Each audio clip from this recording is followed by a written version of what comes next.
You're right.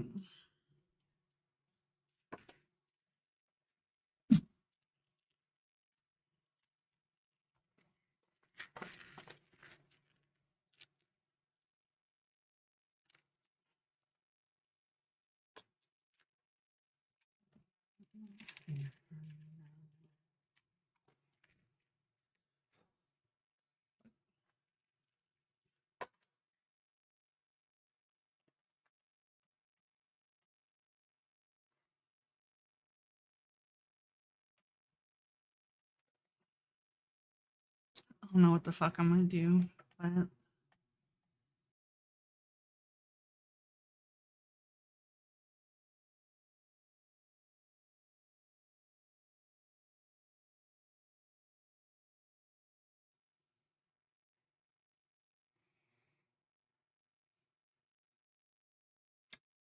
I have food at least.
My fries are cold,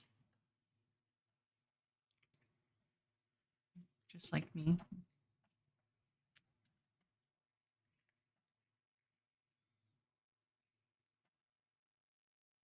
It's the worst timeline.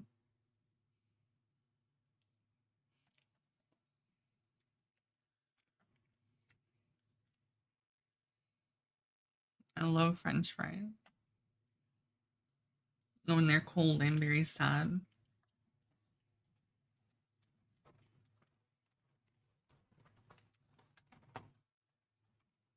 What do you mean 3 years ago? I thought it was like 3 months ago.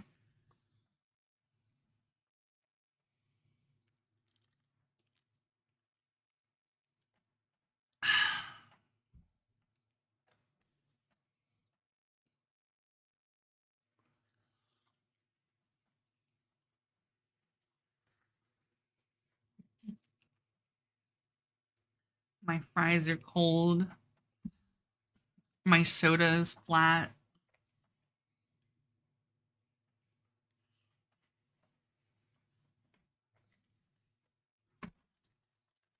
It tastes kind of watery. My burger's not juicy enough.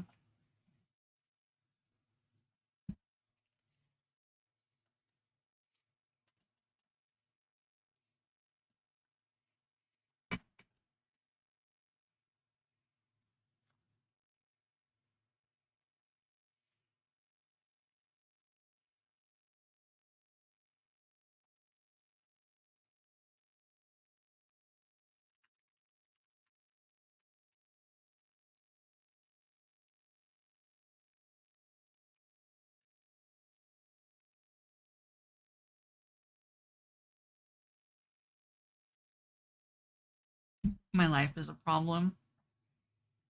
My life is a first world problem.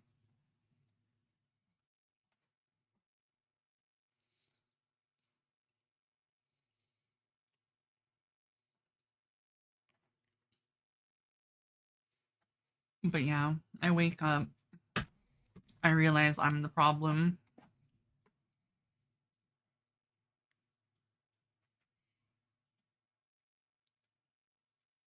I fall back to sleep, I try to forget my problems.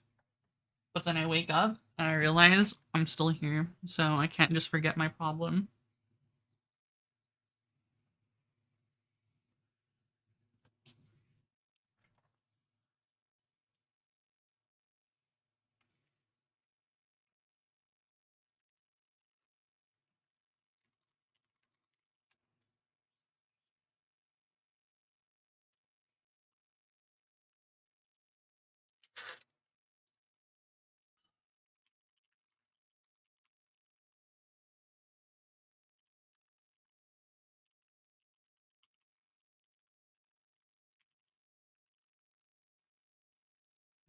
Umer.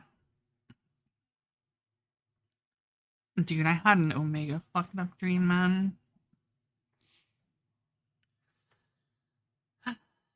Every single person in my life was just fucking out to get me, dude. Did some heinous shit.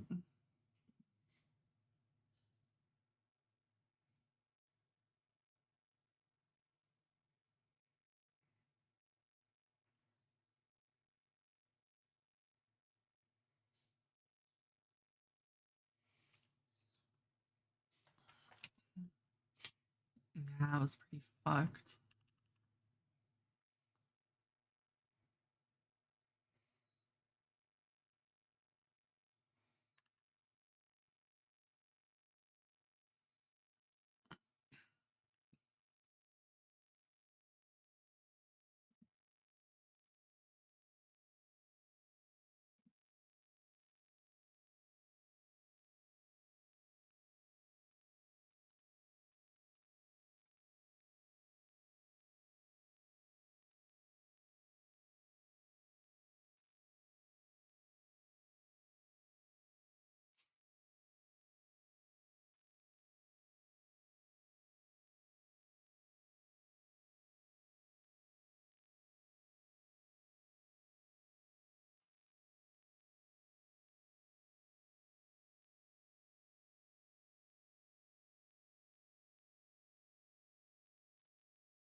Everything nowadays is gendered.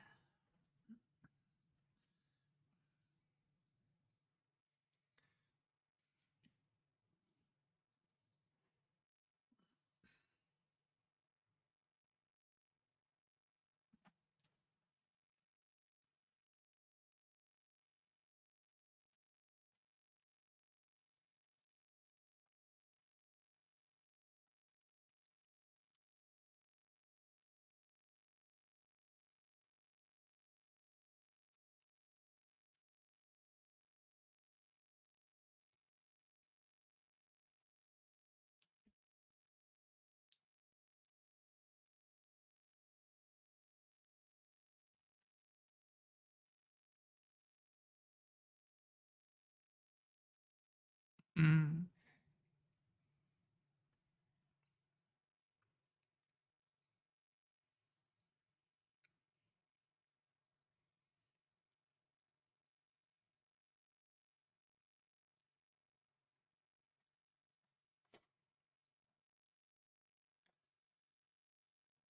So I have a code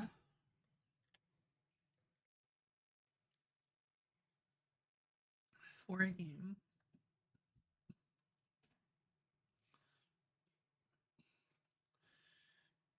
This game looks really sick. I can technically play it before the embargo releases, but I can only play certain parts of it.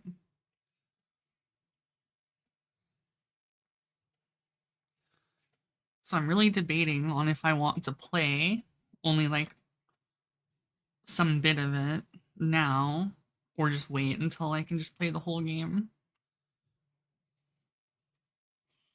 Because honestly, this game looks pretty fucking sick. January 14th, when the game releases.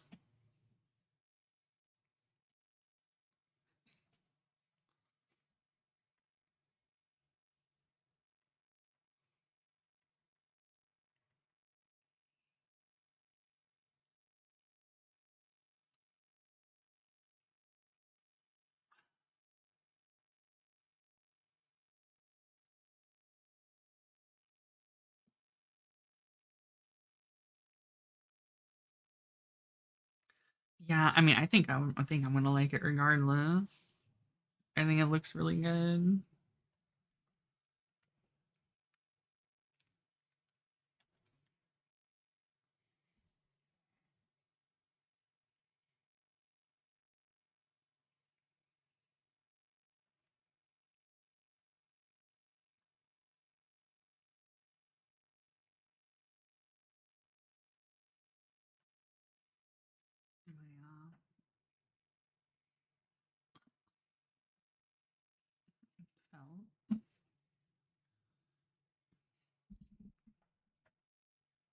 Bro.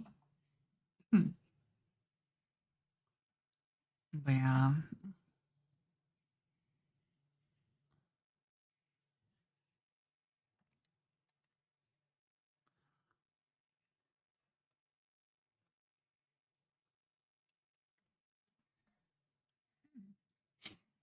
maybe.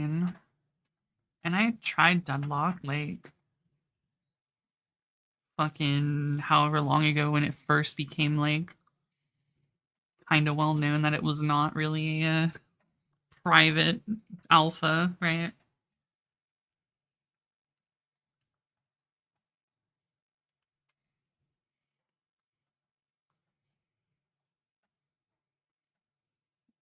But I haven't really played it at all since.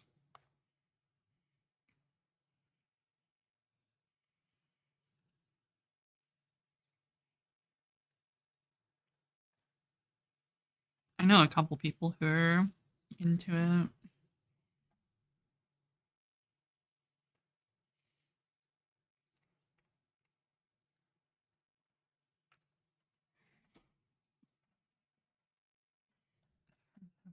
Fun. Hmm.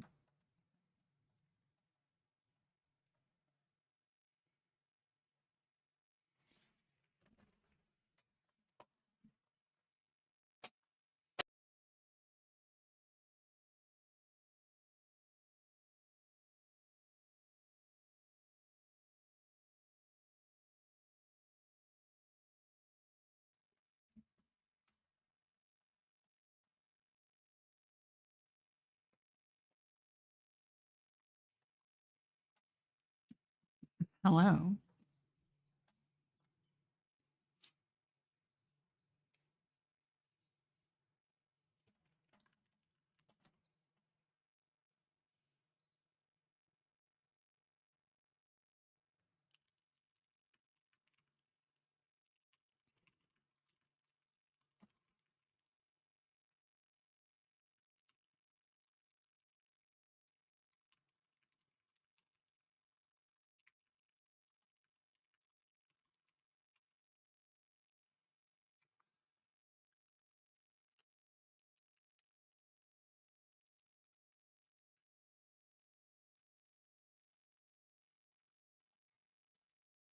And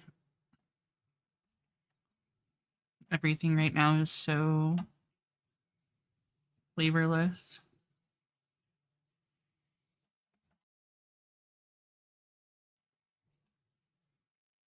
That's how I know I'm feeling it. When even food can't make me happy.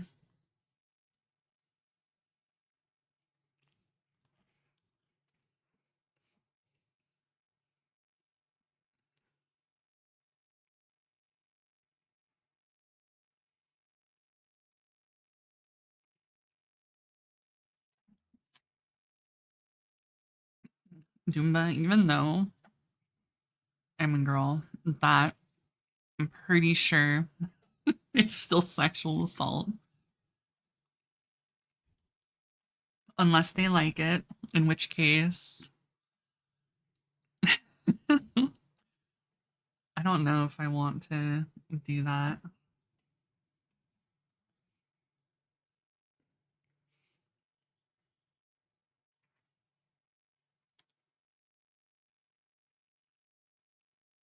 True.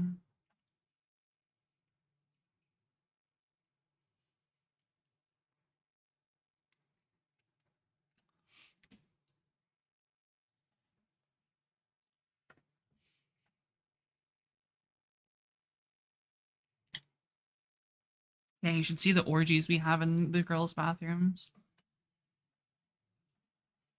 Shit go crazy.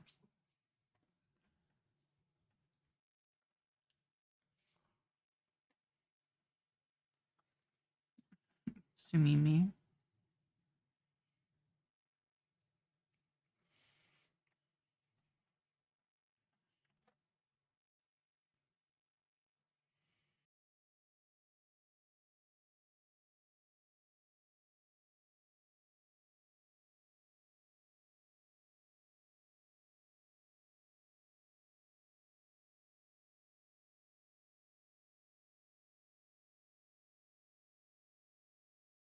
Yeah, I mean, I kind of figured they'd be chilling.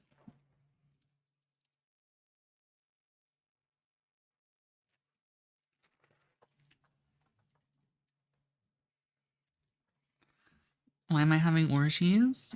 I mean, I'm not. It's just what goes down in girls' bathrooms.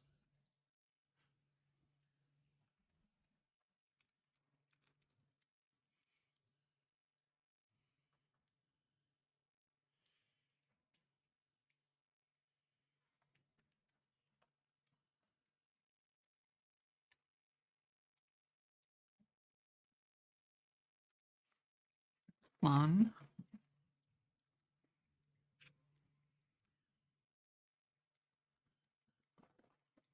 I feel like Lon has secretly never missed a stream in her life, unless I streamed while she was asleep. The entire time she was asleep.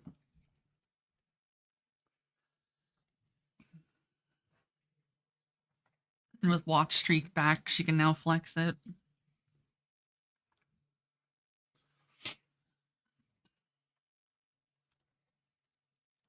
I know.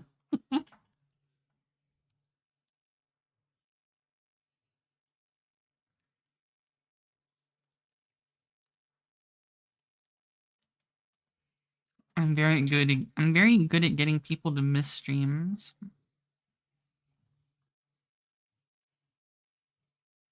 I mean, yeah, my you said rigatoni. True. I mean, I stream for fucked hours for a lot of people. I feel like my schedule tends to be more EU friendly than like NA friendly because I'm usually like waking up at like 10 p.m. and streaming throughout the night slash morning,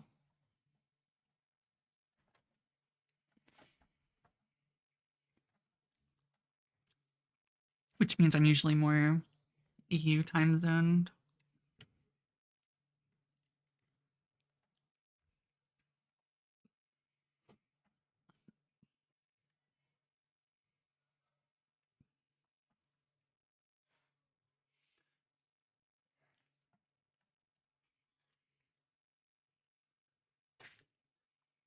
I don't even know if I'm gonna finish my burger.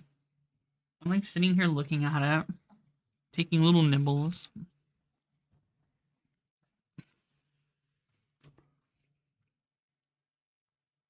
Yeah, like if I were to stream at like midnight, then it'd be like 9 a.m. for you.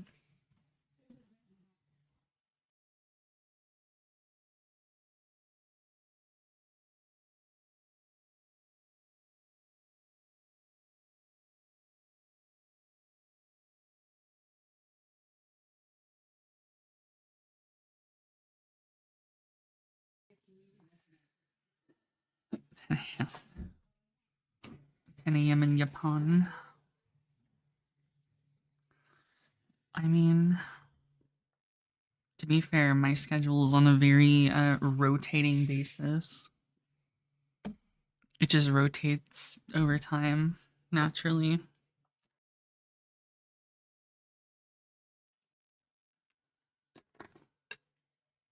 Yeah, quite literally get rotated, idiot.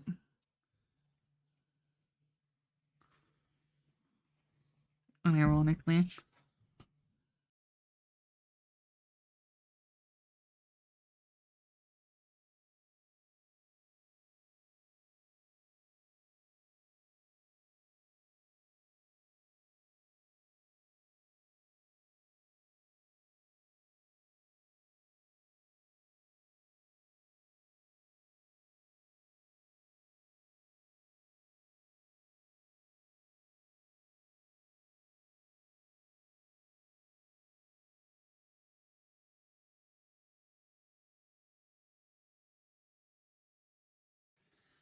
Mm,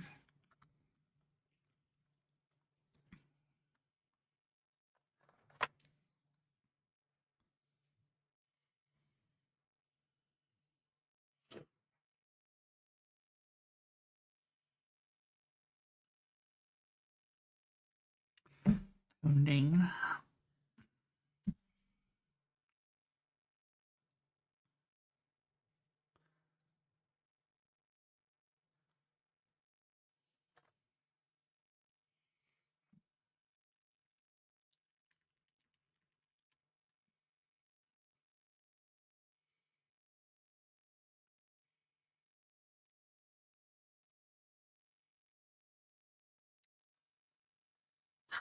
Man.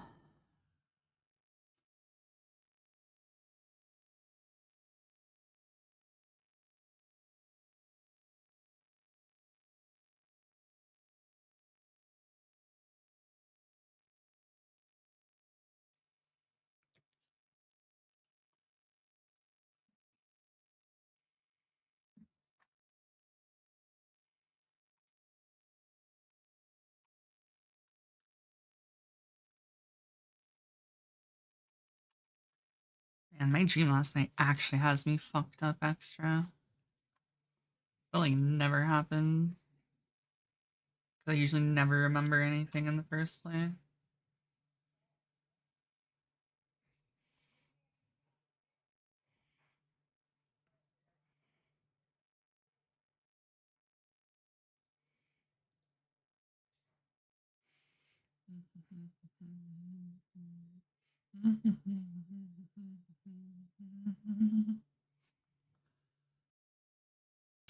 I mean, yeah, that shit was like intense would be a way to put it.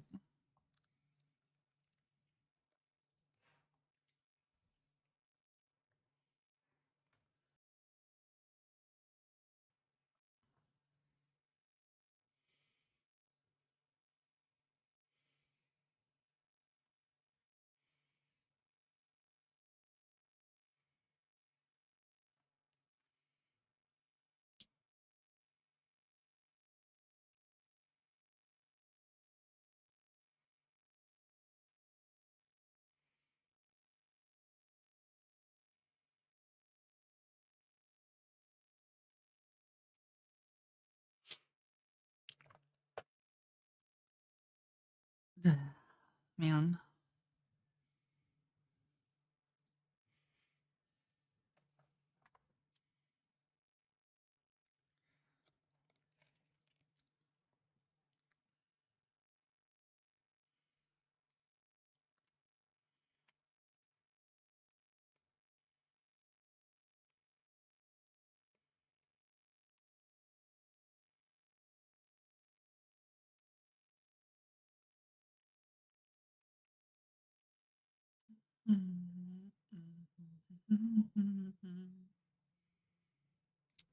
Start, you bitch.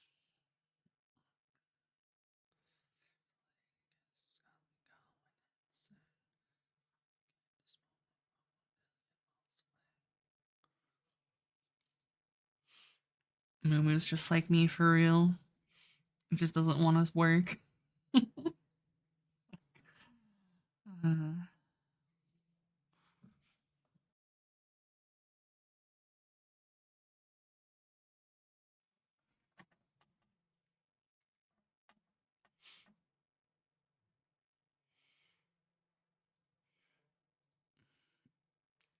the infinite restart loop because I have so much bullshit open and I hates to open.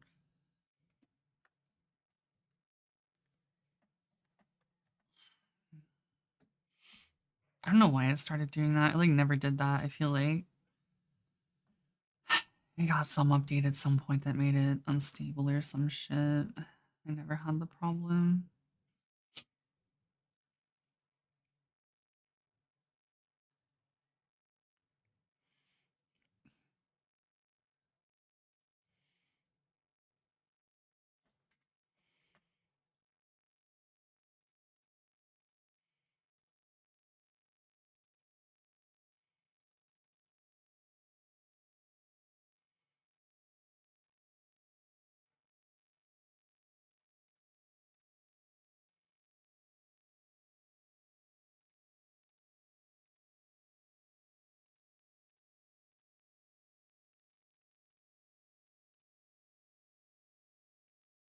I really don't. I really don't.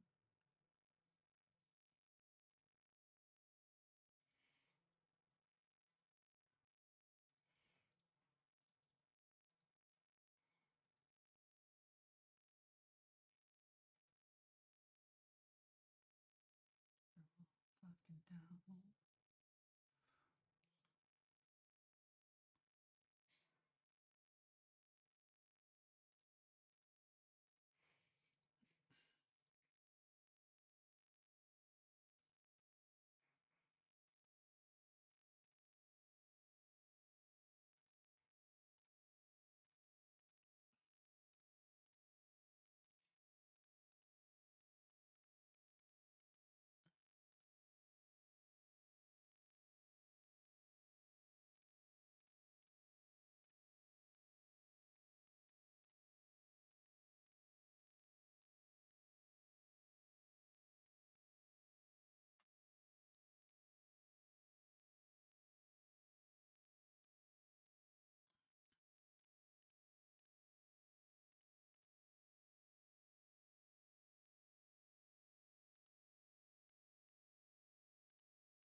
atmosphere right now.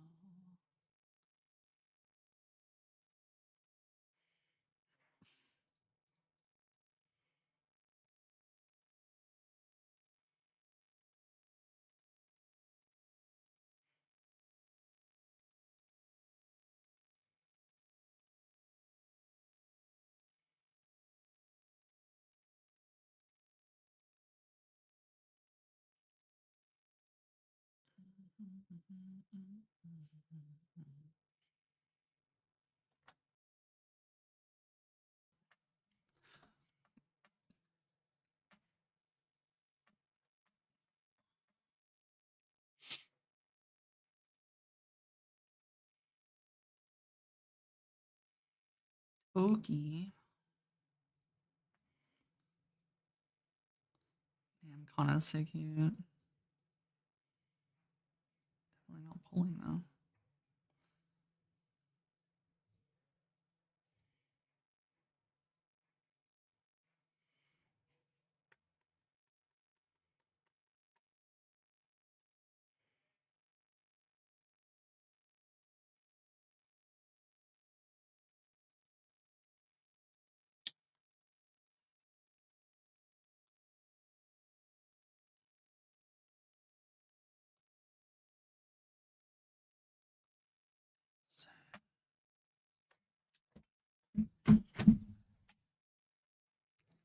Ow.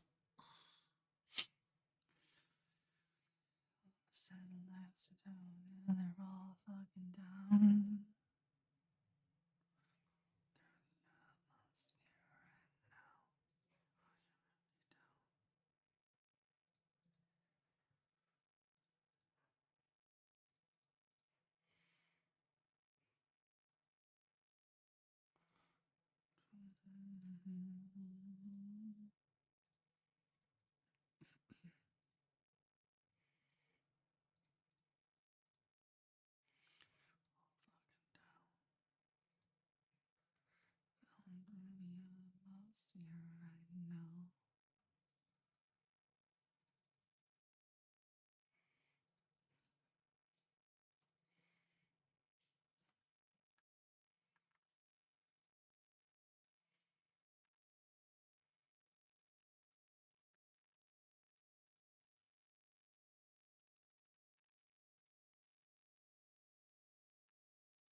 An event?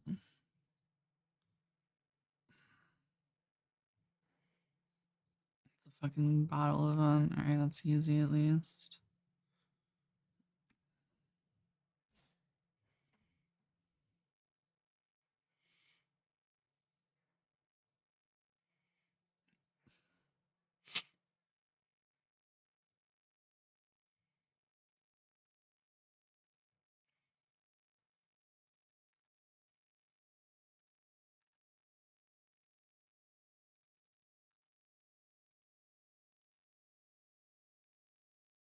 Satellites are down. Yeah, they're all fucking down. They're the atmosphere right now.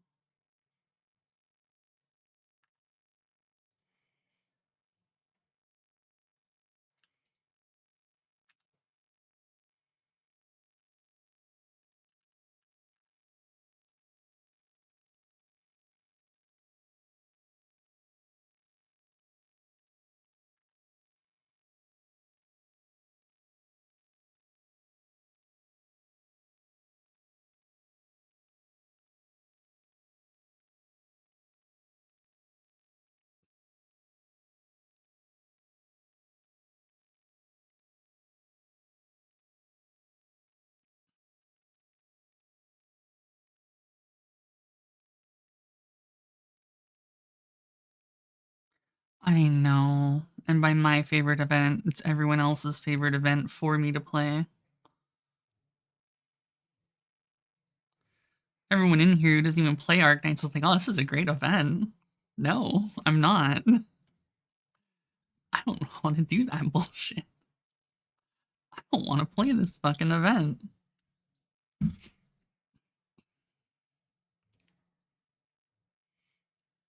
grenades.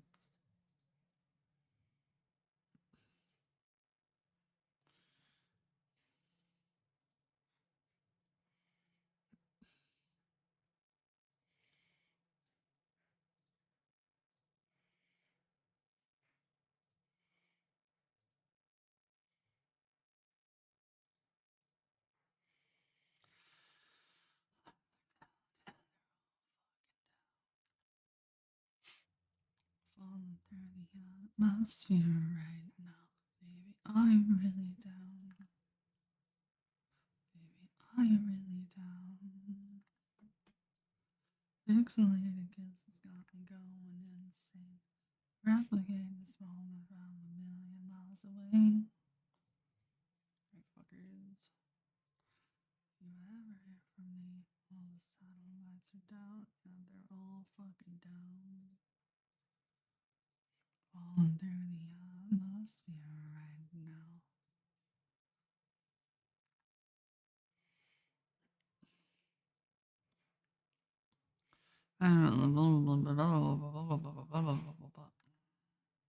Says some shit.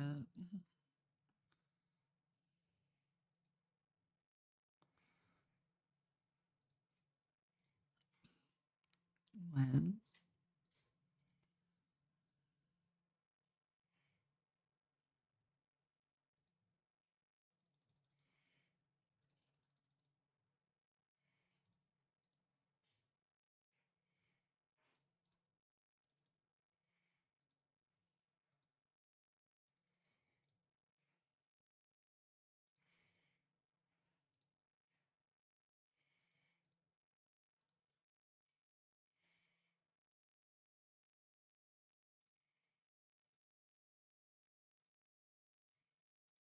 Holy. Oh, that's what I'm missing. I'm missing fucking tier 7s.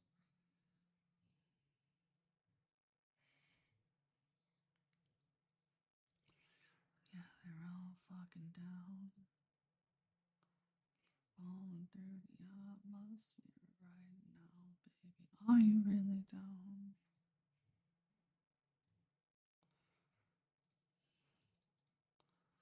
Pixelated kisses got me going insane.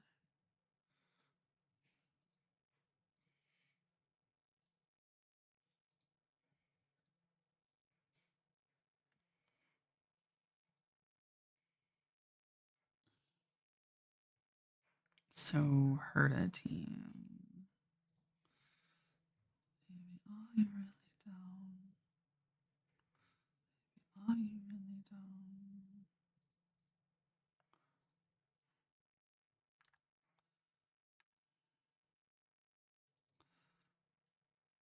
Tutorial, yeah, I would totally need that. I'm not just gonna put it on full auto.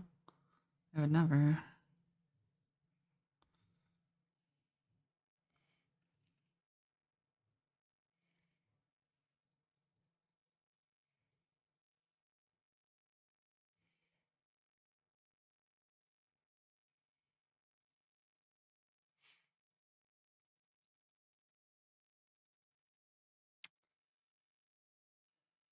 I don't think I have to actually do the thing though, right?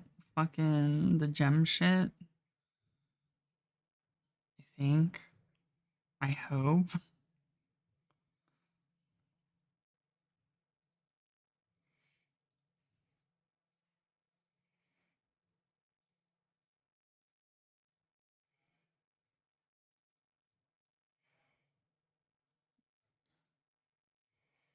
Where's the fucking this?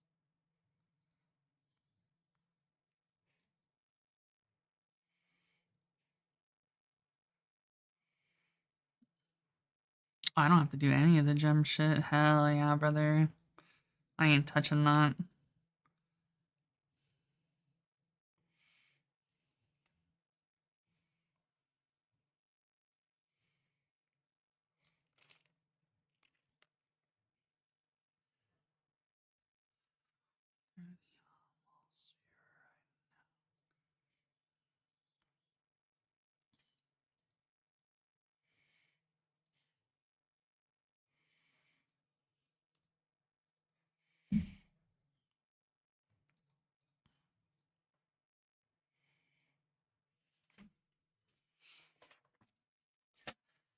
Man.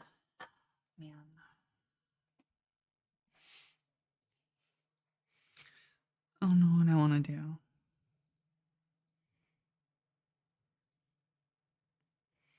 Yeah, speaking of not knowing what I want to do, I do know that you guys should click this because when you get more people on this shit, you get to do the pre-gotcha for Enfield to get like a fucking whatever 5-star weapon and other just random bullshit.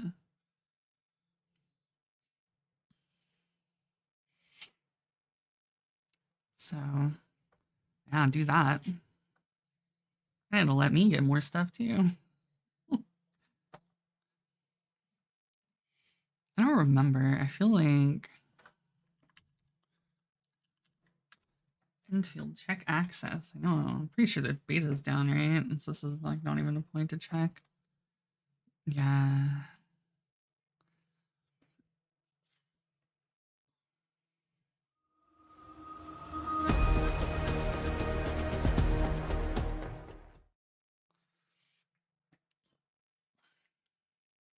Only they would accept me into the creator program.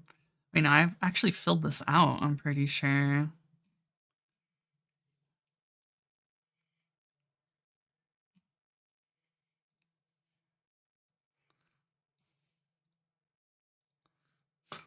Have you ever created Enfield content? No, because I don't have Enfield.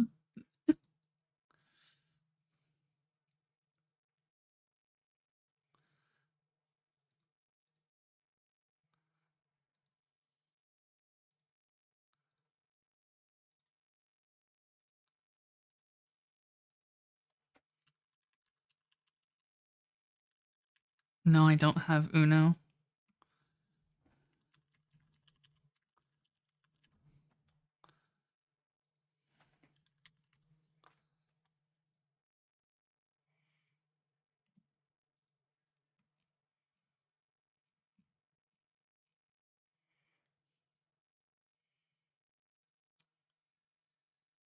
I mean, like,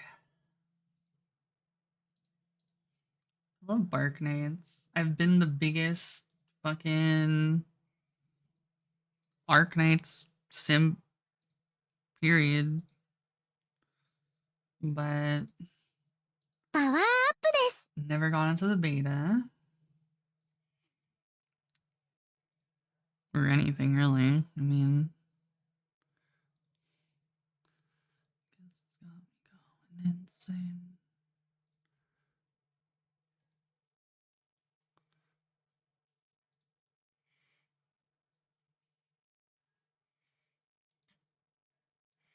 Thanks for the resub, Setsu Nut.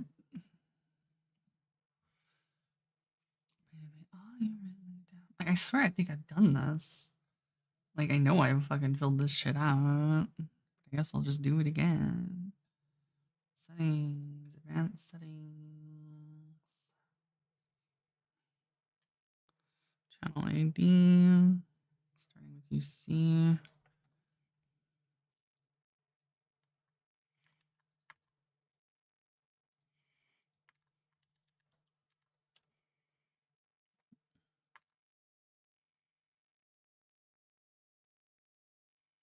Oh, I've definitely done this. Asking them or asking me to do this.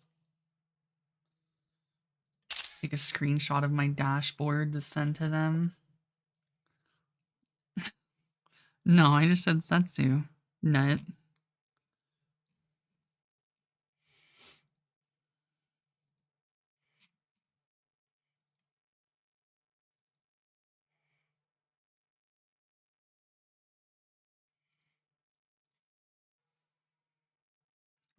Fucking down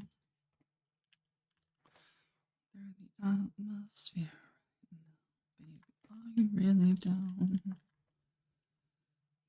Are you really down? My Twitch dashboard.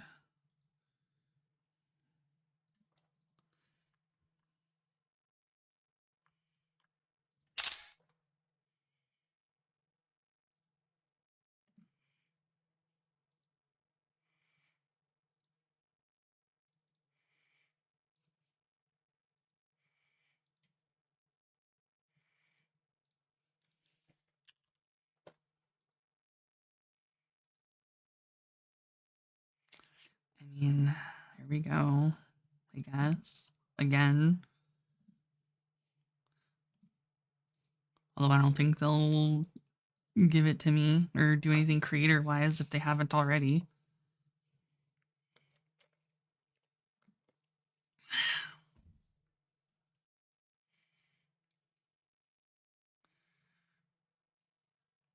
Available lucky draw entries. Yo, what happens if I win a PS5? Do a giveaway, bait people to my stream when Enfield comes out. Secret Enfield PlayStation 5 giveaway. Please join my stream. And then promptly leave when you don't win.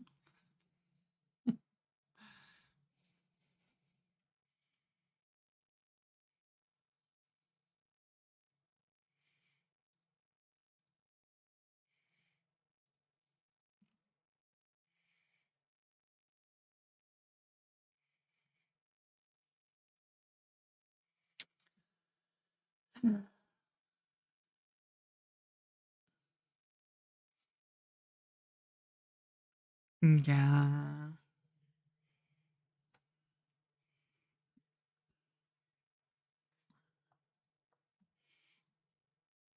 Yeah, they're all fucking down. Maybe I should start making Arknights content so they realize that like I actually am fucking the biggest Arknight lover. Bark Knights.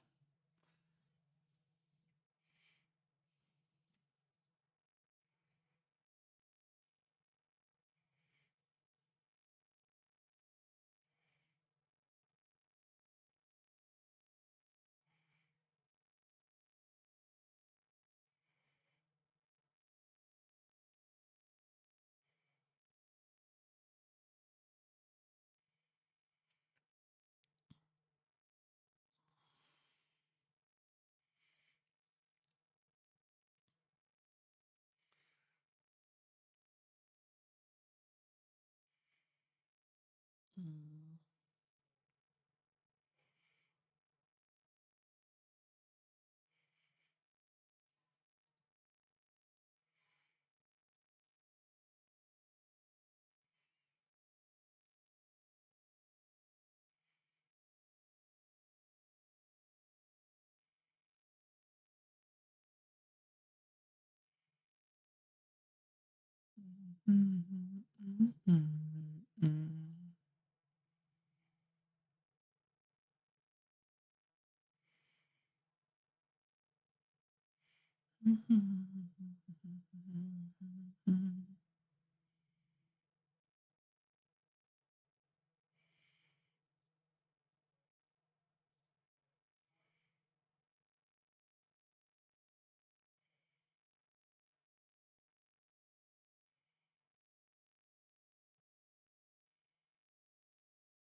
I saw this and I don't know what the fuck this is. But yeah, so we're doing stretching. But I was very curious. Alrighty, so this is our first song, Alamiku, like physical body movements where you're not punching, you're dodging, weaving, lowering down, so on and so forth. You'll see the flurry burst ones, which are very funny. I figured it was yeah, each Miku song is, boxing, like, routed considering differently, of course, along to the beat and all of that. that's what it is. But It's a good time. Yay. I would love to hear, so since we all met this wonderful bonus game, I'm sure the donations have been flying in. I would love to hear from our host, all the love insane. again. I have so Yo, much they're gonna love. have my dude First, do a I want to Dempsey share roll? the donation that got us over the line to get this run unlocked. From Anonymous, we had $5,000 with no Perfects. Now, that being said, I'm going to preface this with an excuse. The motion controls in this game can be a little bit finicky, and also with the way I play, I'm pretty sure I'm not trying to like gas myself up, but I'm pretty sure I punch so hard that my body vibrates, so the other Joy-Con triggers a motion. I swear that might be what happens. So it might. I mean, it's happened to me for 3 months. It's going. Yeah, this dude's goated. He's got the fucking Miku fucking cutoff shirt. Yeah, something, if you don't know about Vocaloids, they are basically like a robotic singer, so you can program how the robot sings and pick the notes and the words and everything. It's really cool. It's a real voice back there. They like individually record pieces of words and then they put them all together. It's so cool. And the ones in this game are, of course, our friend Miku. We also have Luca, and we have Rin and Len. And so this is I believe, Len song. Maybe it's Rin. They're twins. It's confusing sometimes. So we'll get to see a variety. It's not just Miku, but Miku's always here with us. So.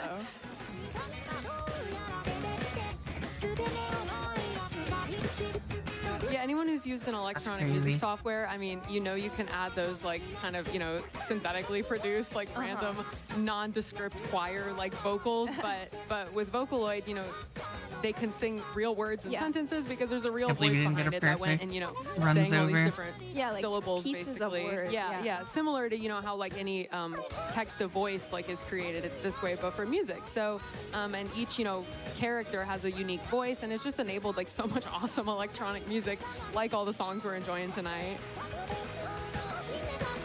By the way, if you don't know, you can probably see it. We are shaking, huh? It's like the stage is rattling.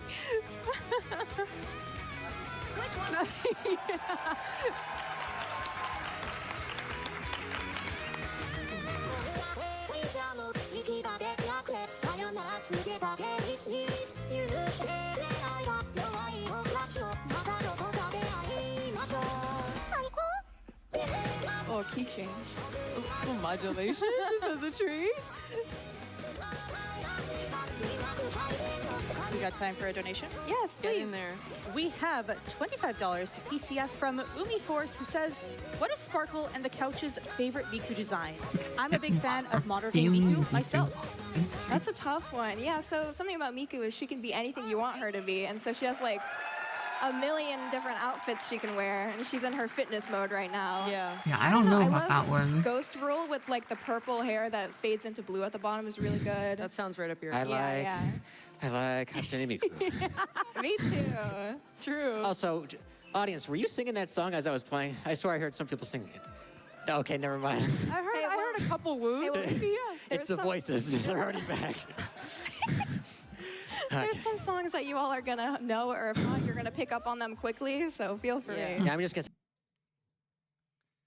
PlayStation Vita is a criminally underrated piece of mobile gaming hardware. It's Half a a decade speedrun before of anybody even Miku heard of the boxing. Nintendo Switch, Sony was giving gamers near PlayStation 3 levels of graphics on a machine that could fit inside of your pocket. So you have to wonder, how come nobody bought any of these? I mean, I'll admit it, I slept on the Vita. wasn't the I only PSP. bought this one a few months ago just to make this video. And even Sony gave up on the Vita just 3 years after its North American release. So today, we are going to tear into the system, make some huge upgrades to it, do a bit of deferred maintenance, and answer that question of what went wrong with the PS Vita. The first thing that we're gonna upgrade on this Vita is its storage. And this is almost certainly something that rubbed a lot of people the wrong way when the Vita first launched. You see, the Vita, initially anyways, had no internal storage, but it did have external storage that you could purchase directly from Sony. And you guessed it, it was both proprietary and really expensive. To get 32 gigabytes of storage, you had to add approximately 30 to 40% to the Vita sticker price. Luckily, in 2025, we have a much better option. This is the SD to Vita, and it allows you to insert a regular old SD card into the Vita's game card slot. Now, there is a slightly better option that we'll discuss later, but for the low cost of like 40 bucks, we now have 256 gigabytes of internal storage for our Vita, which is obviously a huge upgrade. But we can't use it just yet. In order to fully utilize our new storage, we are going to need to hack our Vita. Thankfully, in 2025, that's extremely easy to do. You don't even need a computer. I only plugged mine in because my battery is on its last legs. Basically, what I'm doing here is using a security exploit. I didn't even know this thing had a touchscreen. Firmware onto the system. I literally know nothing of a Vita other than there's like 2 games on it that I would want to play, and other than that, I don't give a fuck. Which is something that I think a lot of people would have appreciated back when this system first launched. But getting back to the topic of storage, one of the many benefits of hacking your Vita is that it allows you to configure the SD2 Vita as the system's main memory. It'll also allow us to do things like install custom themes, overclock the system for huge improvements in performance, and rip games directly to the system so that we don't need to carry around game cards anymore. There's also a ton of other stuff that it lets you do, and we'll explore that later. But remember a second ago when I said my battery was on its last legs? Well, yeah, let's tear into the Vita and see if we can do something about that. One important thing that I forgot to mention earlier is that this is a first-gen Vita 1000, and if you're an enthusiast, this is the version that you want to get. The later 2000 models, often called Slims, are slightly thinner, but have worse build quality and are missing that show-stopping feature that really set the Vita apart when it first launched. That's right, I'm talking about the OLED screen. Even today, it's an impressive spec, but back then, it was completely unheard of. And I think what probably happened here is that the 1000s were a little too expensive to produce, and Sony tried to pass off a costed down second generation as an upgrade, which is not a good look and probably hurt the system's reputation long term. So now that we've got the system torn down, let's take a closer look at this battery. Rated at 2200 milliamp hours, back in its prime, this thing was good for 2 to 4 hours of playtime. Today though, after many years of degradation, I'm lucky to get 30 minutes out of it. So I went in search of a more modern replacement, and honestly, I didn't find much that would fit inside that same space. But yeah, the PS3 and PS Vita era of Sony was a win. See, it just I has no bought a names. special 3G version of the Vita that has its own cellular modem. Now, I don't actually care about the modem, but you can use the port that it plugs into for one of these, a PSV SD. This allows you to install an SD card internally in your Vita and frees up that game card slot. Unfortunately, you can't install it on a non-3G version, which is what I actually bought, so yeah, I wasted 20 bucks on this adapter. But on the bright side, that means that there's a lot more free space inside this Vita. By my calculations, with a bit of trimming, there's just enough space for the battery from a Samsung S23 Ultra. All right, so I have the battery ordered, and obviously we're gonna need to modify it once it arrives, but while we wait for it to ship, there's actually a few other things that I wanna do to my Vita. And I actually made something that's gonna make all of that work a lot safer. I'd like to introduce you All right. Games I have for the PS3. I mean, you're not wrong. But I have Idolmaster 2. Atelier, Aisha, Merudu, FF 13, 13-2, Lightning Returns, BlazBlue, fucking Chrono Phantasma, Star Ocean 4, Resonance of Fate, Drakengard 3. Yeah, it's all basically just JRPG Kusoge. What I call the Zaku. Pretty soon we're going to be doing some soldering. I also have bought that can be quite dangerous. Dude, I feel like I bought Kingdom Hearts 8 billion times. I don't remember if it was a 3 that had the fucking Kingdom Hearts bundle, but I know I have that shit on PS4 too. I'm pretty sure, I think it was on PS3. Where it just had like all the Kingdom Hearts games except for 3, obviously. Man, I got too much. So I designed my own 3D printable solder extraction fan. Simply take it off the shelf. We sent a message, and the message was clear. PlayStation 3 is not an incremental upgrade to our previous platforms, but is truly designed to advance our vision for computer entertainment today. It requires huge financial investment, $599 US, but we must take risks to reap the rewards.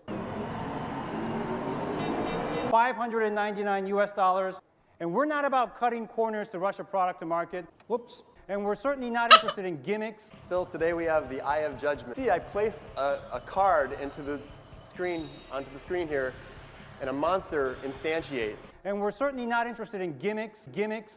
So you can position this next to your TV screen and see for yourself what is coming up behind you. And we're certainly not interested in conventional thinking.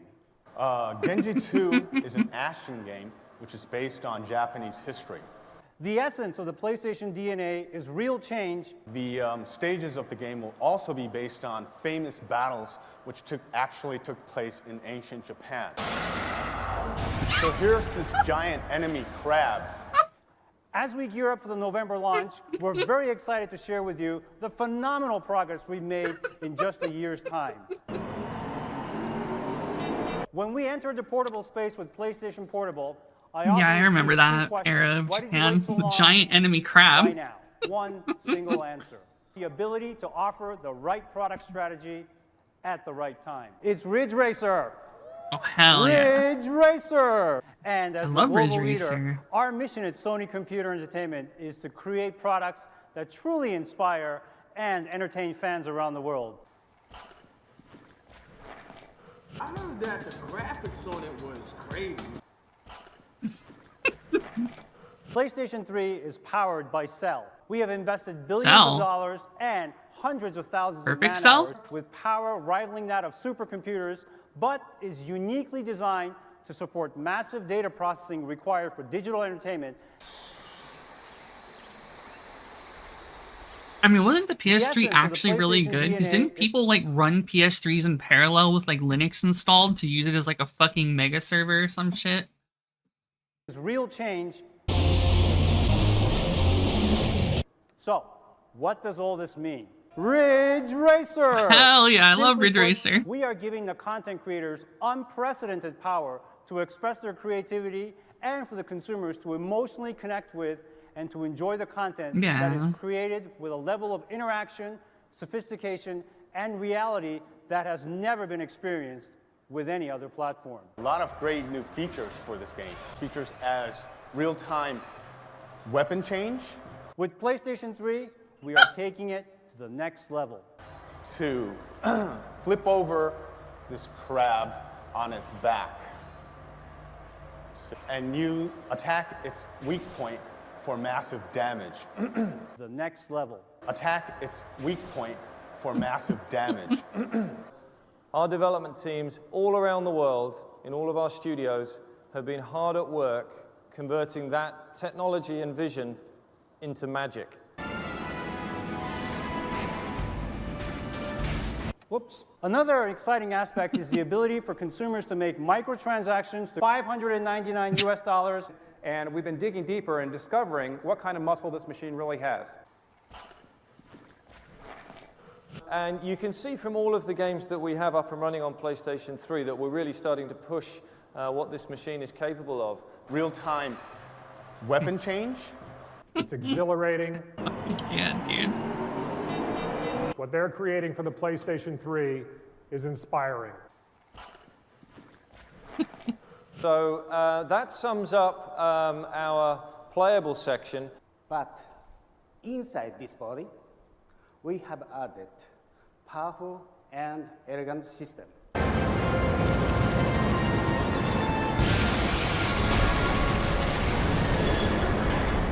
PlayStation 3, I think it's a fantastic innovation.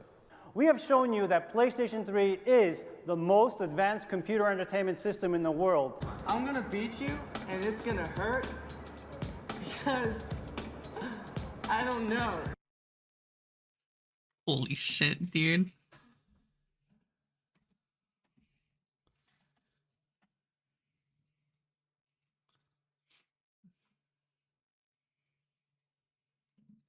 That's a world. Noctuafan, combine it with an activated charcoal filter, and boom, you've got yourself a high-performance fume extractor that's considerably cheaper than any store-bought alternatives. Plus, it uses a Noctuafan, so you know it's going to be way quieter.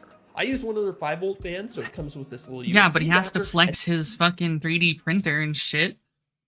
and that means that it can be powered by any USB port, including a battery Don't worry, bank. guys. It's way cheaper to get a 3D printer 3D print this blueprint that I made, put a knock to a fan in that bitch, as long as you have the proper, like, you know, dongle to go USB-C to, you know, your fucking adapter, and then you can use that as your fucking solder fan. If you want to take it on the road with you. So if you want to print your own at home, just scan the QR code on screen or check out the link down in the video description. All right, so now that we have our extractor all set up, let's keep tearing into the Vita and keep going with some of our mods. Back when the Vita way first cheaper launched, than buying one at the microUSB store, was though. gearing up to celebrate Let's its ignore the fact that you have to have so a you can 3D printer. imagine how annoyed people were to find out that the Vita had its own annoying proprietary port. Today, we are going to correct that historical injustice by replacing it with a more modern USB-C port. But this mod is not for the faint of heart. To start, we need to fully remove all 3 of the Vita's PCBs. This requires removing half a dozen really delicate ribbon cables, a bunch of screws, and interestingly, these 3 metal reinforcement brackets. I wonder if these brackets are at least part of the reason that people think first-gen Vitas feel so much better in the hand. With everything disassembled, we're gonna set the left and right PCBs to the side. Honestly, and we'll come when I was young, and I was using my dad's fucking soldering iron for shit, I never heard nothing about needing no fume extractor. I huffed that shit, and I'm entirely fine. back to them later because I have some upgrades planned for them as well, but for now, I want to focus on that central motherboard. The first thing we had to do is prep our patient look for at me surgery. now. Here, I'm covering the entire Checkmate, motherboard in atheist. heat-resistant Kapton tape. This stuff will serve as a heat shield and protect everything except for that annoying proprietary port from getting blasted with really hot air. You see, that port is held in place by yeah. Of course. dozens of teeny tiny little solder points. So rather than trying to remove each one individually, I'm just melting them all at once, which allows me to lift the connector off a little. I don't even remember like what this. I used the solder for, A other bit of than like cleanup a removed lag any leftover switch. solder, and then I was ready to install I think our I took new apart one of my like USB-C port. PS2 This thing was controllers at one surprisingly point. cheap and came with everything. I also installed that a I mod need to chip on my install it. But that PS1. installation, well, that's where things are going to get even harder. The first thing I did was position the new port so that it lined up with 4 holes on the I don't know Vita's what else I motherboard. did. I did like those Technically, things these are at all least. grounding points, but their primary purpose is anchoring the new port in place so that it can withstand having a USB cable jammed into it over and over again. Now, because these ground points are all connected, they're really good at soaking up heat. So you can see that I actually switched to a chunkier soldering tip that has way more thermal mass, and that made soldering all these points a lot easier. With that done, I flipped the board over and grabbed my trusty digital microscope because the next connections we have to make are a lot smaller. Thankfully, there's only 3 of them though.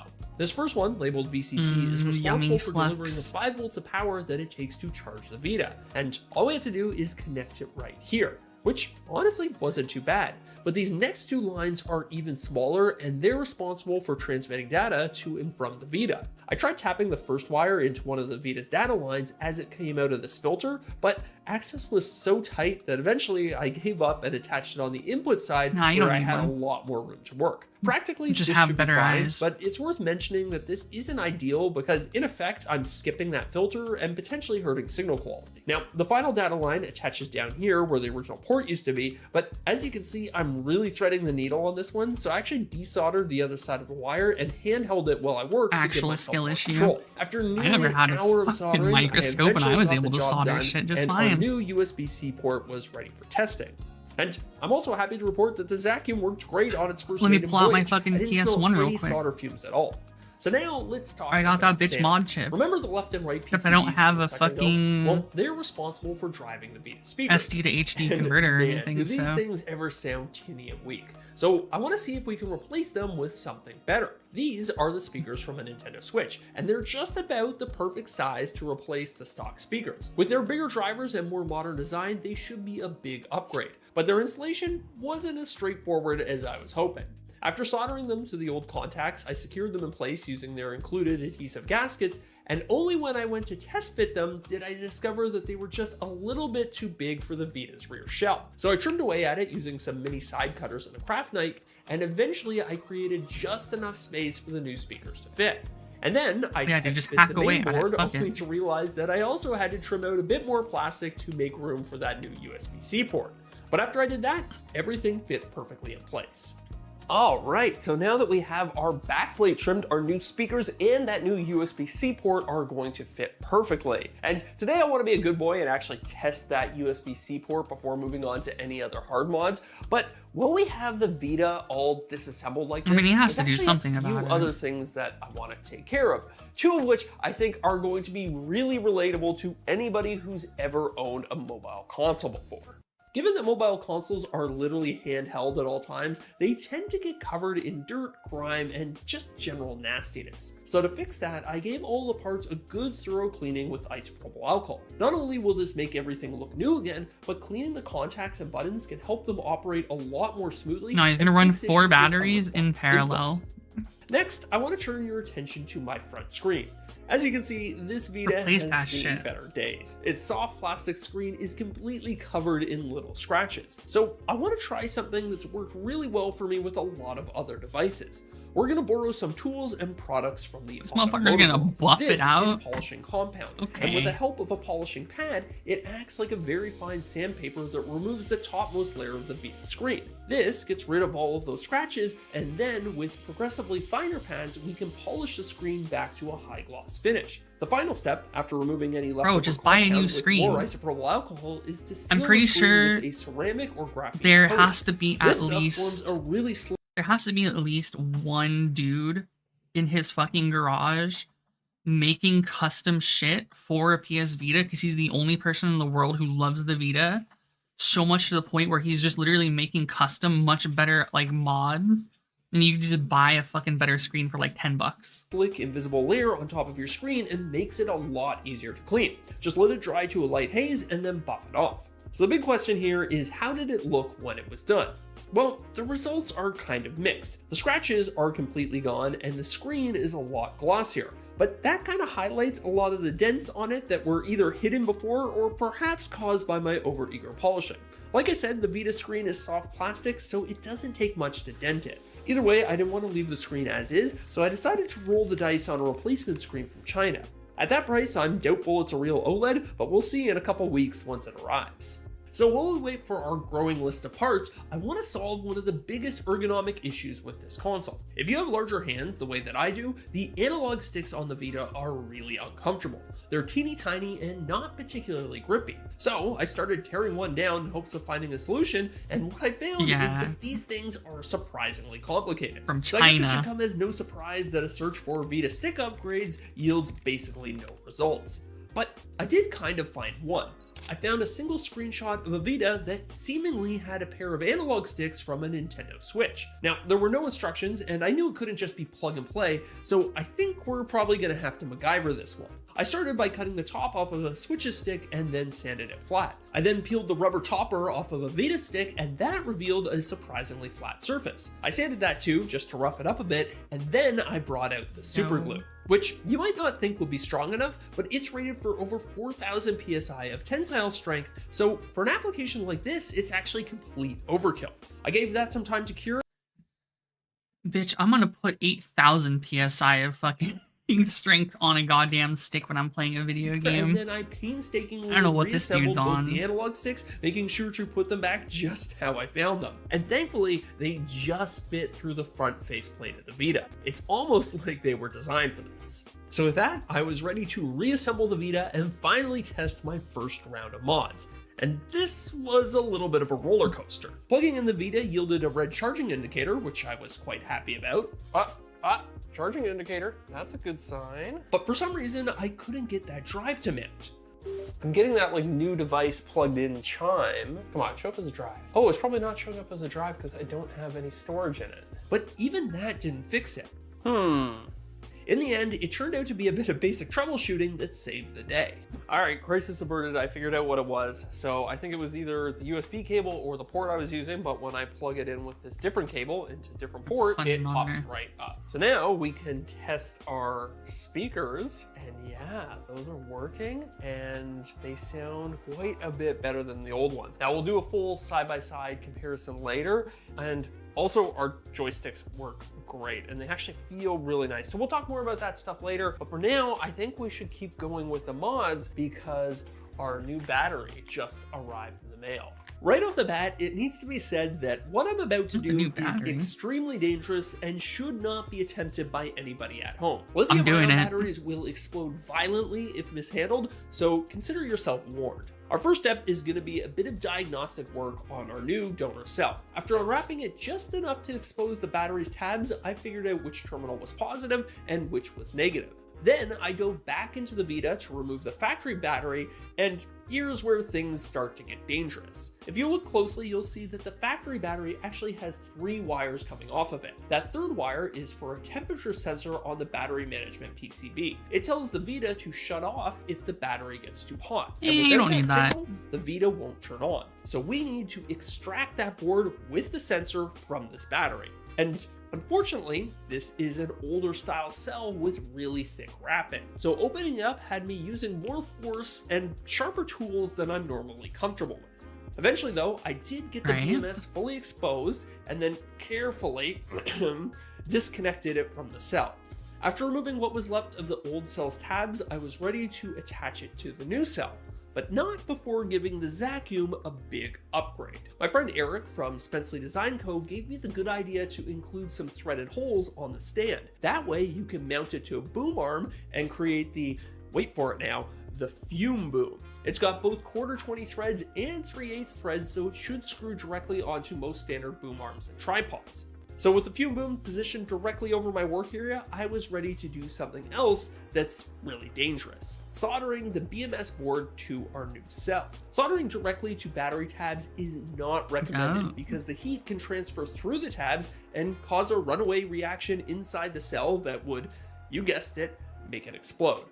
So again, I'm working with a soldering tip that has a lot of thermal mass and trying to work as quickly as possible in order to limit how much heat I'm dumping into each contact. Thankfully, I got it done without any issues and proceeded to rewrap the BMS and the cell with Kapton tape and then electrical tape to prevent any shorts once it's installed back in the Vita. And here's a weird quirk of the Vita. There's actually a lot of empty space inside of it. So in order to get our new battery to fit, all I had to do was trim away at some of these plastic dividers. But that begs the question of how come Sony didn't install a bigger battery in this thing from day one? Seems like one of many missed opportunities that plagued the Vita. Anyways, after smoothing out all of the sharp edges, I installed the new battery using a combination of really strong double-sided tape and, surprisingly, the factory battery retention clip. It still fit just fine even with our new battery. So now let's give it a test and see if our Vita even turns on with its new plus-size battery. Okay, here we go. Big moment of truth. See if she powers on. Not a good sign, nothing so far, but let me try plugging it in real quick. Okay, charging indicator is on, that's a good sign. Oh, come on, give me something. Yes! PlayStation logo. So now that we know that our new battery works, let me show you something that's completely out of chronological order. Weeks after I finished filming this video, my new screen arrived in the mail. So later, you're gonna see some B-roll where it's still all dented, and that's just because I filmed all that while I waited for this to arrive. But on a more positive note, I'm pretty sure I actually got a brand new replacement OLED screen for like 20 bucks. And I also got a more high-end ceramic coating that's specifically designed. They did ceramic coating. Hopefully that provides a bit of protection against future scratches. So after reassembly, here's a side-by-side comparison between the original screen and our new replacement. And now, with that last puzzle piece in place, let's get right into the testing.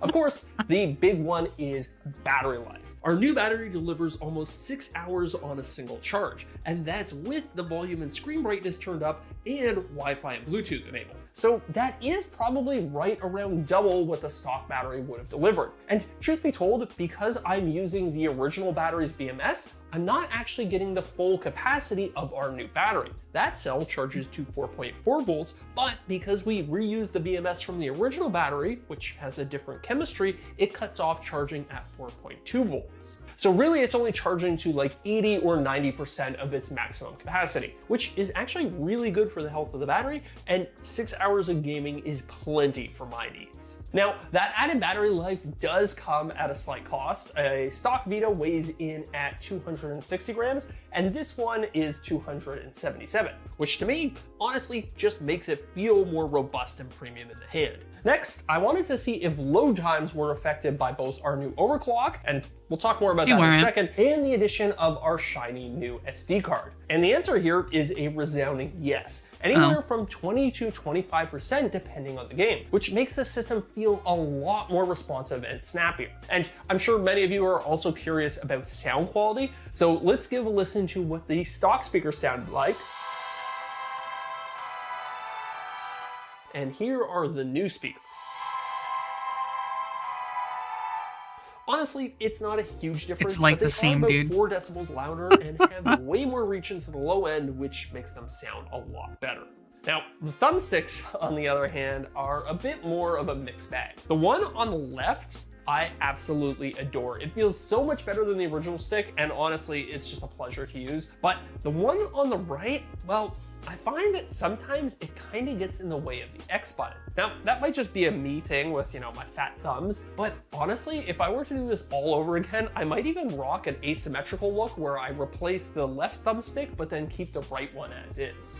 Okay, so now let's talk performance with the overclock. The Vita has 3 main clock speeds which change depending on what game you're running. These are their normal ranges. And now, with the overclock enabled, we can go ahead and crank those up to these new values, which in some cases is a huge upgrade. So practically what that means is that every Vita game that used to struggle to run properly in the past now runs quite a bit better. Some of the standouts are Borderlands 2, the Jak and Daxter collection, and also Spider.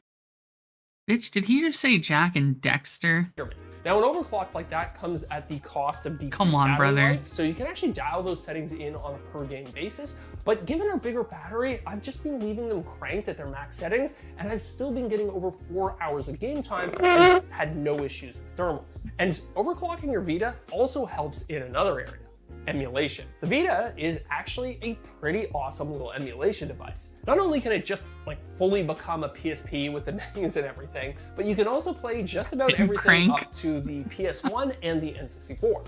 Technically, the Dreamcast is also he says possible, Rocher but it's and a bit Clank. of a stretch for the Vita's hardware, It's especially French. at stock speeds. So, as we end this video, I have one last question for all of you at home. If Sony had released this version Jak of and the Daxter PS is Vita sick, back in dude. 2011, would you have bought one? Because I know that I definitely would. All of these small tweaks add up to a Yeah, see, I've been way more watching a lot of like package. custom fucking bullshit. I think this dude, it does way better than this because he doesn't just like hack This away at Nintendo DS everything. Lite is about to look like the baddest, sickest, most coolest DS Lite, and it's going to be one of the most modded up DS Lites as well. I've made a very similar DS to the one that I'm going to be making in this video in the past. However, I have not modded it very much. It had custom power LEDs and a cool custom shell, but other than that, it wasn't really modded. So this one in this video is going to be legitimately, completely, and totally modded. You'll see exactly how as we complete the repairs and the customization of the system. But before we can do anything, we got to get this guy fully disassembled so that we can then customize its shell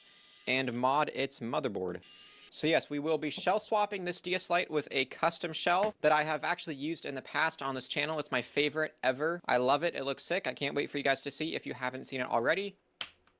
So there's one issue with this DS, and it has to do with the cartridge reader. It works, it reads games just fine, but you see when I put a game in, it really clicks in not smoothly at all, and then once it is in, it's sticky. So I think something got in this system, like maybe Coke or just some soda or something, and it's making it really sticky. So I will not be using the motherboard of this system, but rather a donor motherboard of a different system. Reason being, I never use motherboards that have any type of liquid damage. Neither did That's why I. I'm going in with a I think they look good really motherboard cool, that though. doesn't have any types of issues. And I this feel like motherboard is because they're just so drop-in, popular for basically. Other than modding, the they have a mods that we lot will mod more this guy up like with, okay? cool It's gonna be pretty options sick, okay? as opposed to having So let's to continue garage kit your PS with Vita. disassembly of our system. Now, one thing that would be cool to mod the system with, or to upgrade it with, would just be a better battery. But The tip sticky. the sad truth about these batteries is these from Nintendo are 1,000 milliamp hours, and you can only fit 1,000 milliamp hours in this size of a cell. So third-party batteries that advertise 1,200, 1,600, 2,000 even sometimes, that's false. They're fake. I don't know why they're even legally allowed to advertise that, because that is just simply not true.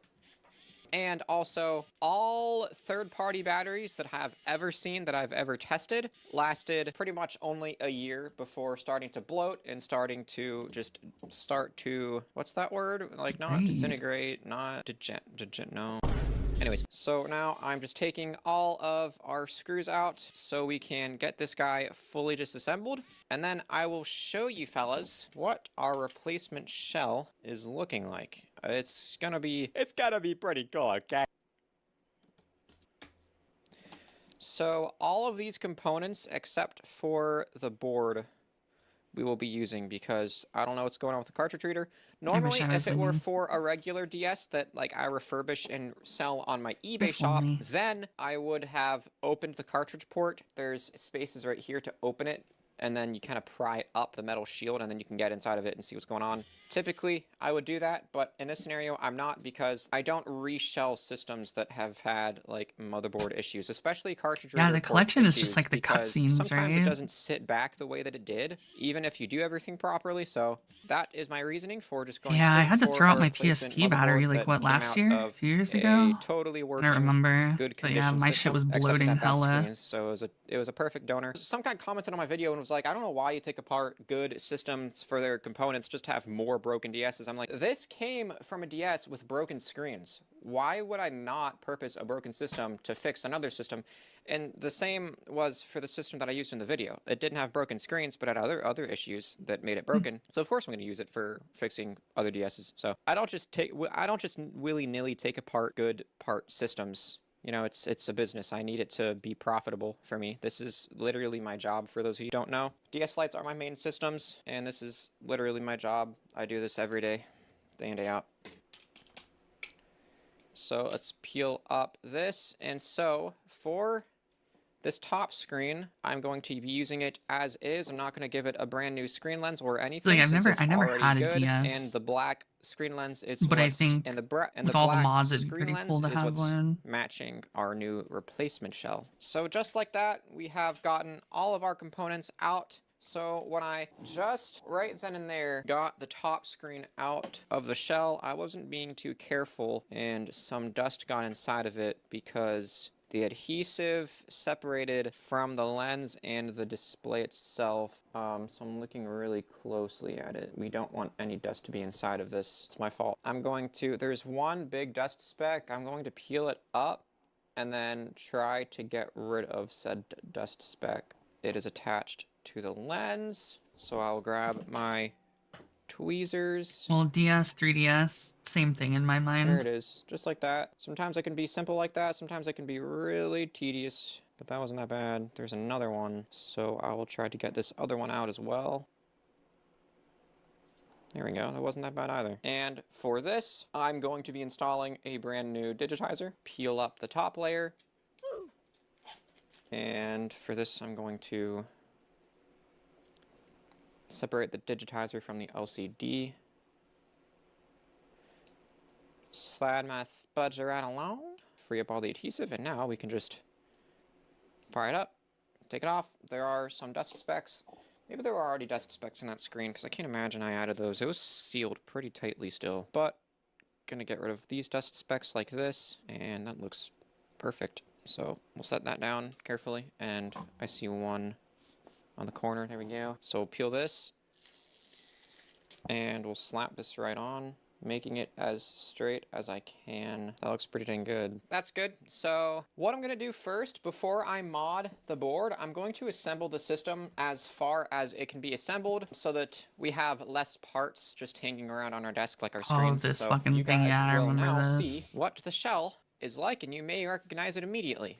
I loved this shell so much, it was too hard for me to not assemble it with this shell combination. So here it is again. This is going to truly be the most modded up system that I've ever made. Maybe apart from Game Boy macros, but I mean, that's not a DS at that point. That's a Game Boy. Which is, I guess, like the reason of it. You're modding it to be a Game Boy, not a DS anymore. But anyways, we got our inside pieces. We have a square foam pad right here. Yeah, I think translucent This one sticks pieces are really to this cool. shell piece. right here. Try to make it as straight as possible. And then we got 4 rectangular foam pads that all go inside of these little notches right here. One thing about this DS that I have not explained yet, I am going to be using this DS every single day for 100 days. And at the end of it, I will create a 100 days video exploring It's been 3 what months. my experience was like Word with at. this DS, being as modded as it is, with Aw. the extreme rate shell, and just everything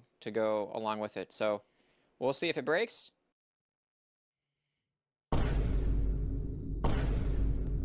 If a mod makes it unreliable or if it's smooth sailing. Also, at the end of it, I will list it up for sale on my website for one of you to pick up. So you will eventually be able to buy this system on my website, but that will be after the 100 days video in about 3.5 months from now. So let's get our Nintendo cylinder in place. And now let's clean these speakers a little bit since they have a little bit of dust on them. And then this speaker has its ring, but the other one does not, and the other one is still attached to this shell piece. So I will go ahead and grab this ring, and then I want to clean it too because there's just some dust that accumulates around the rings. Put it in place just like that. Clean around the border. But okay, now curl up the ribbon cable, and then once it's all good, push on through here. Just like that, we got it through. And now we will come in with our microphone cable. Clean it off just to get any dust out. You can set it in place. Cable in its tracks, and now we can do our Wi-Fi antenna cable. This one is special. It has a blue wire instead of a black wire. Very, very rarely Wi-Fi antenna cables are blue. So this DS is special. It's probably like 1 in 100. I'm not even kidding. These are really rare. So we'll put that in, we'll flip it down, make sure the speaker cables are free, and we'll make sure the screen lines up. It does. It's in place perfectly. Looks awesome to me. One of our speaker rings fell out. Get back in place there, buddy, okay? I want to route one cable to the right of the post and one to the left. All right, now I'm going to clean off the LCD shield just to make it fingerprint free before we seal shut this DS for hopefully eternity. That would be pretty cool. Slap that on. Slide it forward, and this is all ready to go now. So let's just continue assembly. We'll put these cables through this shell piece here, and then we can stand this up and put the LCD through that slit right there. I apologize, my camera is out of focus. Its autofocus is a little wonky, so I typically don't use it. But there we go, we got that dropped right in place, and now our hinge. We'll clean our hinge by just brushing it a little bit, and then put it in place. Now we get our hinge cover, put it on, and we'll make sure the hinge is in the correct position. All right, that's feeling great. So now we'll get our LED diffuser in. This is Nintendo's LED diffuser. I only ever use Nintendo's because it looks a lot better than Extreme Rates because it has like a frosted matte finish and not straight up glossy like Extreme Rates. Get it cleaned up, and then we can drop it right in place here. Then we can close our bottom piece onto the hinge cover, and now we go in with these longer Phillips screws for the hinge. These came from our donor DS. All right, now I'll make sure the hinge works just by opening it. Solid. It's silent, which is super cool, but you heard how loud it was before.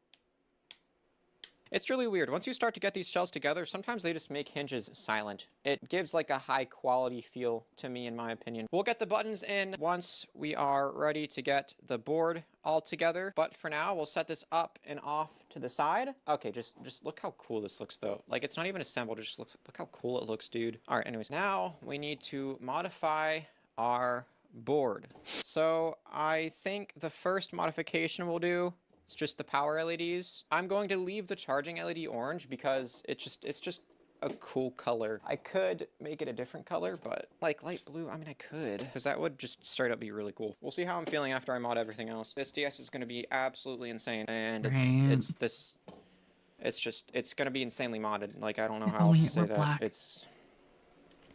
It's going to be brutal, okay guys? Alexa, turn on solder station. Oh crap. Alexa, turn on Josiah.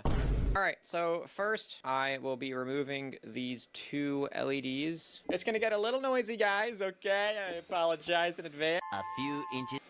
All right, there we go. We removed the green and the red LEDs. So now let's solder on our new ones. I need a syringe for my flux. I've just been using like an old pair of tweezers to apply flux. Now I'm going to add some solder. Now let's apply some more heat and set down our new LEDs.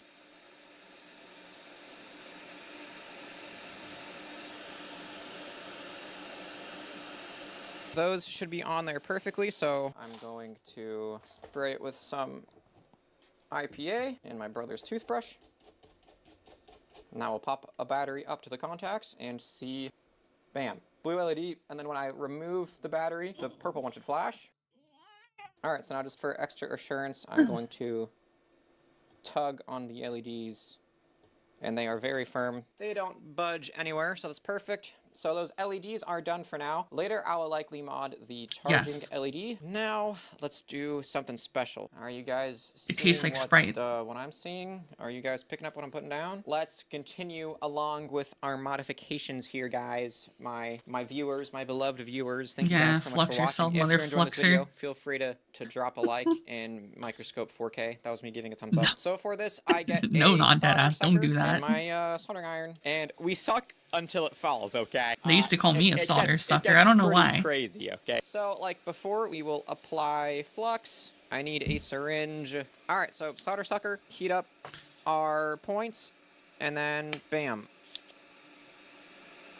I like to give each one a couple of sucks, just to be generous.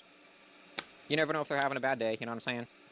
Always have to be Once generous we with the got sucks. a lot of the solder sucked, I'm going to clean with some IPA. I'm going to add an itty-bitty piece of Kapton tape here. Now we're coming in with our hot air gun, and we blow until the solder joints melt. There we go, just like that, we're good. So now I'll come back in with our soldering iron and free up all of the solder on all of these points here. I'm gonna suck more so as solder. we can see, all of these holes are holes. I'm a magician, you guys, okay? And now I will turn off the fume extractor once again. Now it's time for All of the installation holes of are our indeed USB-C charging holes. port. All right, so how I install these is I get the board and the port, and I get a little mini clamp. So I line it up on the board. We have these two bottom holes here. They need to line up with these two bottom holes here.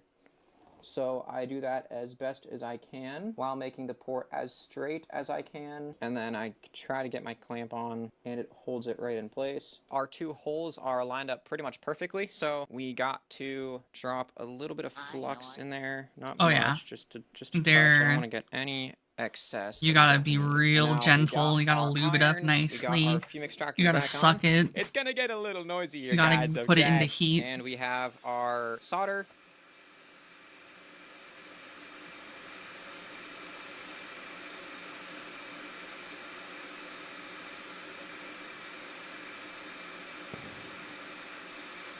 Now that should already be good. We can see on this side of the board, it didn't make full contact. We're coming back in with our soldering iron. So now we can see on this side, we got two solder balls. That's perfect, except one is pretty massive. So I'm going to suck. There we go. All right, so now, once again, I'm going to test it. It works great, just with those 2 points soldered. So add some flux, solder right up.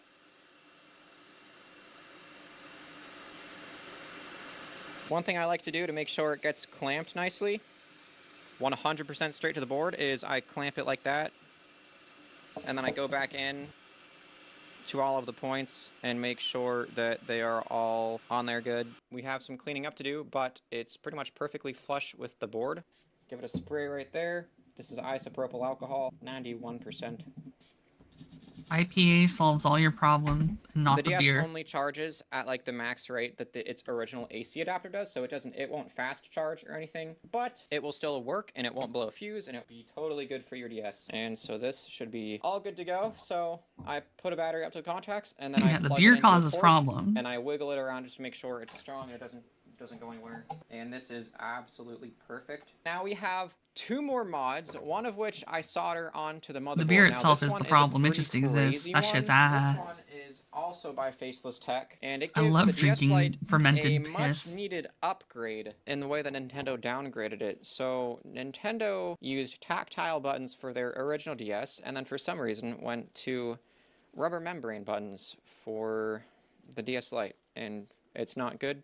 I don't approve of it, so we are going to upgrade it to tactile buttons with Faceless Tech's parts and pieces. So this is ABXY, and then this is D-pad. So what this does, it doesn't solder onto the buttons themselves. Like, these would still be functional, except these buttons have test points, and Faceless Tech is smart enough to know what those test points are. So he made these PCBs, and we line it up to these test points here. We can see it lines up right there, and you just solder it all in place, and then it'll work. Now, I have never installed these on a regular DS Lite, so we'll see how this works. All right, we can see TP2 at the very bottom there. It doesn't really line up perfectly, but we're gonna deal with it, and we're gonna see how this does. This is, I only have one of these, so I really only have one shot, and once we get it on, it's gonna be pretty much impossible to get it off, but I have faith. Once again, gonna add some flux. We only need to do test points 1 through 4, and then 6, because we aren't doing a Game Boy Macro mod, so.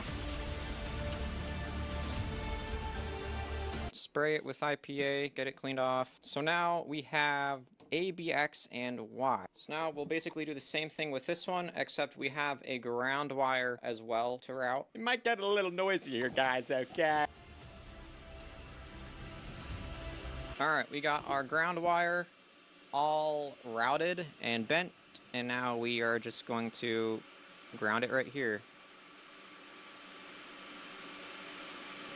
So hopefully, for the last time, we will turn off our fume extractor, our big noisy thing. Let's clean up this, give it some brushes.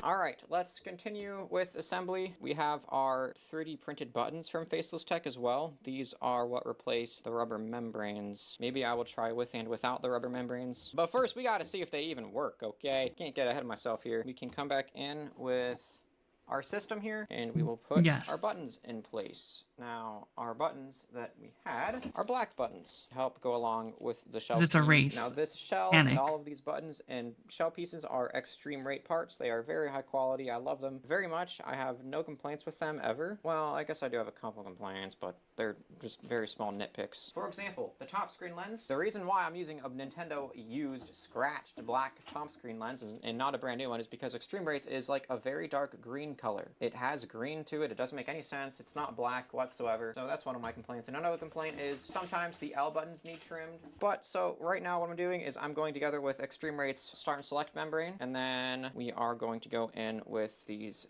3D printed button pieces. They set down in the middle like that, flat side bottom, and then the cone side facing the tactile button. Same for the D-pad here. I may need to make adjustments if I shake the shell too much while plugging the top screen in, but it seems like I didn't. And now we can go right down with our board, and hopefully we are good.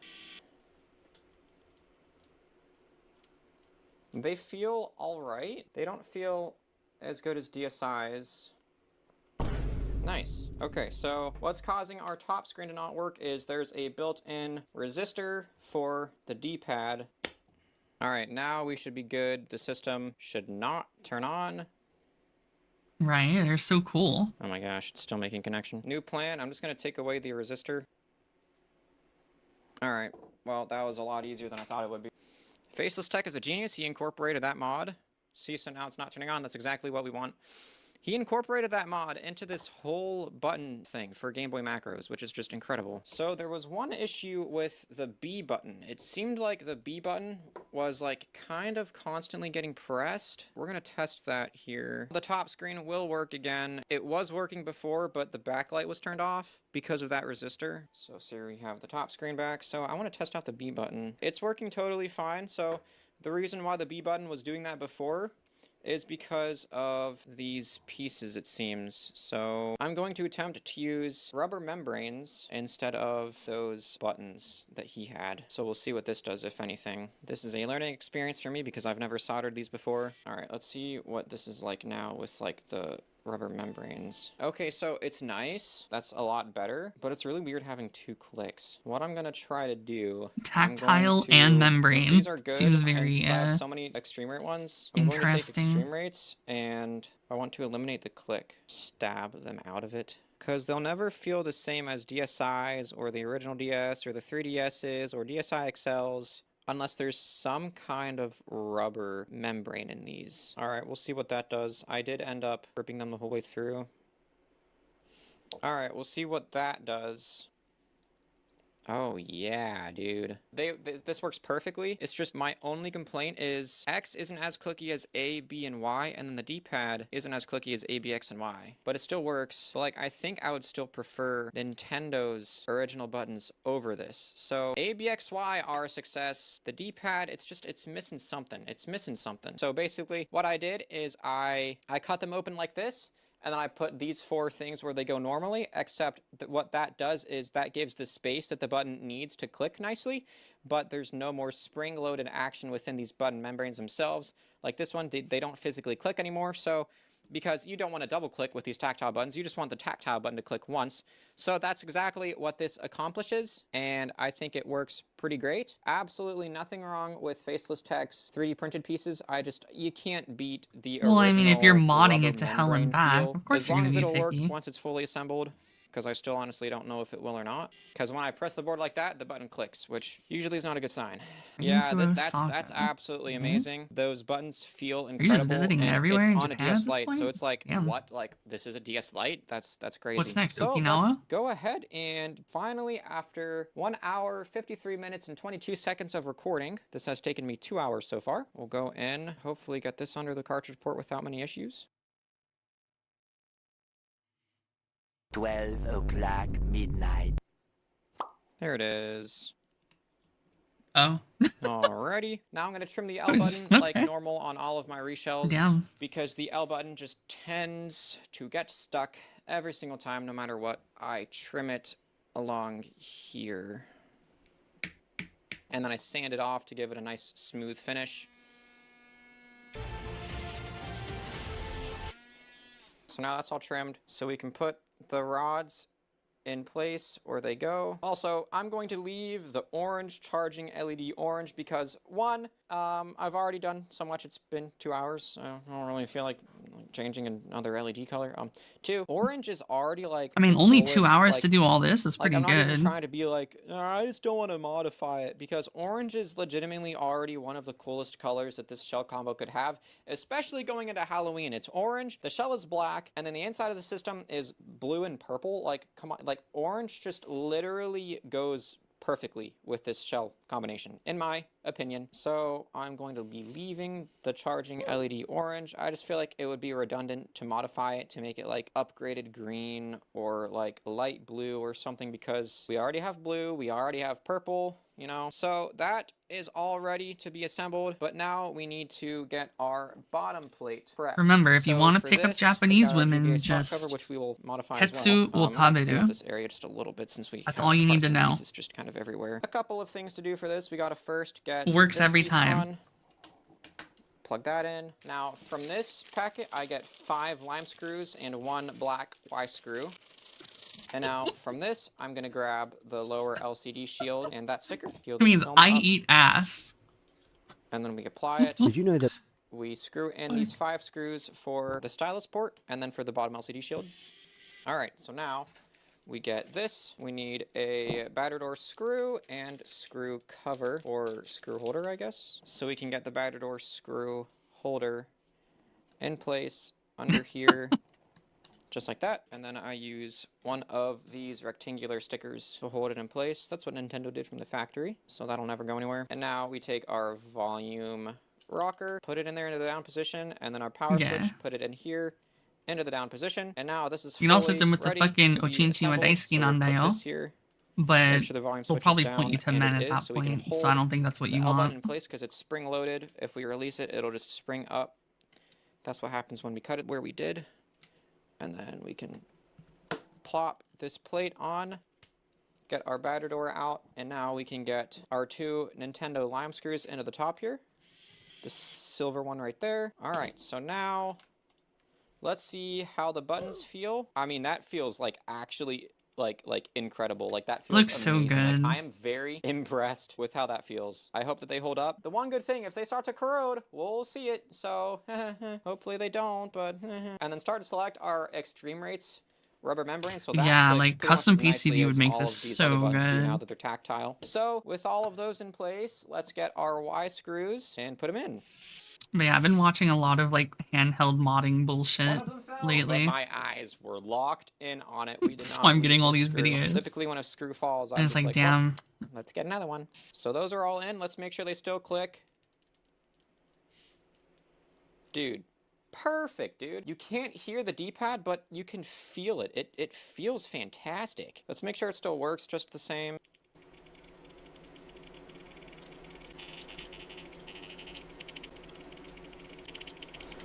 All right, that's fantastic. We'll test the R button, even though I tested before. I know it should work just fine. We'll get these screws in. Yeah, R works totally well. Okay. All right, we got those in place. Let's get all of these rubber pads up here in place.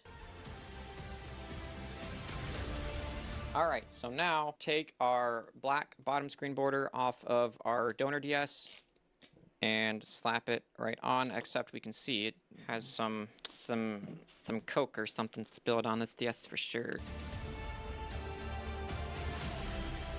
Alright, but now that's all clean, so we can get it stuck on here. Dude, this thing is looking awesome, and the buttons are amazing. Like, I am not going to put on the battery door, because one particular mod needs it to be open. Maybe you know what it is, maybe you don't. You will shortly. Where's the serial sticker? I need a serial sticker. Here it is.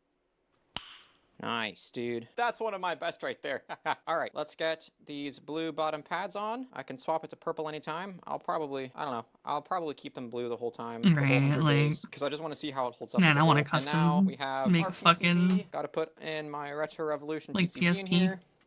Although I And then still this is feel what like this it's brand new probably not as extreme good weight as black like screw is much for. the DS and So it's 3DS perfect like for the has VGA for slot cover. options. And put that in. The system is completely done aside from the battery door because we are still working on it. For our final mod, I have to go get something. It's in the other room, guys, okay? All right, guys, I'll be back. It's in the other room. No, I'll be back, guys. I'm done it. Okay, guys, here, listen, I'm back in my office. Cry, I'm almost here. And here we have a totally legitimate copy of Pokemon White 2. We're just gonna put in there real quick. Fire up the system. So now we can continue with modding the system. So Yeah, we are Pokemon White 2 installing looks a little Flash Me on different. the system, which gets rid of the boot up screen, and it lets you run certain emulators as well for like different types of games, like even I think like PlayStation 1 even, I don't know. NES, just all these different types of games. So for this, I have foil. Hey guys, how's it going? And we need to bridge it right in here. So I'll stuff the foil in here, and then we're gonna hit XBXB. So now once this starts, our DS could get bricked if it loses power, but one, the battery, I'm holding the battery in place, and two, it's plugged in, so even if the battery falls out, it will still keep power and stay turned on because it's plugged in. So with our fancy USB-C charging port, all right, that's not gonna let up anytime, okay? All right, so we'll hit XBXB, and we will hear ticking sounds once it starts to go.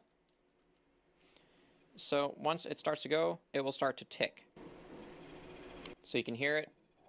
The progress is going up. So we'll hold this until it reaches 100. Alrighty, so now we can remove the foil, and we're good to turn the system off. So now let's take it out of power. We can finally put our battery door on, and we'll get the battery door screw in place. So now our system is once and for all fully assembled. So now let's take this cartridge out. As we see, we turn it right on. Skips the boot up screen, goes straight into the menu. That is so cool. This DS is just absolutely amazing. So now I can take my no questions asked authentic Pokemon White version 2 copy, put into the system, and so we turn the system on, and because it's been flashed, and Yeah, because dude. this system Pokemon White 2 is fucking it's pretty chill like that. It loads immediately into the game, and as we can see, I can play my totally legitimate copy of Pokemon White 2. This DS is perfect. The screens are in amazing shape. It looks insanely cool. It's fully assembled.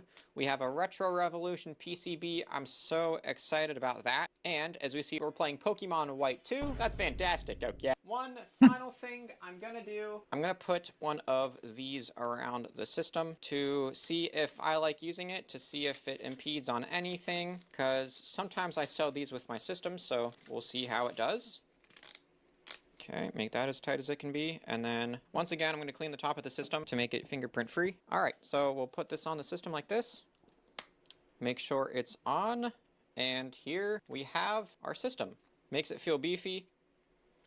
It doesn't close like 100% with the thing on, but it's aftermarket, the shells are aftermarket, so I guess it's expected for it to not fit 100%, but that's still pretty much perfect. So we'll see what this is looking like in 100 days. You guys will get updates along the way, as in I'll just share updates for the single video once it releases. And then once everything is all said and done, I'll sell the system with some brand new accessories. Stay tuned for that, guys. I'm super excited. I'm super hyped.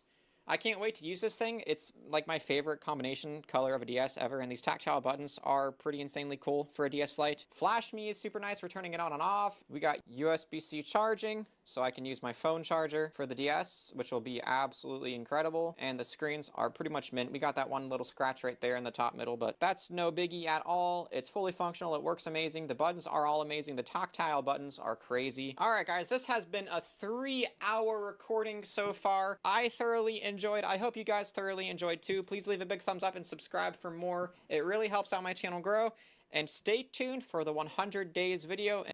Back in 2018, PlayStation released a limited edition console for selling over 500 million units. Well, this is it. It's a PS4 Pro that has this awesome dark blue translucent case, so it's totally different to any other PlayStation that we've seen before. Not only that, it has some nice copper details, including a unique serial number on the front. It also comes with 2 TB of internal storage, a PlayStation camera, a vertical stand, and a matching DualShock 4 controller. The Even the packaging that it came in was pretty special, with a velvet sleeve and a translucent blue box. Now, I did buy this on launch day and I used it for a few years before packing it away, so powering it on for the first time in a few years is proper nostalgic. And you know what? I think this could be the best looking PlayStation that we've ever had. But what do you think?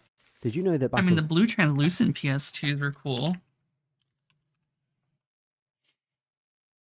These ones are sick. PlayStation gamers, this is the custom Ocean Blue DualSense from Killscreen. It delivers a huge throwback to the Japan exclusive Ocean Blue PS2 released in Okay. The OG.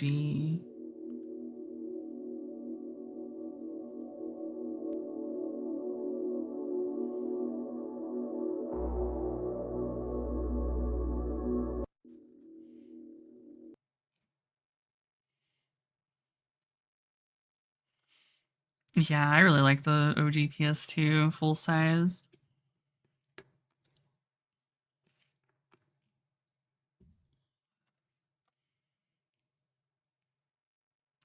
Unfortunately, my OG PS2 died, so I have a slim. This eject button, hard drive, not a SATA. Now, So finally, now I got it's this time little for thing. the 90,000 model, which on the surface looks very similar to the 70,000 model, but there are a few subtle differences.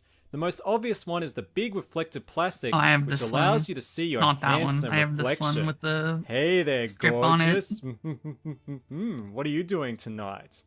So if we look at the front, you can see they've sort of toned down the ridges a bit, and they removed the vent. As Oh you god, that looks terrible. What the fuck? I'm glad I have this one down here. see here, the vent is gone. And if we look on the top, they've added a vent. And if we also look underneath, there's now an added vent. In fact, the holes are gone, so you have to get a different stand for the 90,000 model. Now, if we look on the back, there's similar I/O, but there's now a built-in power supply. There's no longer an external one, and unfortunately the 90,000 is not universal. So that's 1 point for the 70,000 model, which is universal. Now, as you can see here, the holes are now missing, and they've also moved the I/O bit to the left. But it works just fine on the universal power is now a eject button. It's now a top loader. This is the one I so that's have. one less thing to break. No mechanical front loading I drive. like this one. And we can stand on its side. We can twist that. Twist it back. If we look underneath, we can see little holes for the stand. So there's one of them. And there's the other. I'd rather mod my PSP, honestly.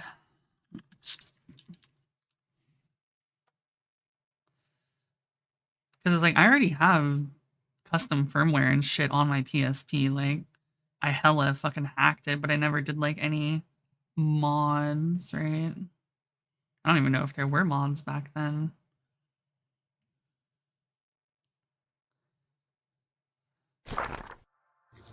There was nothing else out there like it, and quite frankly, it looked amazing, and still does. But overall thoughts. So starting off with the IPS kit, we have the LCD panel itself, which has the same exact footprint and dimensions as the original screen. No, I got tiny ass hands, has dude. a ribbon PSP cable felt that is great. nearly identical to the original as well. This should make the installation easier and is an improvement over previous kits that required the use of an adapter ribbon cable. And the only other item included with the kit is this foam gasket to help keep dust from getting underneath the PSP screen lens.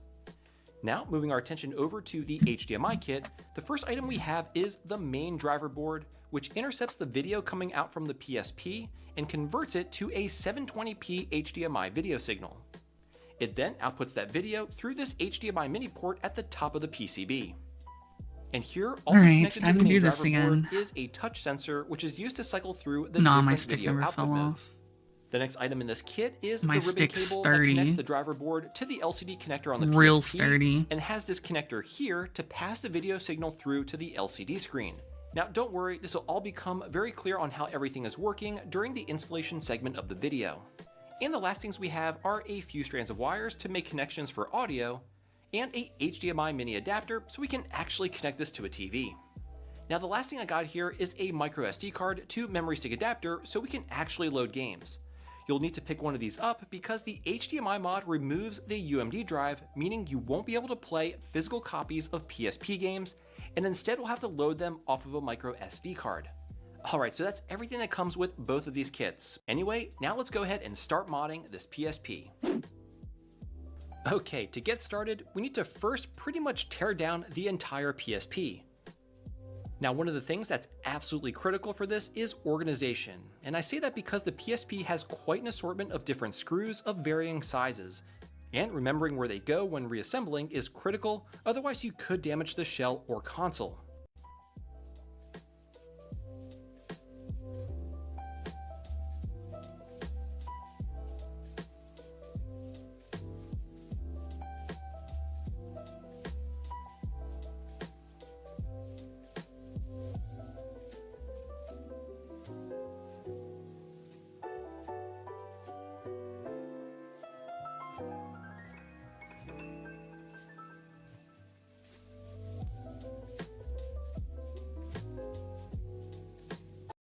Still have this. This is the fucking OG ass. Yes, I have chapstick.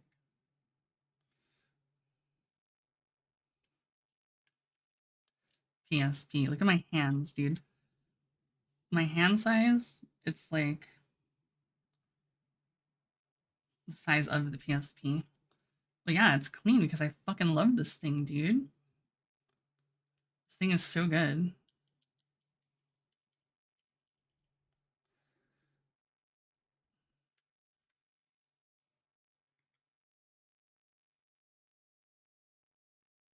It doesn't have a battery anymore because I had to fucking remove it because it was bloating. Yeah, the joystick is used. I played so much shit on this, dude. It's fucking nice and clean still.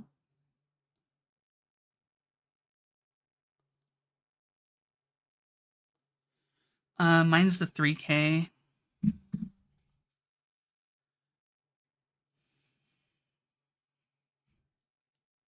Chopstick.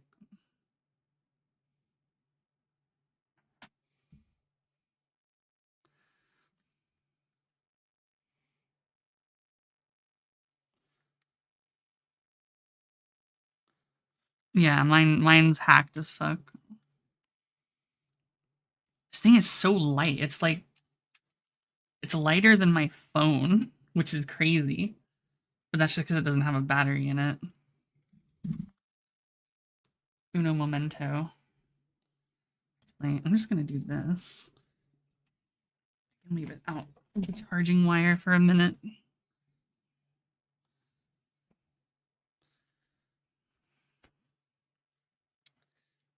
I've actually had that chapstick for like hella years. I just don't use a ton of it.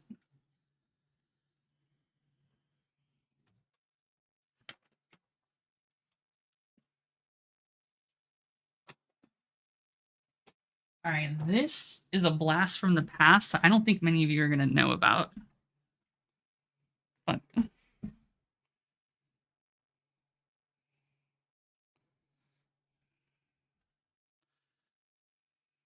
oops. This.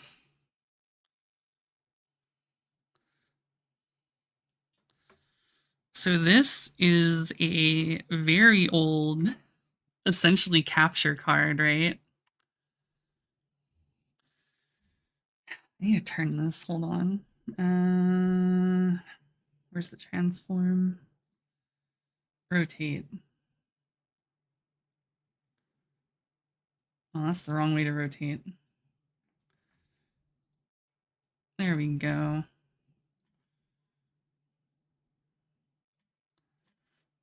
This is ancient technology. This is like, I don't even know how to describe how old this is.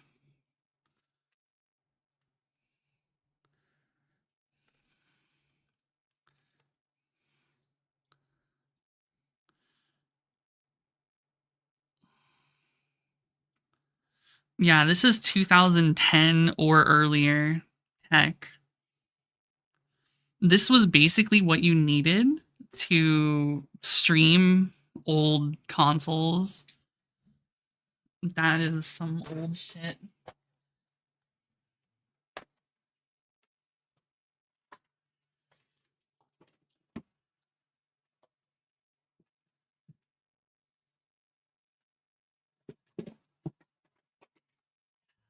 Here is also something very old. It's been collecting dust, but translucent PlayStation controller.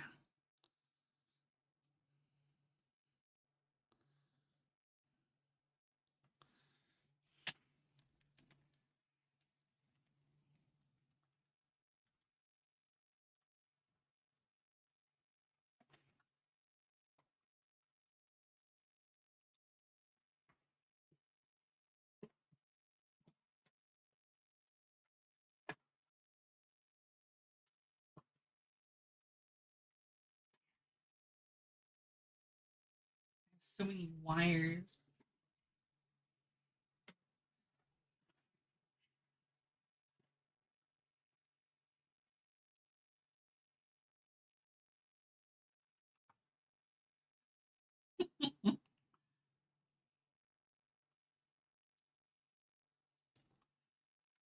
All right.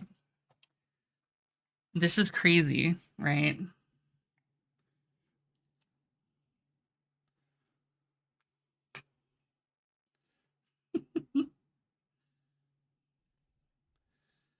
Kids these days don't know about these phones.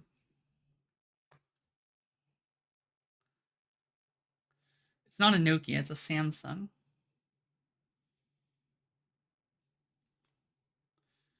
Yeah. I even have. Damn. Throw it.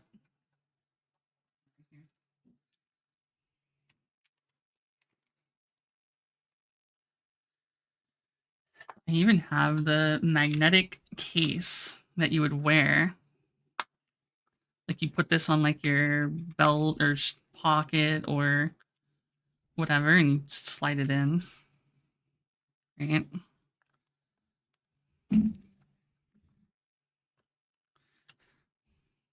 Like so. Just slide it in, close it, and then it's in there.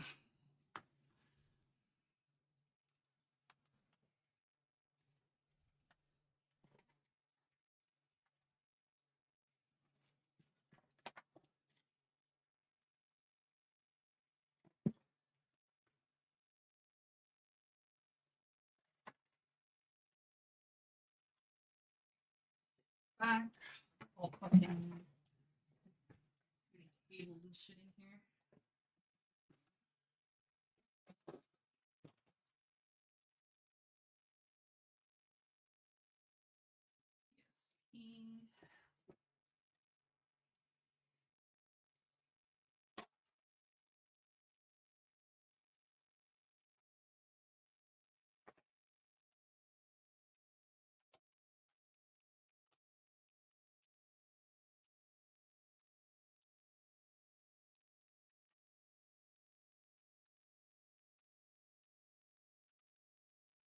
Damn, you want to see a Grand Blue relic?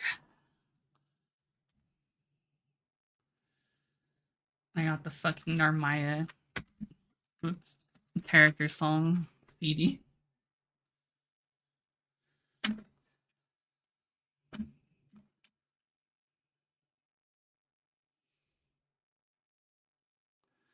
That's a Grand Blue relic. You had to buy this to get that skin in Grand Blue.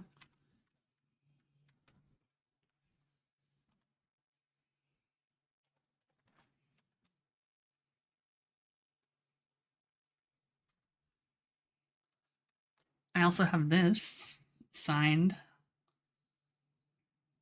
Probably not many people will fucking, you know.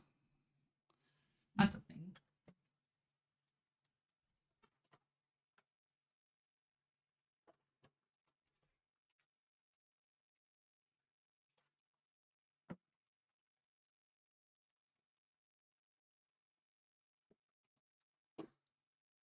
Ah. I have a PlayStation 3 controller. You can tell because it's wireless. Right? I have a second PlayStation 3 controller.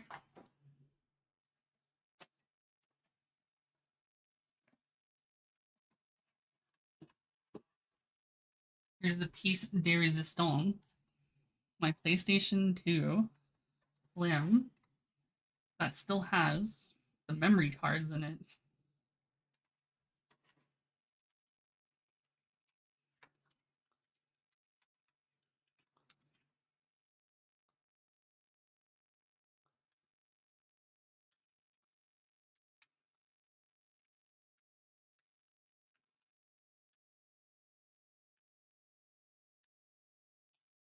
This was a PS1 memory card.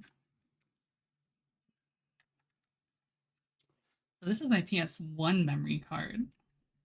This is my PS2 memory card.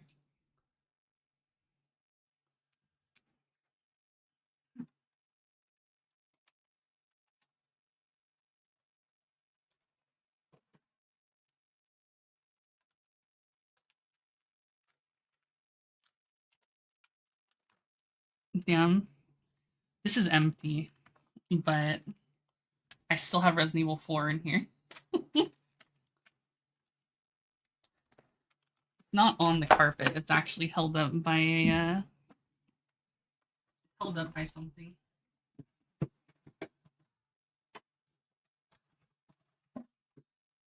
Here it is. Why are you undone?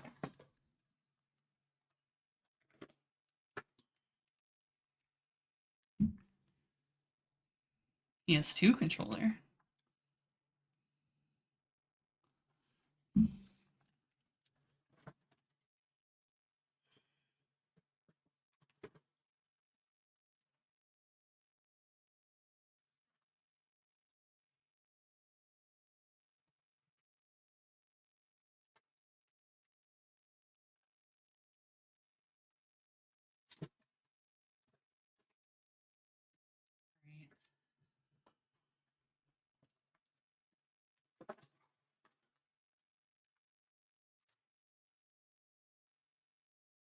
What the fuck is in here? What the fuck was this?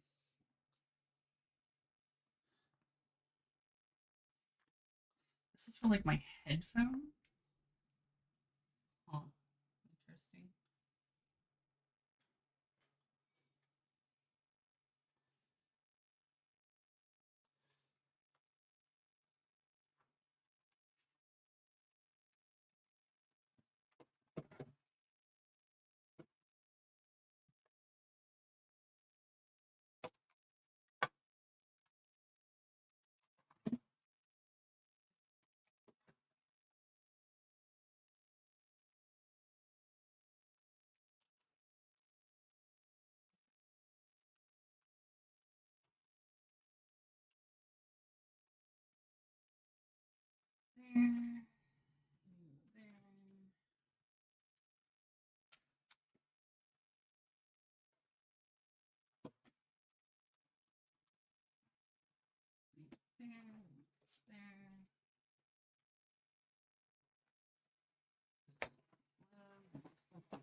Now I'm all dusty and shit.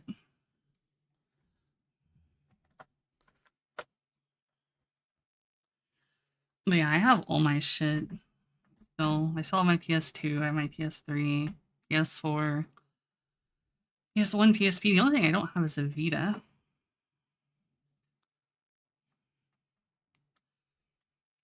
These are my repurposed art gloves.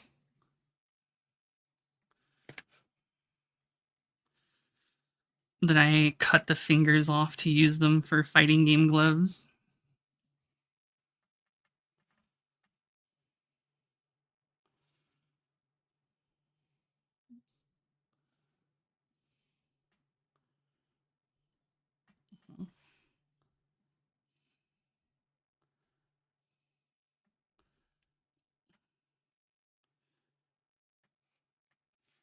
I just use them for fighting games because my hands get all sweaty and shit, yeah.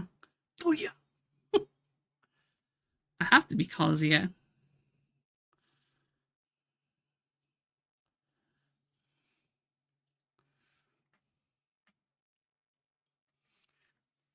I have my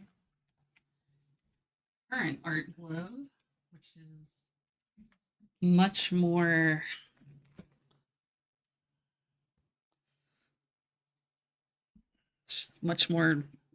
thing complete.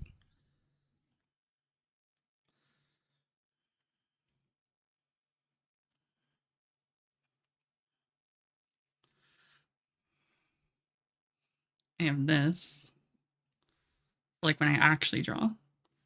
Basically, these ones I just cut off the finger portions, so it's just like a completely fingerless. Yeah, this is that's what it used to look like.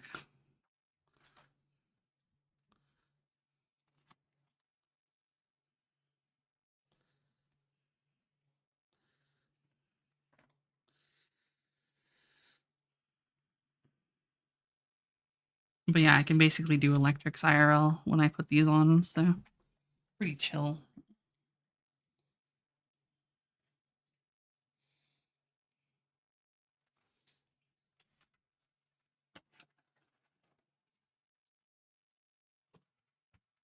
I pulled too many wires up.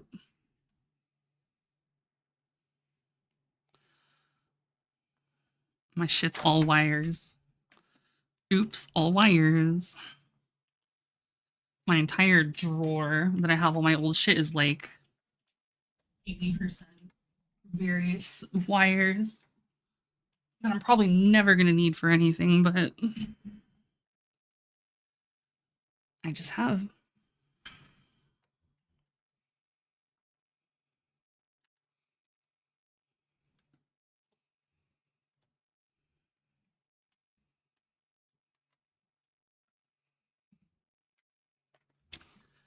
I need to pee.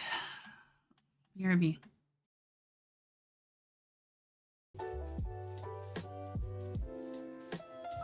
Now, these here are the retaining screws for the UMD door. Be sure to remove them first before attempting to remove the door. Once they're out, you should be able to pry the door off using a spudger. Now we can go ahead and begin to remove the UMD drive.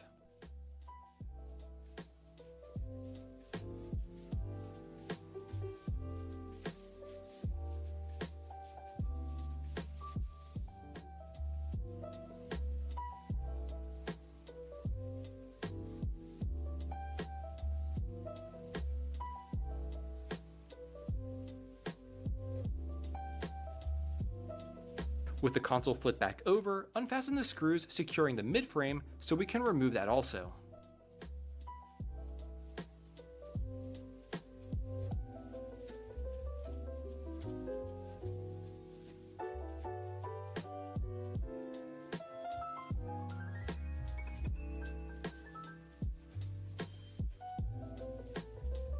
Next up, we need to remove the motherboard.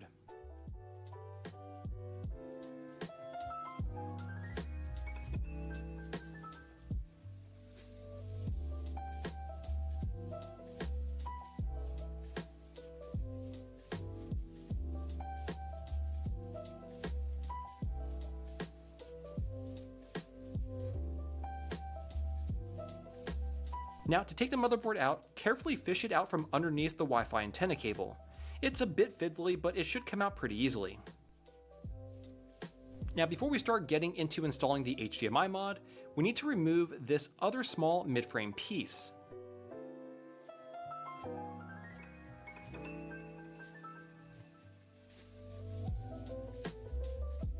And once it's out, you'll need to refasten the 2 screws we just removed that were securing that mid-frame.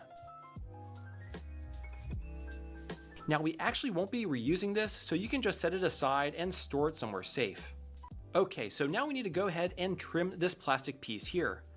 My preferred way of doing this is to score the plastic using a sharp blade like a craft knife. And then with a set of needle nose pliers, I carefully fatigue the plastic off by bending it back and forth along the score until it eventually breaks off. And as you can see, this usually results in a nice clean break. Next, we need to trim the small plastic fins here on the other side of the UMD drive opening. Flush cutters work really well for this.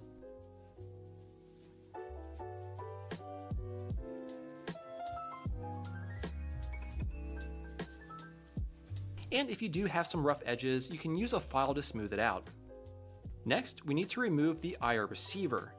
The way that I did this was by applying some solder and attempting to lift it off as shown. Another way to do this would be to use hot air. And I've been considering, I've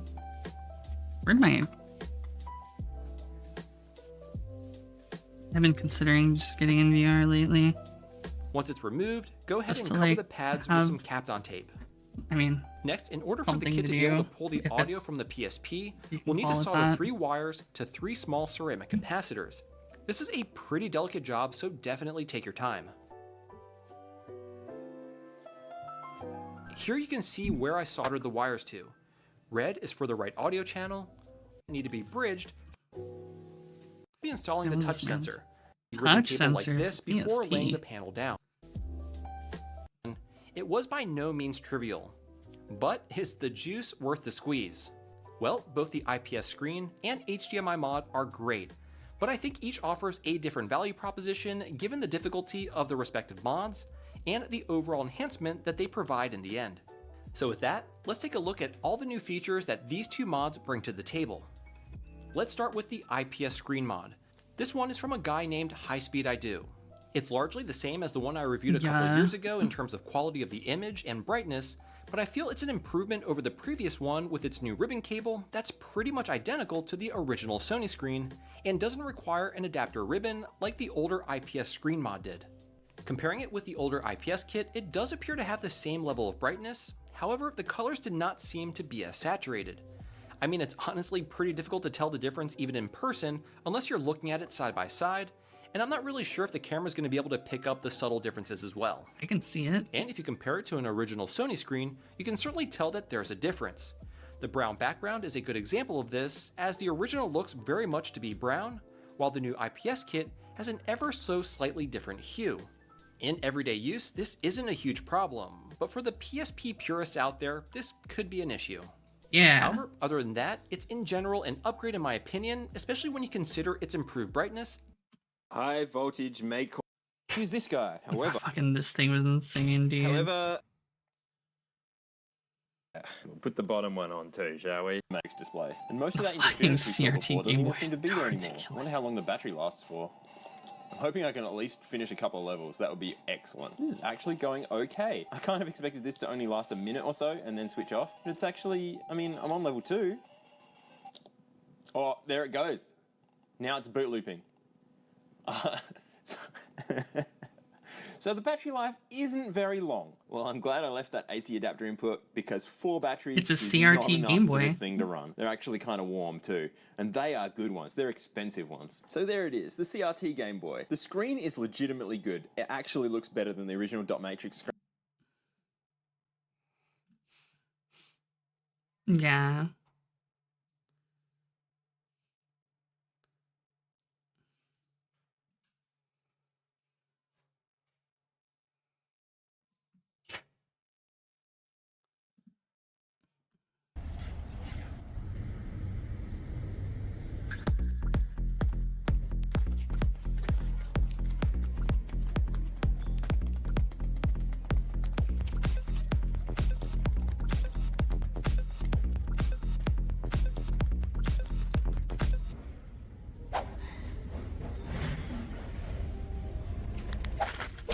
is a pen. Bruh, I fucking love him. He doesn't even give a shit, which is great. He just kind of does whatever. Where is it? I gotta go far back for these ones. Not 9 years far back.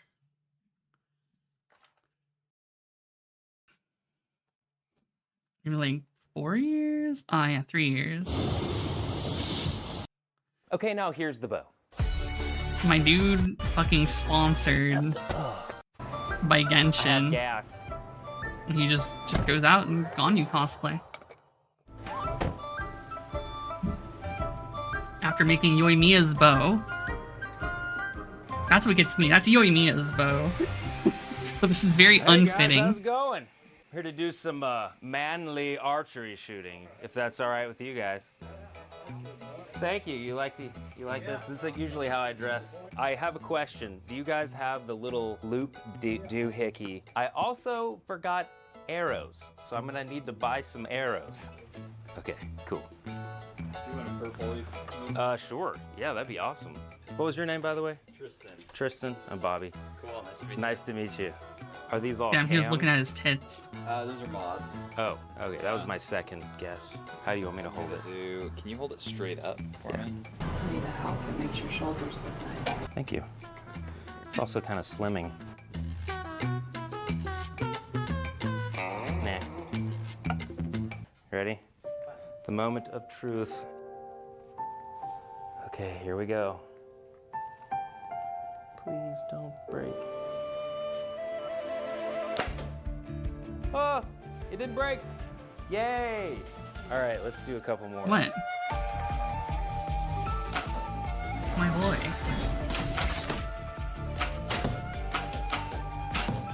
All right, I think that's good. Oh man, that really got in. Did you help a maiden out? Thank you, Micah. Thanks, dude. I appreciate it. Absolutely. Thanks for being good sports. Thank you very much. I appreciate it. All right, let's go home. Yeah, he's got like zero shame, so, you know. Seal. And this is a hobby knife. When you bring the two together, they kiss, which causes the pencil to become pregnant, as everyone knows. Help a maiden And the out. pencil within Yeah, he has that a wife. He has pencil 3 also kids. becomes pregnant somehow. At least that's what I'm going to attempt in what will probably be my most ambitious pencil carving yet. A pencil in a pencil in a pen seal. A pencil inception, if you will.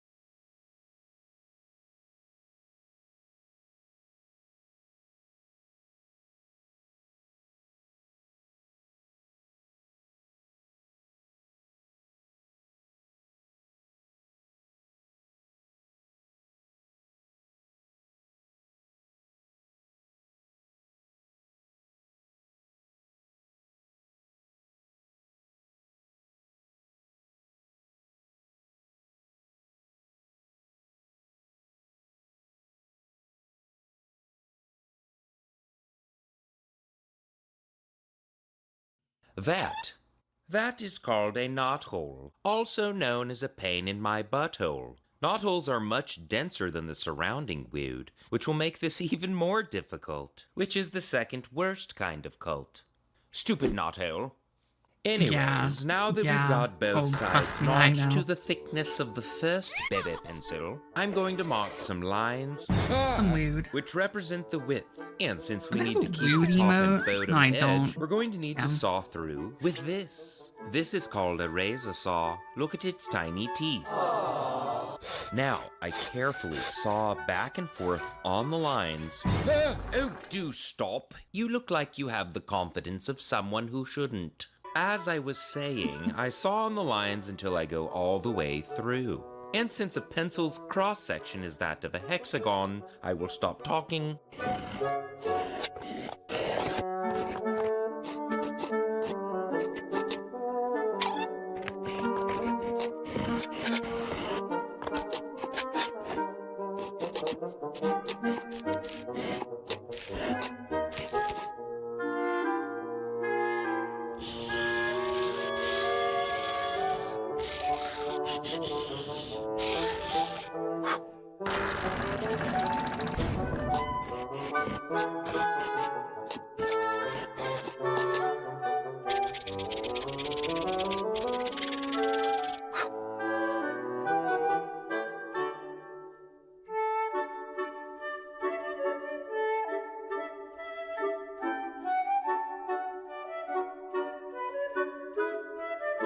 Yeah, it was him.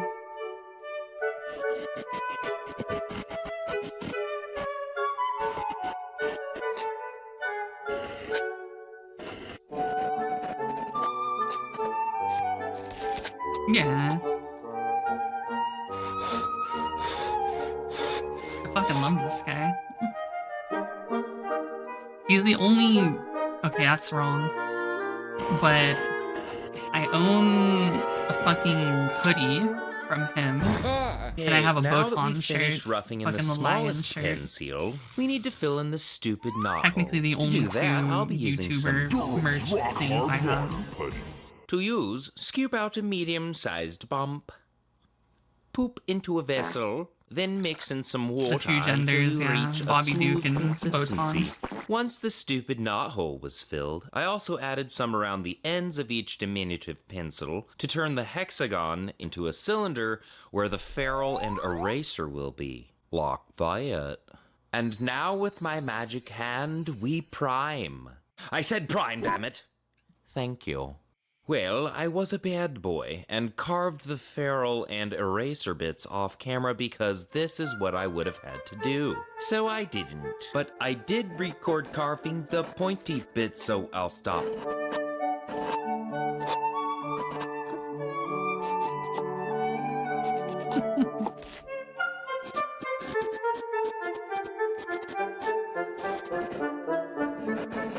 I guess. Right?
Hooray for autism.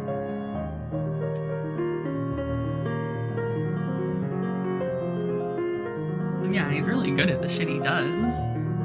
He's just a quirky guy.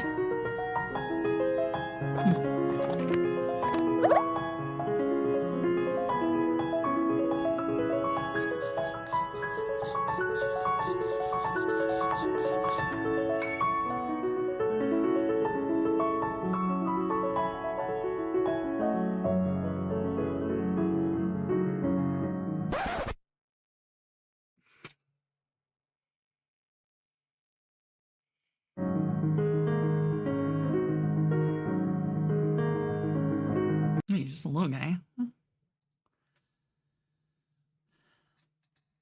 Ugh.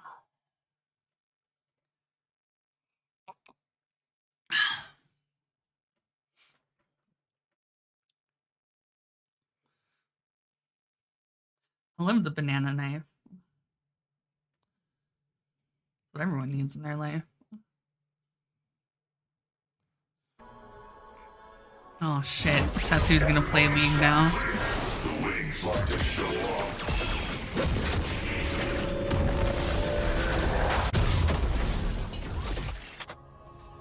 Setsu the fucking Galio man.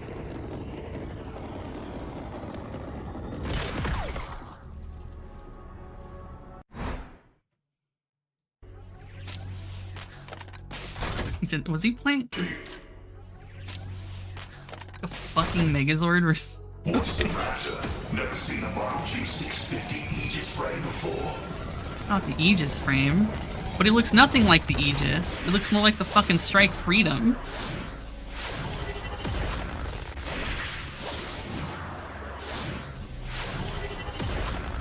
Rumble also has a super robot skin.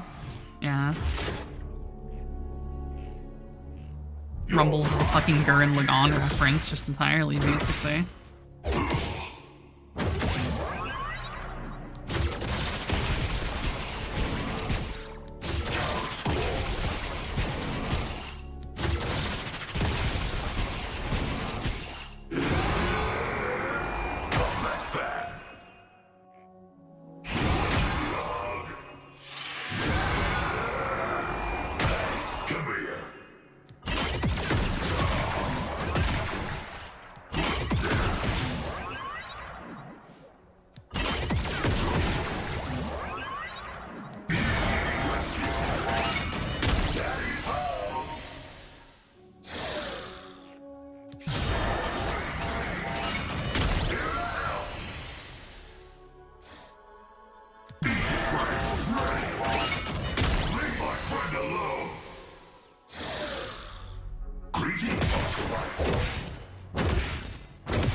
Ah, yes.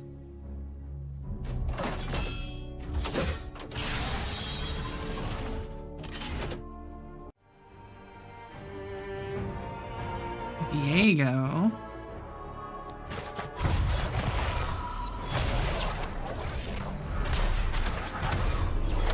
The skin looks awful. Wait, that's fucking AA wrong. Where's Diego? What?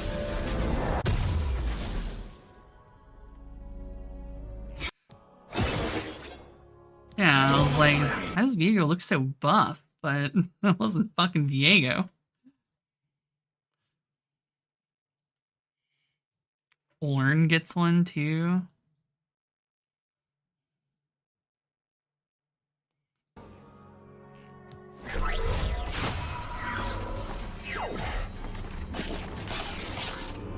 Yeah, I guess so.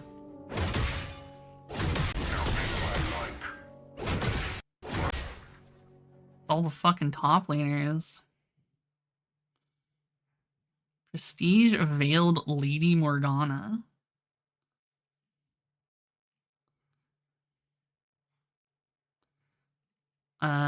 Depends on how recent.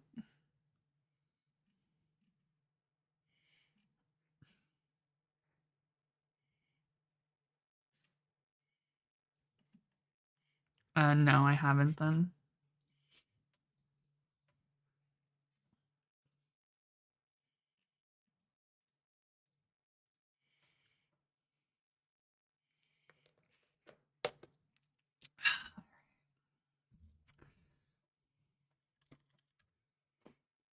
Big A.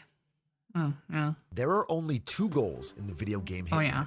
Kill the targets fucking love his and don't get Hitman seen. shit, dude. From those 2 goals, an Every year, infinite amount we of need solutions this. appear for those with creative enough eyes to see them. In this game, it's not just a mechanical shot. It's not just pressing the buttons faster.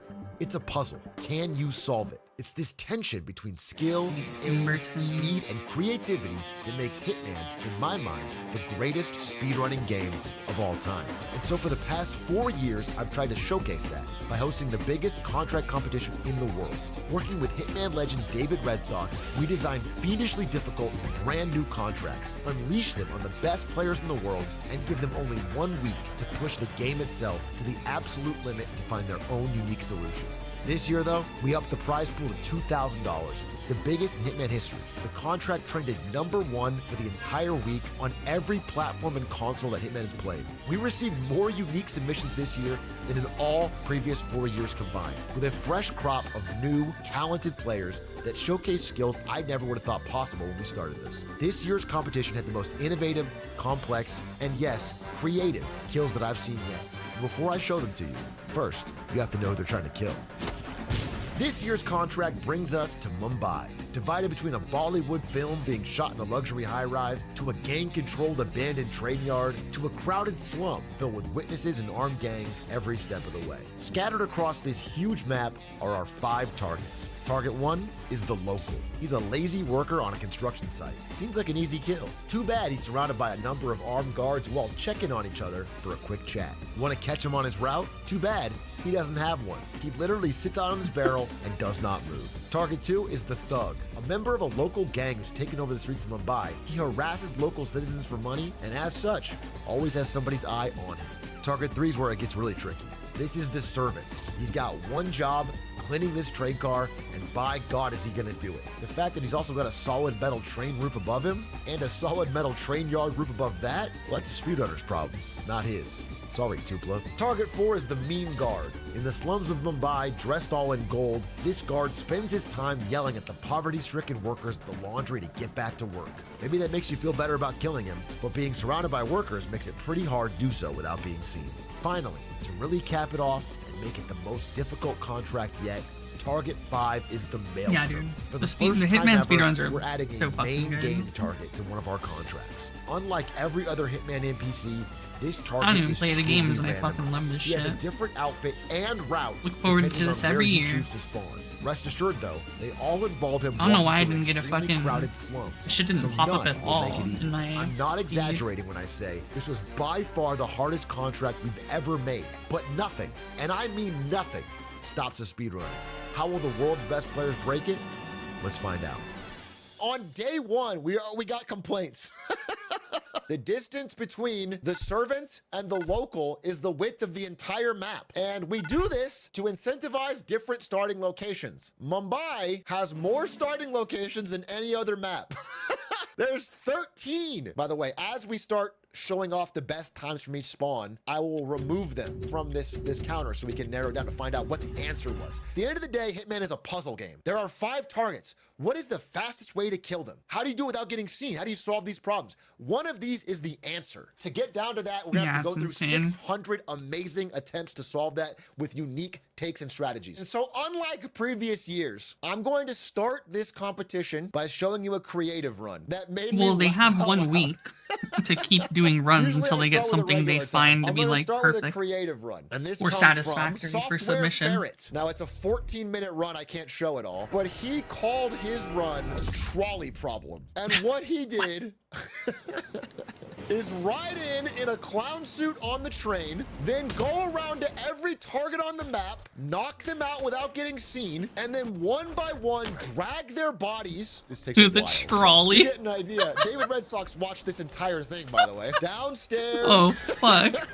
He had to clear out every single person on the map that was in the way so we could keep green guns. It's a pain in the ass. Finally gets every single target all the way here, all 5 on the thing, and then He solves the trolley problem. as the train starts to near, he teabags in front of the camera and changes the train track, literally trolley probleming.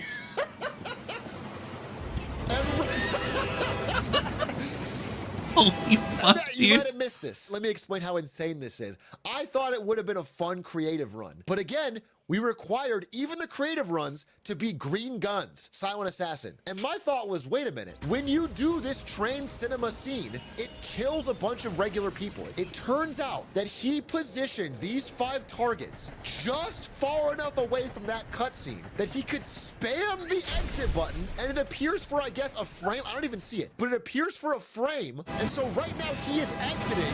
Holy shit.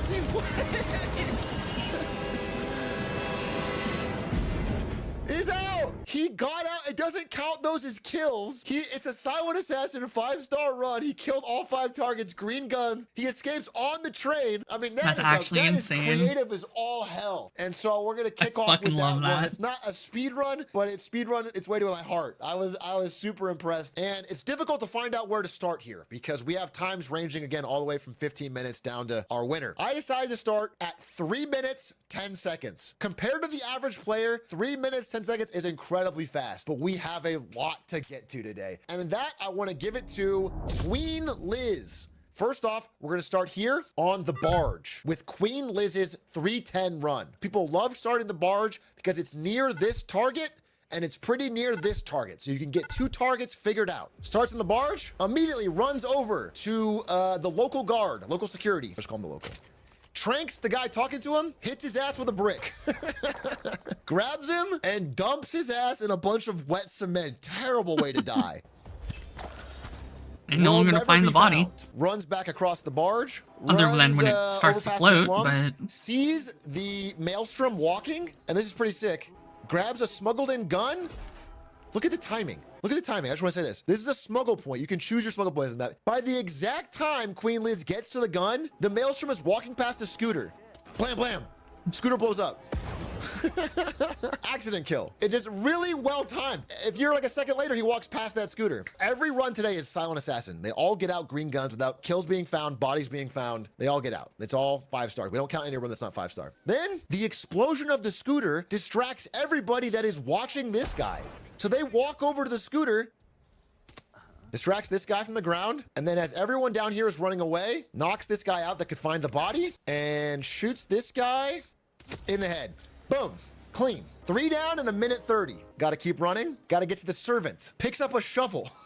How do they open this door I'm just again? waiting for the sub they brought a fucking lockpick. Okay, they use one of their 50-second runs because you know they have to be there. This guy with the shovel steals the disguise so you can sneak into the train yard without being spotted, and walks into this cart with the shovel, unlocks the door again, just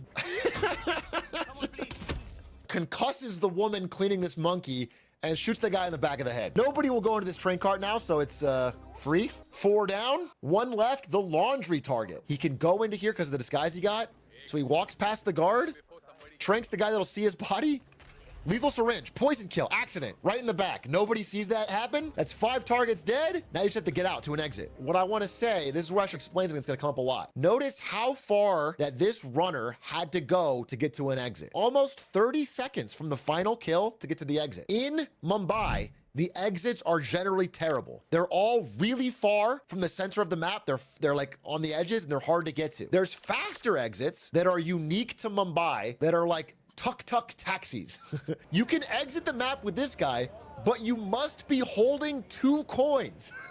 If you are not holding 2 coins to pay the guy, you cannot exit, which means you either need to find 2 coins on the map or you need to smuggle them in, and that takes up an item slot. So if that guy wanted to get rid of his lockpick, he could have brought 2 coins. They add a real unique complication. So a lot of elite runners as we go forward have to find ways to pick up coins during their run so they can pay the cab man to get out of the level. Literally, that saves time. This guy did not get coins, which is one of the reasons it was an over 3-minute run, because they had to run almost 30 seconds to get to this exit. But still, an incredible time from Queen Liz, aka Choke Artist 420.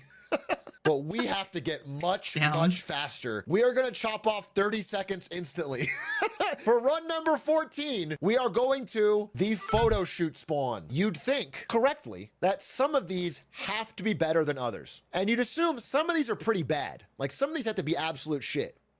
You'd be sort of right. After this contract, with how much variety we got, every single spawn got a crack time, which is just incredible. This was, I believe, the least popular spawn with a 244 time from Banana Cake. He uses one advantage of the photo shoot spawn, which is you can smuggle a sniper in nearby. So he grabs a sniper and now he has to get out of this stupid tower. So he has to run all the way downstairs. Look how much time it is before he's even doing anything. That's how bad photo shoot is. Distracts some guards in the construction area, jumps downstairs. He made the local walk over here, Sniper, blam, back of the head. Look at where his body falls. Behind this brick, so nobody over there sees him. Picks up his gun, picks up this brick. He even, just to be sure, because sometimes the people up here will look out the window and see the dead body, he panics them so they run away. Then, at the exact same time, he flicks out his sniper and notice this sign from the photo shoot route at 49 seconds. The Maelstrom walks under this sign. So he flicks around, times it. The sign crushes him, accident kill. He knocks out that guy so he doesn't find the body. Insanely ridiculous shot across the map. I believe this is to the hill guard. This is the guy on the hill. This is Thug. He triple shots an area that only the Thug can hear. Guards like the Thug in Hitman, if they hear run too, 3 shots, will haul ass to where the shots came from. The Thug starts running to this spot, which has a tiny puddle of water that he puts a taser into. So already he's killed basically 3 targets without leaving the construction site. Electrifies the puddle. So that guy's gonna run all the way to that puddle and get shocked to death. Then he escapes the construction site and goes a route that most people don't take. Most people didn't run through this part of the map. Again, one of the hard challenges, and a lot of people complain about this to me, and I'm like, well, deal with it, is that when you try to get around the map in Mumbai, there's so much crowd crush. If you bump into an NPC, you get slowed down. So being able to weave through the NPCs is actually really important, because if you bump a single one, it costs you time. It's like very hard to get through the map in general. There's so many NPCs. He ran all that way, by the way. He ran that 30 seconds over here to pick up a single coin. That's how important the coins are. I mean, it's part of his route to passive, and then he goes through here, and now he's trying to get over to the laundry guard. There's a small slit in this metal grating in the side of the laundry. He tosses a proximity taser through here. When a guard, like the mean bodyguard, picks up a taser, they get shot to death, accident kill. It only works on guards. Laundry guard dead. Then he triple shots to panic all the guards here. They're now gonna run to where he was. They're looking around panic. They're gonna run this way. They're not caring about him. He walks right past them. Mud shots open the door. Fires 3 panic shots into the train car where the servant is. The servant is his last target. That makes both the workers in there panic. Walks into here, steals the last coin from this homeless man's bed. Now he has 2 coins. Then, right as he walks out of here, this panicking guy runs out the back of the train alone. Boom, dead. All 5 targets dead, and he has 2 coins in his pocket. So when he jumps off this train, he can walk right here to a nearby tuk-tuk, pay him 2 coins, and get out. Sick run to make the photo shoot viable. We are gonna chop another 30 seconds off of that. From Clerica Raptor X. We're at 2 minutes and 12 seconds from the laundry, top of the map. The laundry start is terrible. And I'll show you why. You know, you start the game, you're a worker on the laundromat. If you cut the cutscene and leave, this guy sees you instantly. Which means every single time you have to wait for the full cutscene and then wait longer for the guard to walk away. You start at like a 4-second deficit every time. The laundry start people were determined to make this work. Waits the full cutscene, as you are required to do. Waits for, I believe, 2 slaps. Puts it down. Starts moving at 7 seconds. In a speed run.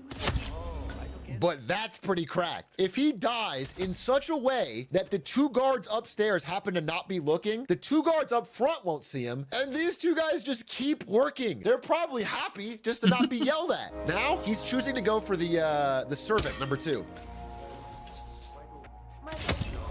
Now that's the second thing. When you get to these cracked runs, they started figuring out where are the blind spots. He walks up, and when this guy lifts his head up from his sweeping job, if you shoot him in the head, this woman will not stop polishing this monkey. And by the way, that's not a euphemism. She's polishing an actual monkey statue.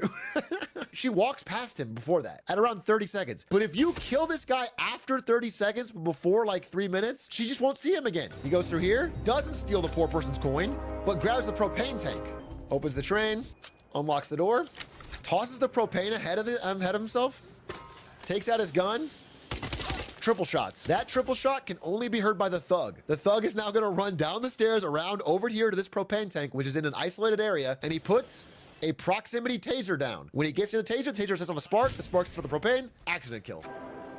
Smuggled in 3 coins. He used one of his smuggle spots, not for a sniper, not for a tranquilizer, not for a gun, but for 3 basic coins. That's how important the coins are that he used one of his slots. Oh, it wasn't even a proximity. He actually just he timed it. He timed the bomb for when the guy was there. That was actually pretty sick. It wasn't even proximity. This guy hears the explosion, and if he's standing 1 coin left right over, you can here give when he to a hears the homeless explosion, man. he runs this direction. So he goes, oh, what the hell? And starts running away. Look at the timing on that. He shoots this first. It explodes after like 3 seconds. He times this guy running. It's going to pass it right when this... I mean, that's cracked. Now only one target is remaining. The local, he has different cycles. Sometimes he's talking to that guy, and sometimes he's alone on the barrel. Right now, the guy is talking to him. How does he get the guy talking to him to go away? So he shoots the crane. The entire thing falls, explodes, and this guy right here is going to turn around to look at it. That's when he shoots his buddy in the back of the head. Now, that guy will turn around, but he's right next to the exit. Yeah. Boom! From the laundry start, incredible run. We're not in our top 10 yet, but we are now officially under 2 minutes. For the first time, we are going to eliminate a spawn. Laundry is not the answer. The next one I'm going to show you is taxi. Now, let me explain. Everyone could tell very soon that taxi was a terrible spawn. Taxi is so far from these two targets. To get a sub 2 minute from taxi is uniquely impressive. So this is Hagru's sub 2 minute taxi spawn. Running man. So he starts out and he hops this wall. By the way, he does the whole thing in boxers. Extra cool for Hagru, I guess. Takes out a proximity taser. Tosses that taser into a puddle. The local guard is going to walk over to that puddle and die. Very simple. That's one advantage of taxis. You can knock that one out real quick. We're 30 seconds in. He got a kind of quick local guard kill, and he stole a hammer. That's it. The fact that he made this work, that right? he kills it's like, these God damn it, I gotta get up. minute All right, is I'll do crazy. 2 minutes. He picks up a car battery. Tejas Then go back to sleep. Shots, walks up the Just a route morning into the jog. skywalk, walks over here, holding a car battery. Nothing out of the ordinary. Stops right here. Just stops on a dime. Turns, aims, without seeing where he's throwing it. That car battery lands in a puddle the Maelstrom is currently walking through. The car battery flicked from the second floor onto the first floor. If he had been one second later, he the didn't have Maelstrom time to get passes dressed. it. He had Then to get drops his job done briefcase, real pulls out a quick. sniper, shoots that sign, causes everyone to look that way.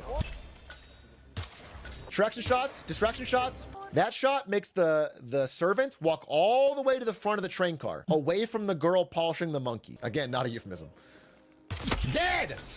That other shot makes this laundry guy walk away from the workers and away from the guards that are upstairs that could see him. Dead! 2 quick sniper kills. Shoots all the way down this hallway of guards to distract the thug. Kills the thug that was distracted upstairs. Walks down the stairs. Barely avoids getting seen. And he has 2 coins. 1 minute, 58 seconds. Barely under 2. He starts here, goes over this wall, goes around this, goes over here, goes through this, goes up here, around here, over here, up the hill, over here, down, around into the exit.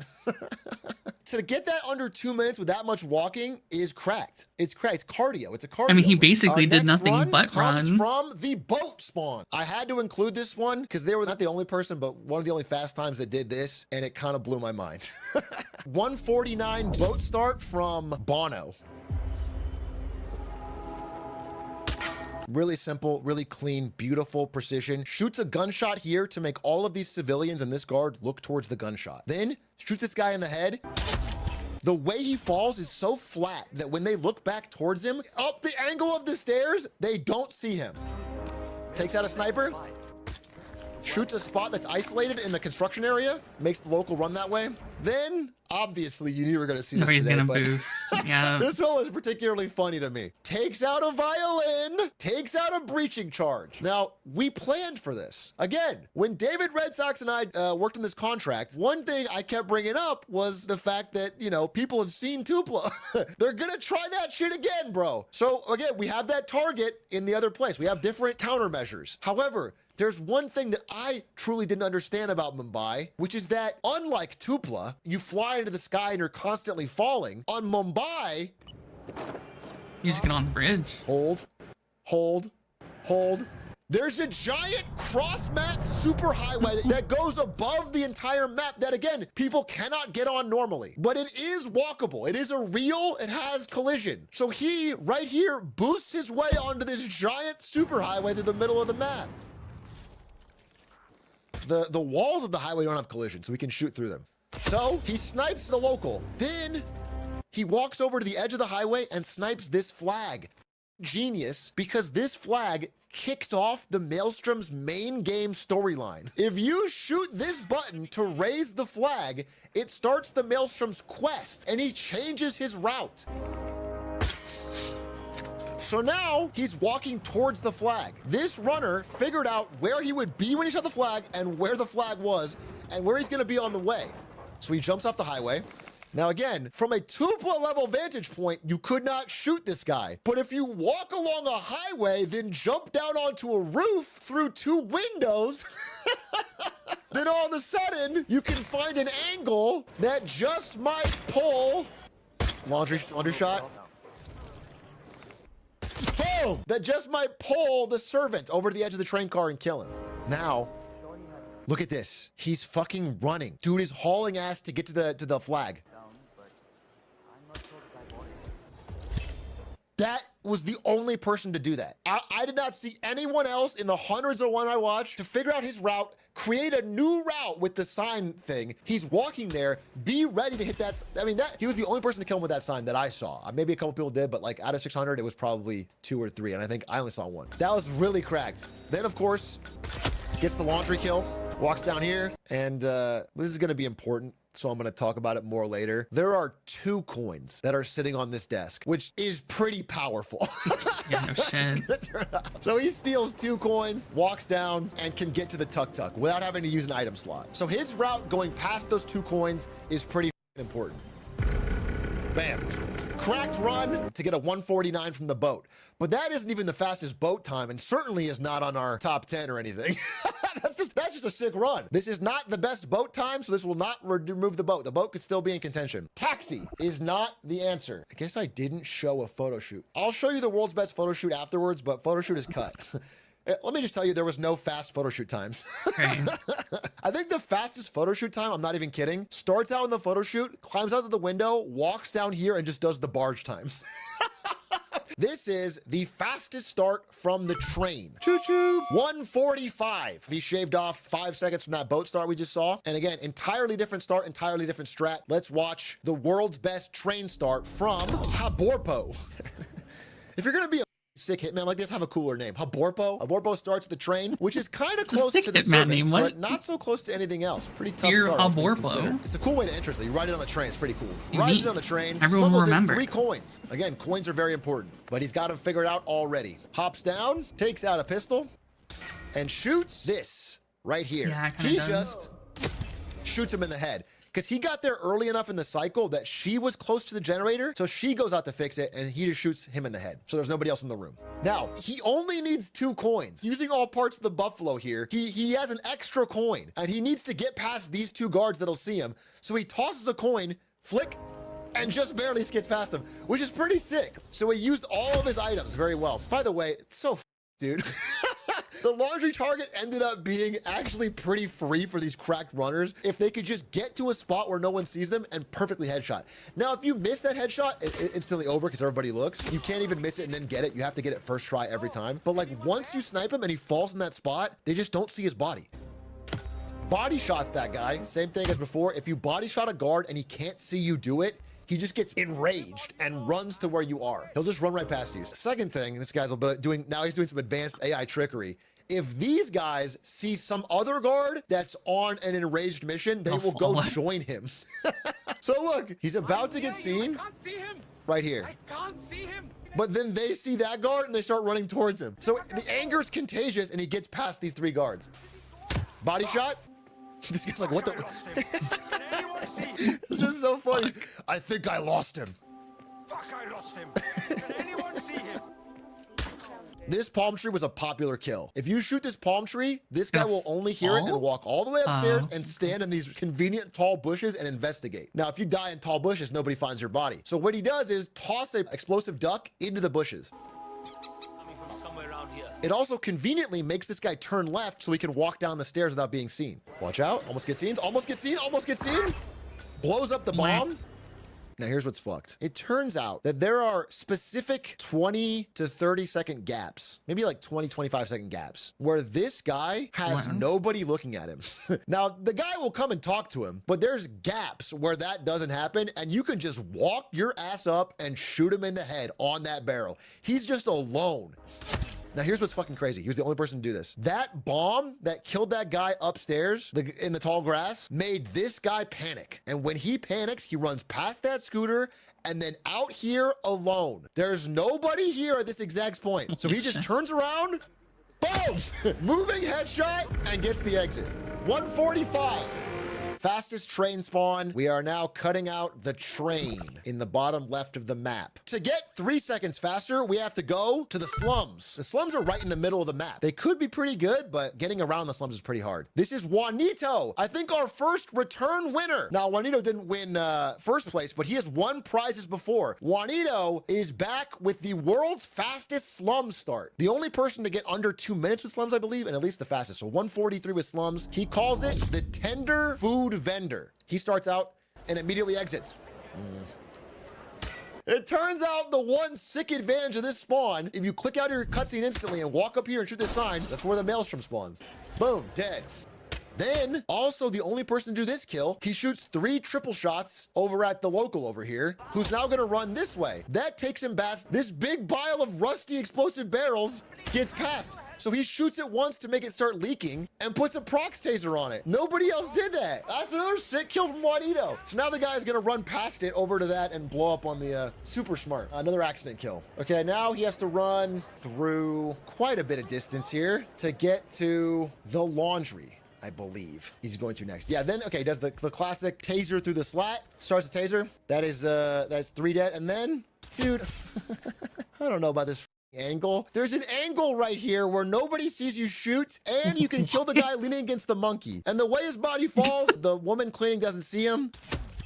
3 dead in a minute. There's a guy not literally seeing him, so I have to that dude explain, isn't real. This is what we call fake NPCs. Yeah. Now, Hitman is a game that has huge environments, hundreds of NPCs, and it's designed to run on both PC and console. So the developers had to make a little bit of a certain NPCs I'm gonna are show you real. live in game just so you can see authentically how it goes. See this huge crowd of people? See there's dozens of NPCs? If I pull out my gun, you'll see which ones are real. The ones that have white dots are the ones that are actually have AI that will notice you have a gun. If I pull out my gun, look, she'll see me and I lose green guns. But not every one of those guys is a real NPC, because if they all were, it would stress the system. So instead of having a full crowd of every NPC like running in panic and talking to guards, they just mix them in. But the really elite runners know the gaps in the crowd where real NPCs don't see them and fake NPCs do. And they can still die, by the way. They can still die. And if they die, you still lose Silent Assassin. But they can see you and all they do is just panic. Miami had it as well. People use this on Miami. We showed this in the last contract. So that guy died from the taser. He's running. He only has one left, the thug. And this is pretty cool. He blows up the scooter. Everybody panics. Everybody's running towards the scooter. The civilians run away. The guard in front is running towards. He just pops a guy in the head. Escapes on the boat. And this is the first time the boat felt like a fast exit to me. Like, the boat was not out of the way at all. He routed it so well. He just ended up at the boat when he needed to be. It wasn't out of the way. Very clean. Juanito, the tender food vendor, great run. Let's keep it going. Let's keep chopping down time. We are now going to show you the best world record hill start, which is faster than that. Slums are now removed from contention. Let's pull up the slums. Now, you'd think the hill would be pretty damn good because it starts near the thug. We'll see how that advantage comes into play. This is from that tower. 47 dripped out with the bandana and the gang member outfit. Shoots the flag.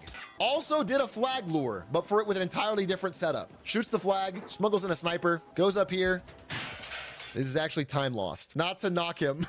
I saw a few people do this. You can actually shoot this ladder to make it fall faster. This guy didn't. It's a half-second time lost. Okay. Wow, I forgot this one, I think. He ran this direction? Where the hell is he going? Oh, yeah, it's this run! Okay, I was like, why do we include this run again? This is what it takes to get a top time from the hill, bro. Again, a violin. Again, a breaching charge, of course. However, he is also not doing what Tupla did. He's not going to the sky. He is going to something I didn't know about. Always finding new shit. He is going to laundry angle. Again, these are angles that shouldn't be possible, and they're ones no one else had. 2 shots. Okay. There he is. Now he's in the train. He's on the train.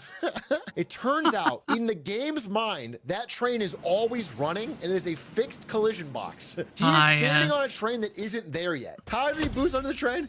Gets the laundry kill. He just dude, he's so far out of bounds, it's crazy.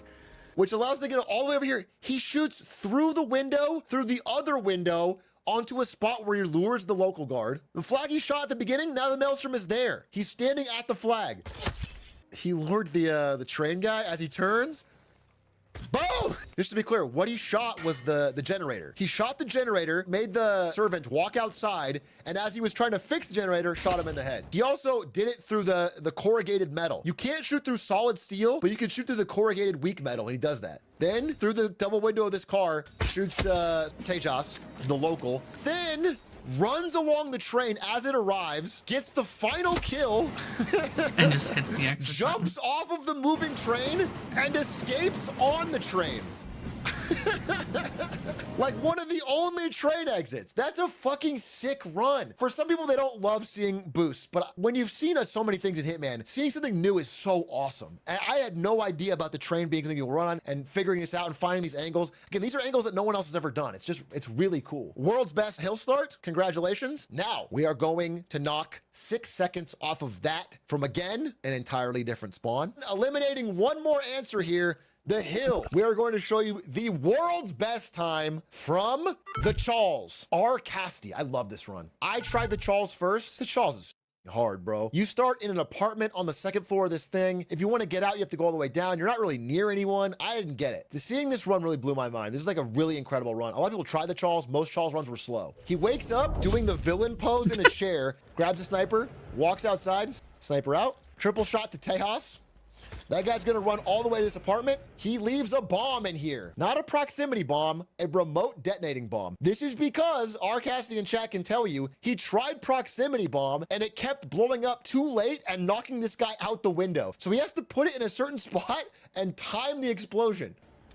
Then he walks over here and found this angle. Dude, I don't know how he found this. If you tuck yourself into this corner behind this flower pot, take out your pistol and aim through the flowers, you can hit the laundry guy in the head and no one finds him. Boom, hits that guy. Sniper.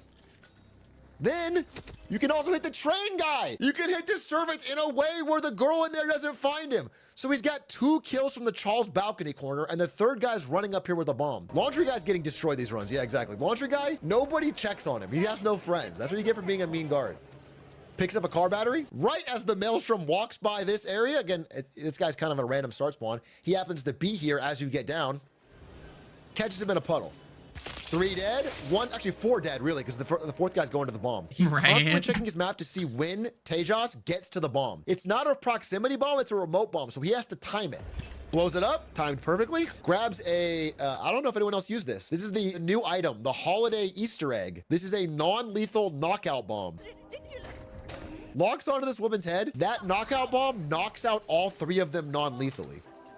And then, boom, headshot. Nobody finds it, they're all knocked out. Boat exit again. Fastest time from the Chawls. Great job, great work. I really love that run. It used a lot of unique things. But the Chawls is now eliminated, and now sub 1 minute 30. This is a very elite class of runners. Almost nobody did this at this point. And we get even in the to top Peter 10? Dutton MP. Peter Dutton, are you in chat? This clip is being played in Aussie Parliament. Peter Dutton submitted a run 8 times. He submitted a run and then said, wait, I've done it better. Then said it again, then again, then again, then again, then again. He wasn't the fastest when he started, but he ended up being the world's fastest time from the boat start. And I did not think the boat had much potential. What he did is incredible. And I have to get a song ready. We've already seen some cool boosts, right? But I've told you, we did design it with boosts in mind. We wanted to make sure that like the angles were not free from above. Like you couldn't just fly up and kill these people and then get out, like Tupla style. Well, this guy doesn't boost at all. Starts out, takes a sniper out, angles that guy upstairs. Makes the local move this way. Almost gets seen by the fisherman. Again, this one's pretty easy from where he starts. Just lures that guy to an isolated spot, kills him. No problem. This guy got lured upstairs to the palm tree, gets him around the corner, kills him. Then he sits his clown ass down against this crate, and decides I'm not gonna boost. I'm He's gonna gonna do glitch the outside the glitch, bounds yeah. of the beach and go.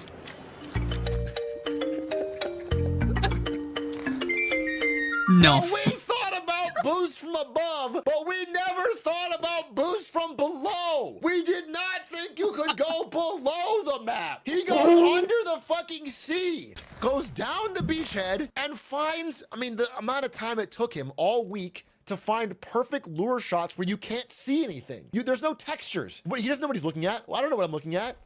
What is he shooting at? I don't know. But he lined all his stuff up to get everybody isolated. This is the servant. What is this shot? I don't know. Right in the He shoulder. told me. I asked him about it. This shot right here, this guy walks over here, then turns a little bit. He like sways a little bit. And when his shoulder is in this exact pixel, you can hit it. Everything else is metal. There's 1 pixel for his shoulder. Let's just like show it again. Look at the sway of his shoulder. Gets the laundry guy in the foot. Through the floor. Then normally when you get out of bounds like this below the map, you just can't get back up. This is one of the only spots in Hitman where it's a sloped beach underground. So after he's boosted out of the map, he can walk back up the beach. A cloud emerges from the sea after killing her. I mean, dude, this shit, that's unreal. That's an unreal run. I'm so impressed. The last kill's pretty easy. He just puts a taser in that puddle. The Maelstrom will walk through it eventually. In fact, right now he does. And then that's all 5 kills dead. He never left the boat. Walks to the exit and he's out. Our first sub 130 time. You have to do something special to get sub 92nd because otherwise it's just near impossible. And that's what we're going to see from now on. So we're now in the top 5 runs I'll be showing. We're going to chop 5 seconds off of that time from Peter Dutton from an entirely different start. And though I said it has to be something special, this one has no boost or under boost at all. This is just cracked. And it comes from our next eliminated spawn, the train yard. From Kasaize Carroll. This is a 123 train yard. And he had a little message. This is my first time participating in a competition like this. I'm not normally a speedrunner, but I'm a longtime fan of your Hitman content. So most of my knowledge comes from watching you play. And I'm pretty proud of this guy to get into the elite class of runners. And he doesn't even use any boosts. Starts in the train yard. What does he do? What does he do? I think he just walks over here, shoots the generator, shoots the guy in the head. yeah. But good angle. Good angle. Triple shot. These guys don't see where it's coming from, so they're going to go investigate. He walks past it. Obviously, this laundry kill is just the cracked guy's incredible aim, though. First of all, both the shots. Then he takes this. He turns left here. Almost nobody else turned left here, but he goes into the crowd. This would slow most people down because you're hitting all the targets, but he goes through all these winding passageways and back alleyways that almost nobody else did. Takes out a taser, puts a taser in that puddle right before Wazir Kali goes through again, when people have done that before. Uses one of his coins. Tosses a coin. I'm not even 100% sure why yet. Activates the taser. Lures the local. Distraction shot on these 3. Hits him in the head. Oh yeah, the coin makes that person move so they don't see it. Again, this is just like never stop moving, hit every shot. Being perfect, knowing all the little tricks of time gaps where you can kill somebody. And I just want to be, I'm really impressed with like the raw skill. Hits this. And then walks to the exit. I mean, every one of those kills we've seen individually in other people's runs, I think. But the route was unique, and he just nails everything. And that's where you can get with like raw skill. A 123, super cracked. Again, world record time from the train yard. But of course, not even close to our fastest time. And we only have 4 runs left, so I got to get down to the elite stuff here. We are down to 4 more runs, and we have 4 more spawns that could be the solution to this contract. And the next one I'm going to show you is the world's best Metal Forge time from Ha 69. This is a Japanese runner, came up with the very best Metal Forge spawn. Starts out in the Metal Forge. Now, what's good about this spawn? Not much, except if you cut the cutscene fast, run outside. I'm sorry, I forgot to. That's everybody else's spawn. Every single other Metal Forge spawn ran outside and shot a sign right here that the Maelstrom walks under. I forgot, but he doesn't do that because I think running around the corner is too slow for him. So he tosses a car battery into a puddle right here that guy will walk through. It bounces off the wall into the puddle. Then you have to see one. You have to see one crazy person that takes the extra mile to learn the launch angle. He puts down a bomb and puts down a taser. No. He is going to launch a taser. It launches through here. It goes out that tiny slat over here. and lands, and this guy hears it. He hears the sound of the taser and goes, what? And then walks over and it gets activated and it shocks him to death. To find that angle is lunacy. Anyway, picks up the coins, distraction shot, headshot. All right, running around the corner. Again, that first guy's about to die from the taser bomb launch. 2 targets already dead. Double shot. Double shot again. Not sure what that first double shot was for. Oh, distract to make these guys panic so they don't see him shoot these. Then, insane setup. So right now, he's shooting through a window, through the train window. There's actually only a very small spot to get the headshot. He keeps hitting the edge of the window. Finally gets it. Runs to the exit. Super clean route. I mean, the mere addition of the taser launch saved him like 30 seconds on the next guy. So that's why he was able to just fucking cut that down. The time he spent grinding out that launch was worth it. Huge congrats. Yeah, Best time from Japan. There are now 3 spawns remaining. Skywalk, Main Street, and Barge. We will be showing the Barge spawn. If you did Barge was one of the most popular spawns in the game. I think it might be the most popular. Barge is 3rd. Removed. And we are now down to 2. The world's best Barge spawn was from Mikesters17, and he got a 117. We are now getting close to the human limit. 117, I will just tell you, by some there has to be a is sub the one. fastest time we got today. If you are a person that doesn't want to see anything that breaks the game, then Mikesters is your world record. I want to watch this right now. Let's show you what Mikesters got with his 117 barge. This is our fastest barge time. Starts out on the barge, distracts the local guard, never stops running, keeps running, just instant pop, keep moving. Distraction shot for the thug, keeps running. Taser for the Maelstrom, runs up the stairs, walks past this guy, spins around, blam! Does not stop moving, headshot. Just look at that, look at the slide. Boom! Keeps moving. Body shot, so we can get down this hallway of death. Everyone's panicked. Again, he only has a pistol because of his spawn location. And not a good disguise either. Everyone will see him. But he's... Dude, look at this lineup! I don't... Why is the laundry guard so free? This guy's lining up pistol shots through the tree. Oh my god, that's so cracked! Barely doesn't get seen. Tucks into this bush behind these 2 fake NPCs. And again, like, no lineup time. Just snaps the servants. Again, that guy will get found eventually, but she's polishing the monkey. So now, in like a minute 10, he has pistol sniped all the targets. From the barge. This is the human limit. Like, he didn't stop. You might be able to shave off a second if you grinded this forever, but that's it, okay? However, that is not in our top 21 times. Holy shit. I told you I'm only showing 2 more runs, and that's what I'm doing. We are now down to 2 spawns. Not even top the 21. Next 20 times. 20 are from one of these spawns, and 1 is from the other. It turns out there was an answer to this contract. It turns out there was a spawn which was uniquely positioned to beat these spawns. And that spawn is Main the Street. Skywalk. And it is the solution. And I'll explain why. There's some unique advantages, and there is a crazy run from Skywalk. I imagine But it has to do with enter boosting onto the top 20 fucking times, there are highway. 19 Skywalks and 1 Main Street. Not just the top 20, but the top 10 is an incredible achievement. But he didn't just do that. He became the only person in the world to get sub 1 minute without going to Skywalk. That, my friends, is this guy Duller. This is the Main Street. It starts pretty far from everything and near a huge crowd of NPCs. So it's not very good. I assume it's going to be some sniper bullshit. Here is Duller's which is going to have to be 58 insane. second Main Street spawn. Takes out his pistol, instantly distracts somebody. Walks up, grabs a smuggled violin, obviously. Now, I told you we were gonna see some cool boosts. I told you there's a lot of cool things to boost on. I also told you that the legend, Tupla Piccone, is not competing this year. However, his spirit lives on. Now remember, we planned for this. We planned for this not being possible. Watch what he does. Planned for not being possible until it is. 4 million feet into the sky and starts falling. Again, every other boost we've seen has been onto something where you can stand there, take your time, distraction shots, move. He is falling instantly. Changes his resolution, takes out his pistol. These first 3 shots are causing the thug to run towards, I guess, where he's shooting from, which is the sky. I don't know how it works. Second shots. These shots distract all of the guards that would find Tejas, the local. Okay, then takes his sniper out midair. Still falling.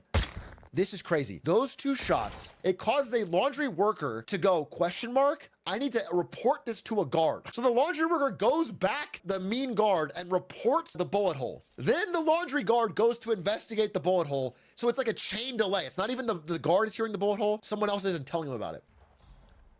This guy is trying to run to the sky, apparently.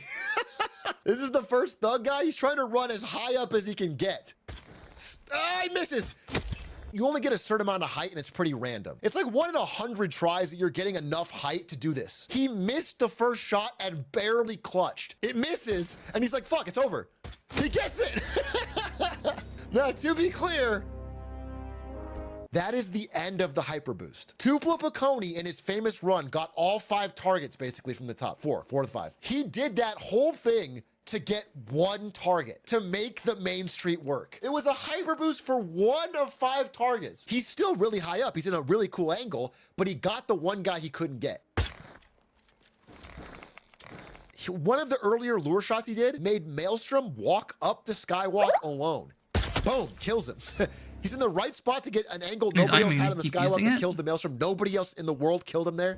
Then the laundry guard is investigating that bullet hole from earlier, and it's timed so that he gets there at the right time. He has this crazy weird angle on the laundry. I don't even know what he's shooting right now. I'm still... He's shooting everywhere, dude. There's like, I'm not kidding. 1, 2, 3, 4, 5, 6, 7 paragraphs that he sent me on what he's doing here. 7 I can't even follow it all. I'm paragraphs? trying. Okay, he's moving people around all over the map at all times.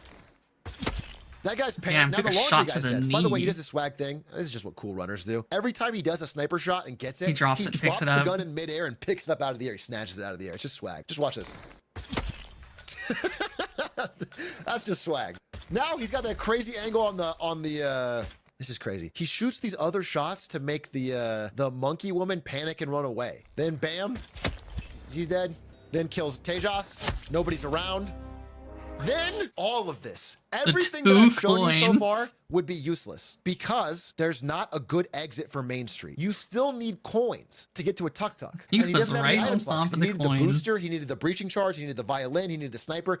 He doesn't have item slots for coins. Now we know there's only 1 coin in here. It turns out there is exactly 1 tuk-tuk on this whole map. That only needs 1? Who is cheap.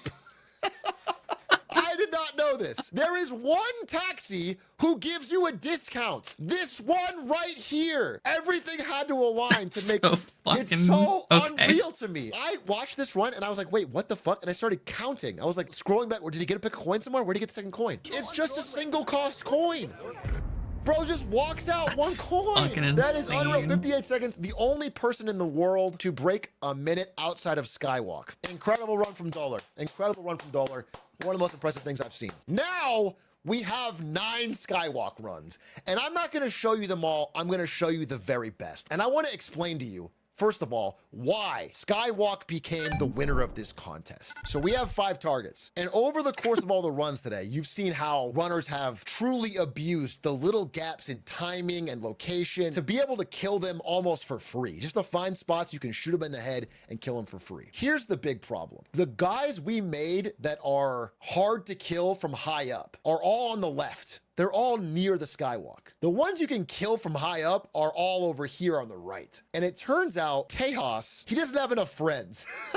So he's really far away, but you can kill him from far away and it's not a problem. And once you figure that out, you realize how raw powerful it is. But figuring that out and executing it are 2 different things. And with so many elite runners realizing the advantage of this spawn, they were all grinding for millisecond differences. I want to announce our 2nd and 3rd place winners right now. I'm not going to show it because it's all pretty similar. ICA 677 is our 3rd place with 49 seconds. Damn, I did say sub 50. Is the legendary Frag King. He got 49 seconds. Exactly the same. He is, I'm talking like a millisecond faster. 4th place, Gen P, 49 seconds. 5th place, 50 seconds. 6th place, 51 seconds. They're all crazy close. But the winner is an entirely new name that you probably have not heard before in the world of Hitman. This is a man who I believe got into Hitman from our Hitman videos. It's Squeaks. What? He has taught me things, and the first time I remember hearing his name is I believe he got into Hitman because he would watch Hitman Horse and then do our contracts better than us and send me the times. This is the legendary Scruffy05.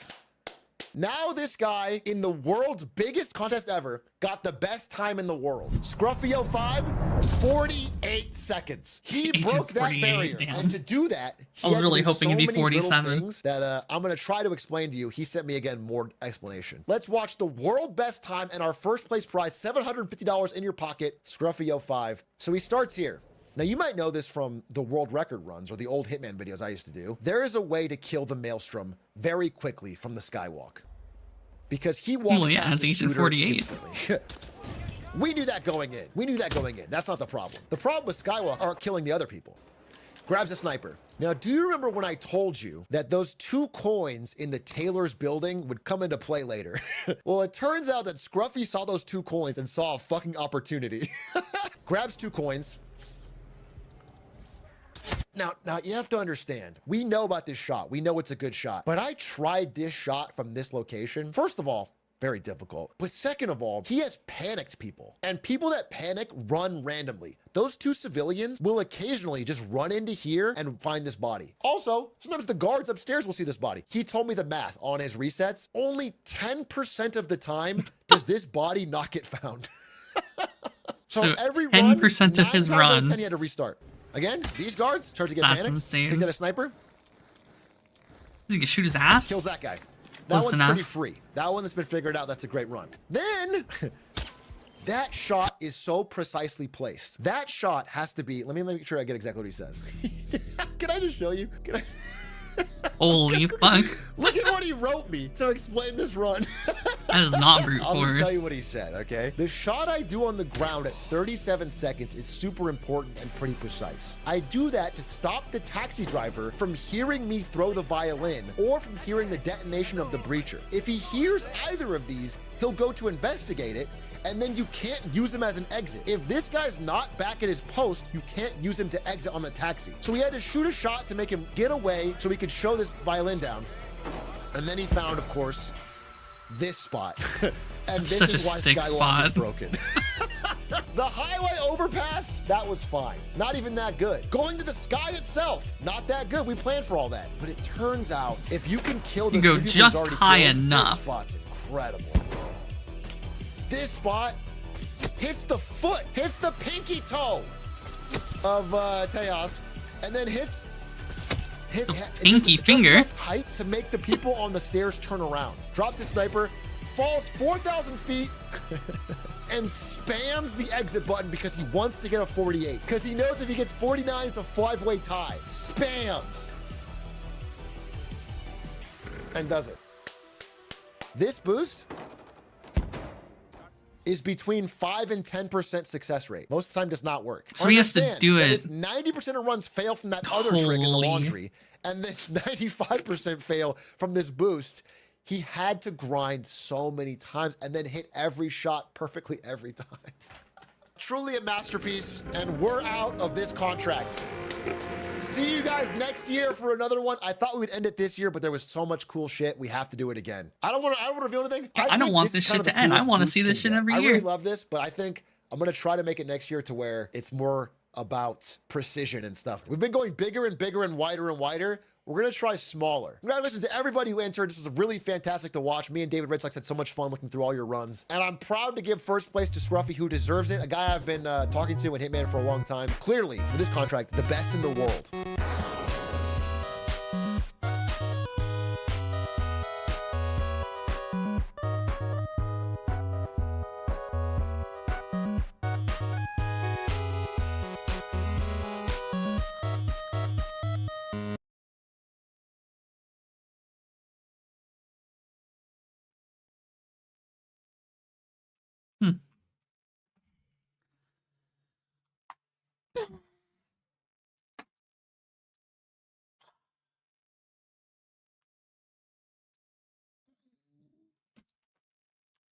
yeah. Shit's always fire, honestly. I have to pee. Hear me.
I mean, the assumption would be that they would never go for you anyway, so.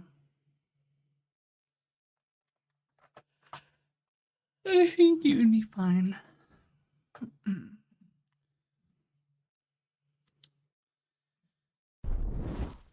Garlic. It is over 1,000 years old ingredient. When garlic is crushed, it releases allicin, a natural antibiotic, and of course the source of its powerful aroma. When you eat garlic, your breath stinks. And that's because of the sulfur compounds that gives both flavor and health benefits. And by the way, it also kills bacteria, lower cholesterol, and boosts your immunity. So those sulfur compounds is why your breath stinks. Some people don't even need to talk to you, because if you eat too much garlic, so you will good, smell though. kind of funny. But if you use just the right amount, garlic is phenomenal with steaks. It's one of Shit, those dude, I'll eat a ingredients whole that is clove. used Just give me that throughout shit. everywhere in the world. And I instead could take of a using bite. one garlic, I'm using 1,000. Yes, for one I wouldn't even steak. take a bite, That would honestly. be I'd just extremely eat the whole powerful clove. if I just used the garlic by itself. But we're doing something quite unique. Let me Right. explain. You first want to pick the best I don't really ones. fuck with Then you wanna onions, throw but them in a glass garlic? container Hell yeah. And fill the whole thing with a natural oil. I'm using avocado oil, by the way. It doesn't have a lot of flavor, and most importantly, it also has a very high smoke point. Now we want to roast these nice and slow, because once they're roasted, check it out. It caramelized nicely, created a much milder flavor, producing something incredible. And if you've never had garlic confit like this, you should. And since I have a generous amount of it, here's how I'm going to be using these things to make some incredible steaks. The first thing we need is going to be some beef.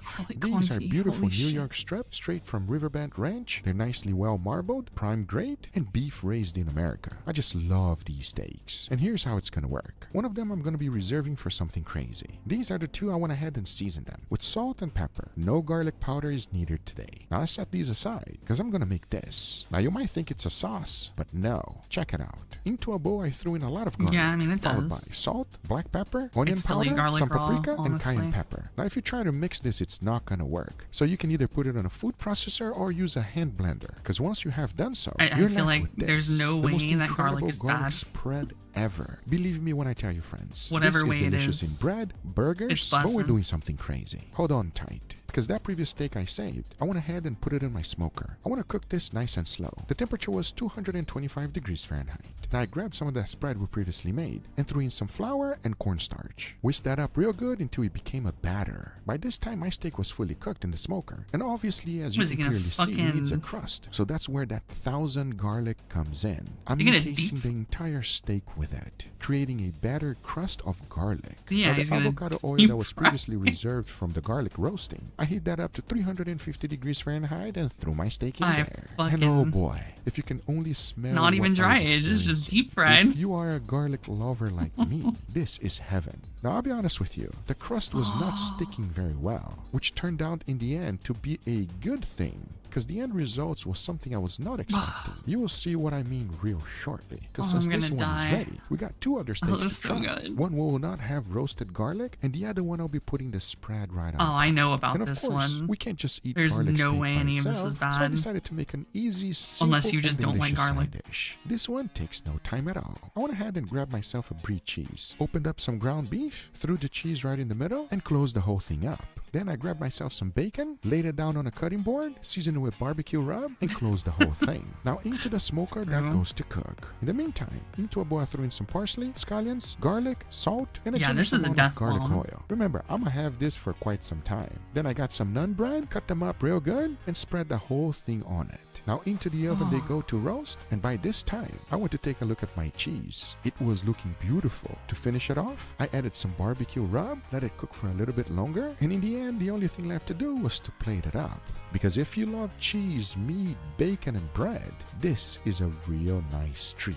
Believe me when I tell you. And I have a feeling it will go perfectly together with our steaks. Talking about that, the only thing left to do is to go ahead and grill them. Big pass and on see that one, if though. the fried one was actually a good idea or a bad one. As now I say, That's it is just enough death talking in a ball. and it is time to grill, so let's do it.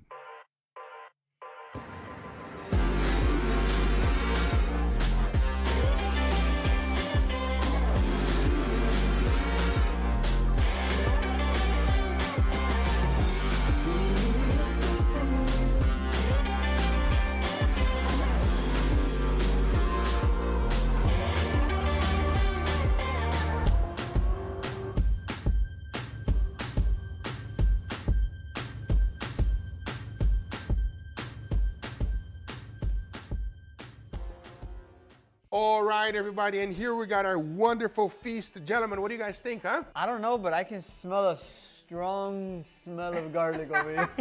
Yeah, you cannot run away from this one, everybody. If you are a vampire, this is not the video for you. I'm very excited for this. Same. This looks really good. Wait until you try it. So basically what this is, give me the meat. I'll tell you a little bit.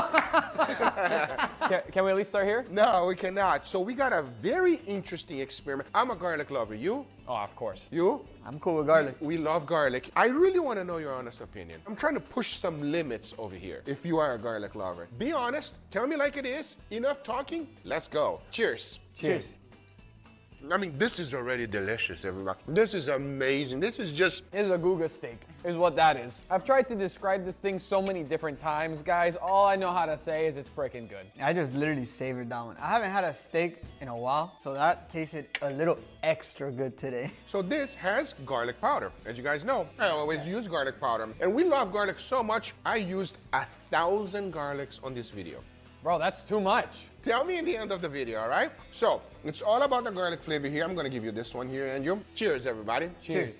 Cooking's really not hard. You know what this is? This is like when you baste the steak with the garlic and the thyme. It's like when you take the garlic at the end, it tastes like that. It's the best part of the garlic. Oh my God, that's amazing. I need to shake your hand. Yeah, that's amazing. Sir, you have done an amazing thing right here. The flavor is out of this world, guys. An extremely intense garlic flavor. I mean, if and all you're love doing is how cooking it's like for yourself, a thick, it's not really a creamy problem. paste that gives a nice texture when you're eating it with the steak as well. But that flavor that you get from that secret sauce is to die for. Incredible. You know, you think it's going to be too much and too potent. Yeah. No. This is smooth operator. So that was phenomenal. I like this 100 times more than the first one. You? I agree as well. I can't imagine that there's 1,000 garlics in there. There is. That's actually crazy. It doesn't taste like 1,000 garlics, guys. It tastes freaking good. However, this one, it's even more. I'm excited, but before we try it, I'll grant you your wish. Yes? Yes? Yes. We got a brie cheese here with some extra flavor. All right, let's give it a try. Cheers, everybody. Cheers.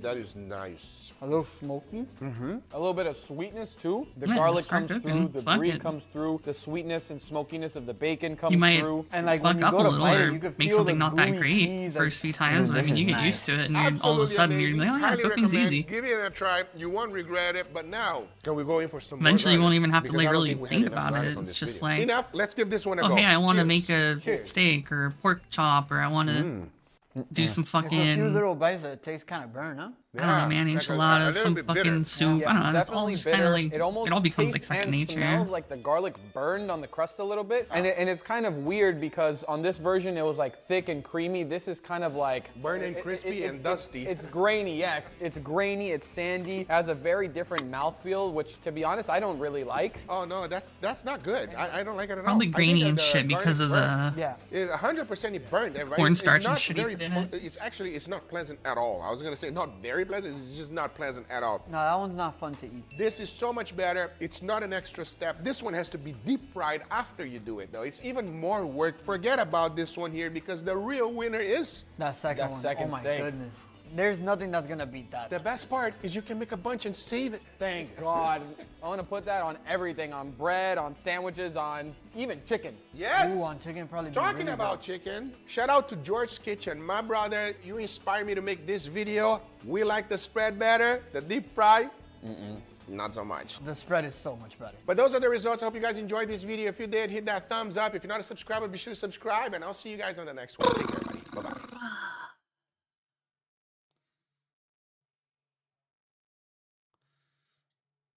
yeah. It's just a paste, so it makes sense.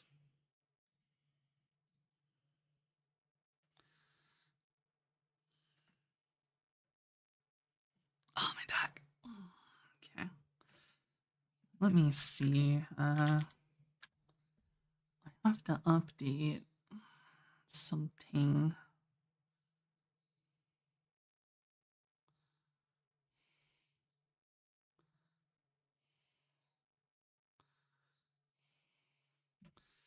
Where is my fucking NVIDIA?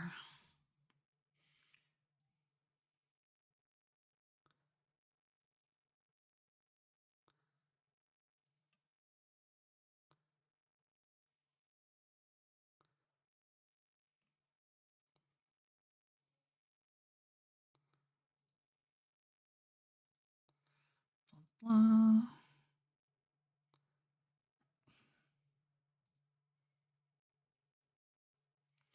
Blah, blah, blah, blah.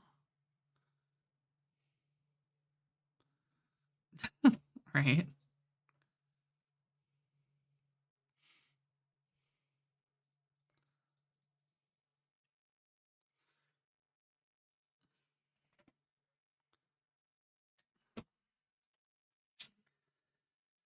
It's been a minute. I definitely have to update this.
Okay.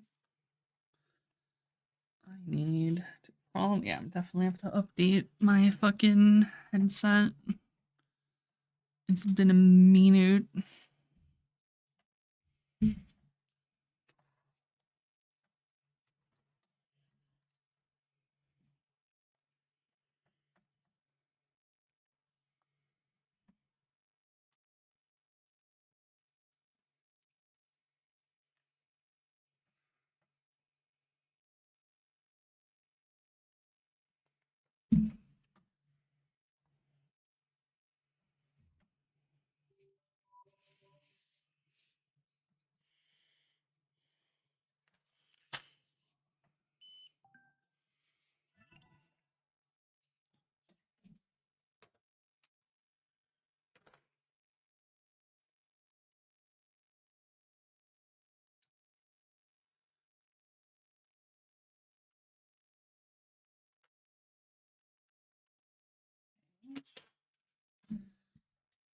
Oops.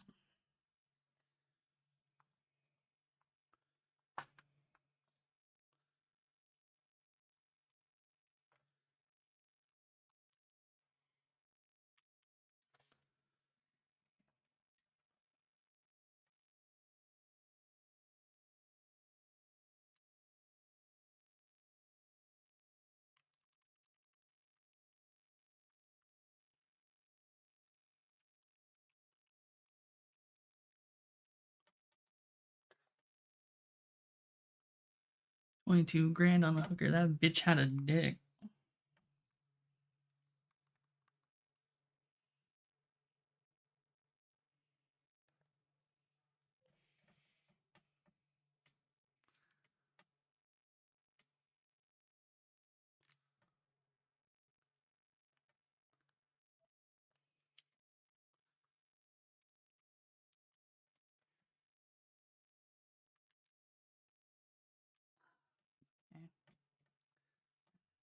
Oh, never mind. You good. I'm a lumberjack. I can tolerate wood. I need new batteries for my controllers. BRB.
update.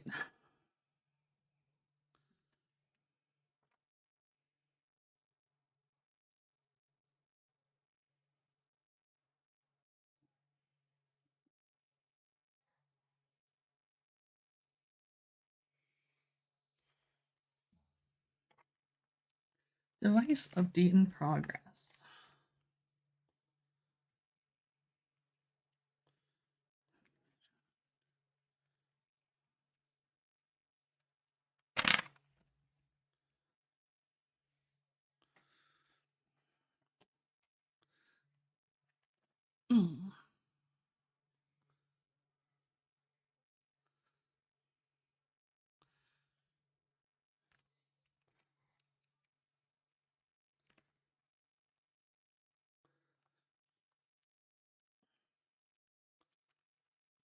It's true. He never said nothing gay. Dig bars, straight bars only.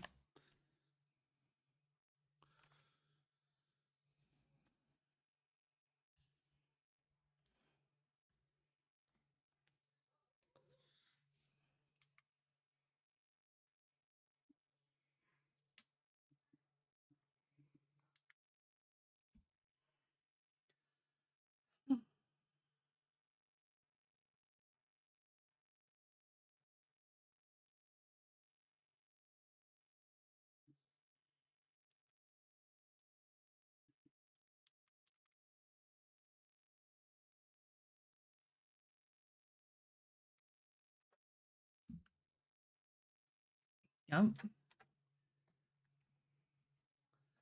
Alright, I'm just gonna close this shit.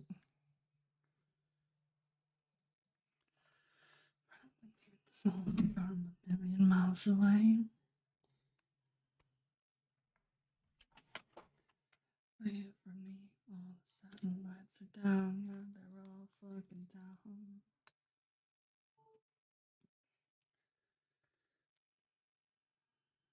Are you really down?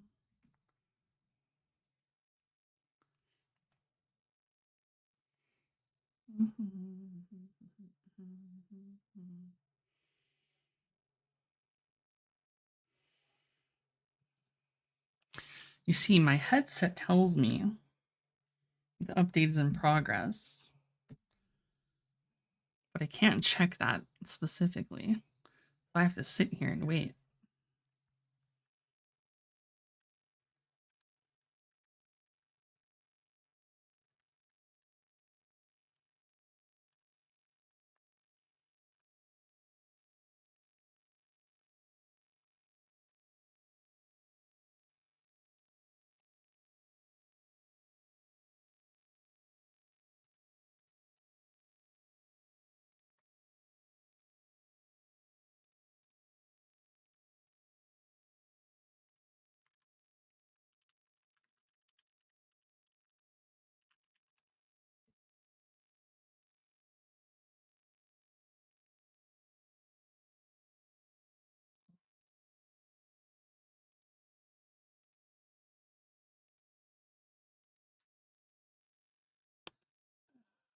Let's see.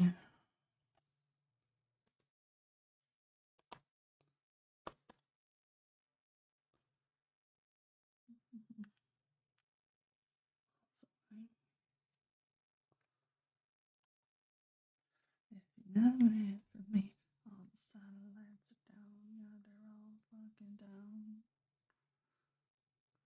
All the dirty atmosphere right now.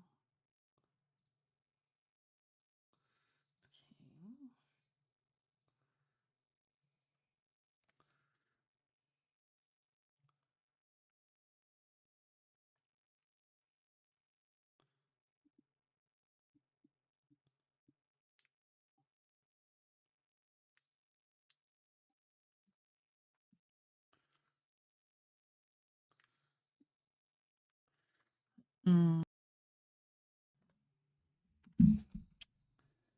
Let's see.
And they're all fucking down.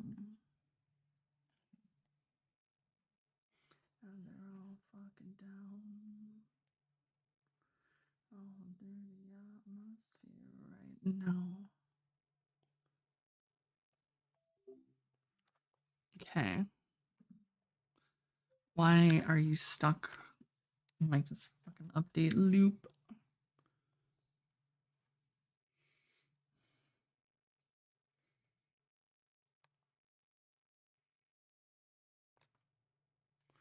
Sit down. Oh, they're all fucking down. I'm updating my headset. So VR.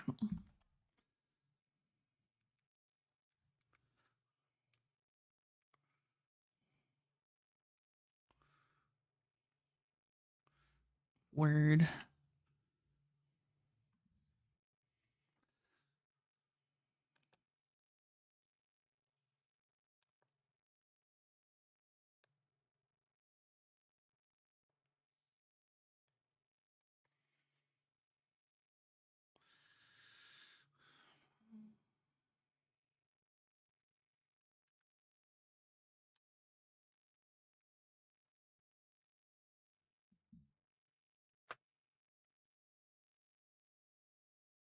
Mm.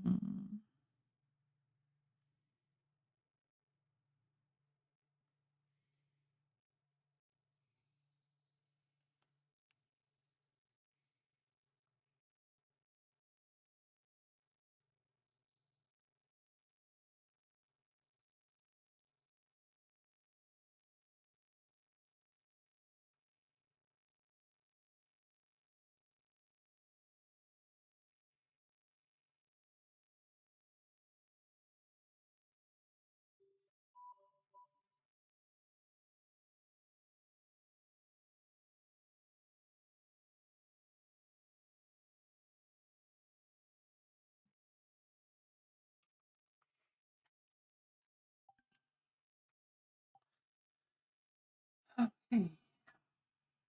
Controller update. Through the atmosphere right now.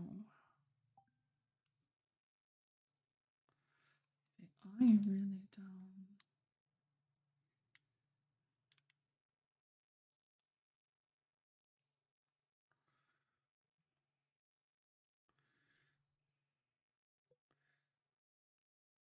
Right. Updated.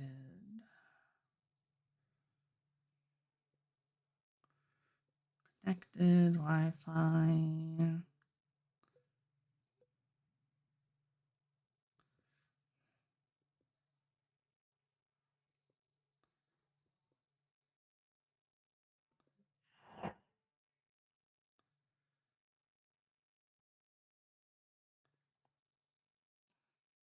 Whoa.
Shit. I'm hearing double. Oh, there we go. Hmm.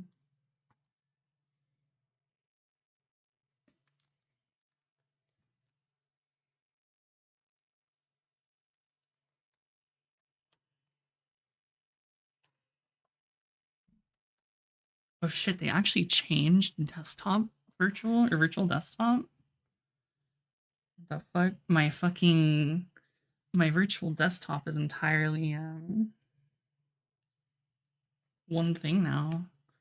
It's no longer spread between 3 different windows.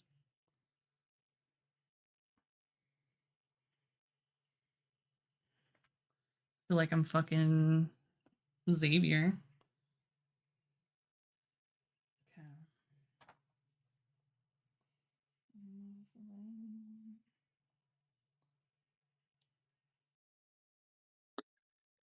Play. Yeah, quite literally. I can't really show it, unfortunately. That would be cool, but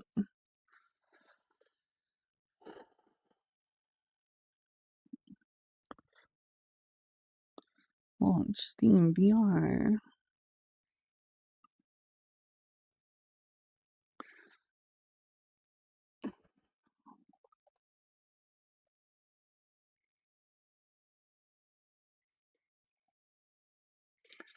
They're in the atmosphere right now.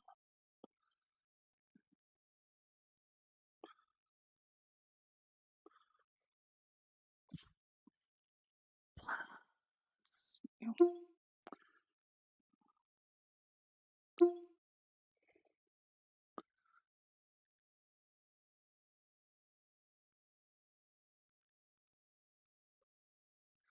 Why are you hidden?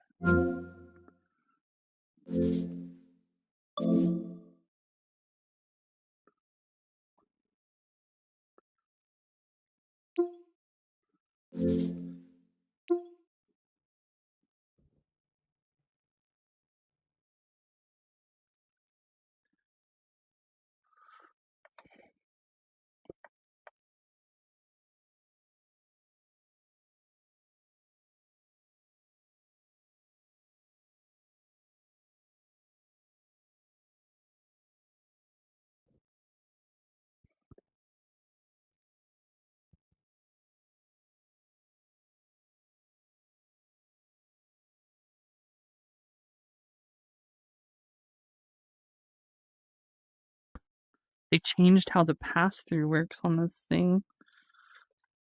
Why is it that way?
Huh.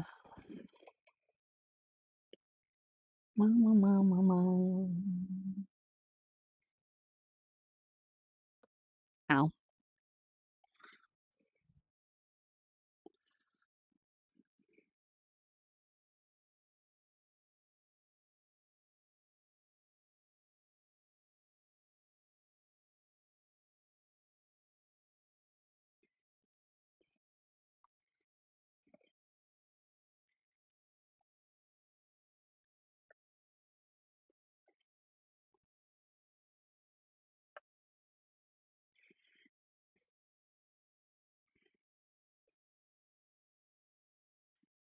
Where are my windows? Oh, there they are. Okay. I can now fucking see all that.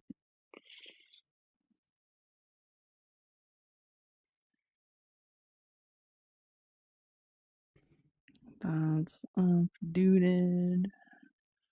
Alright, let's see.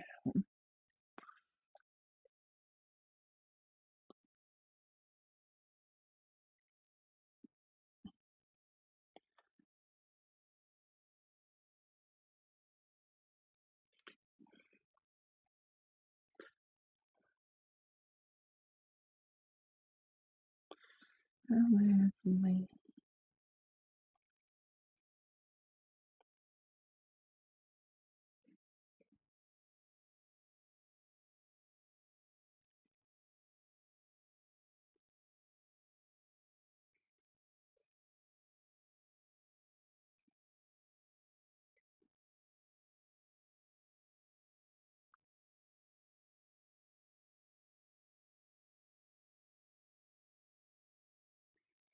Damn, it's been a minute.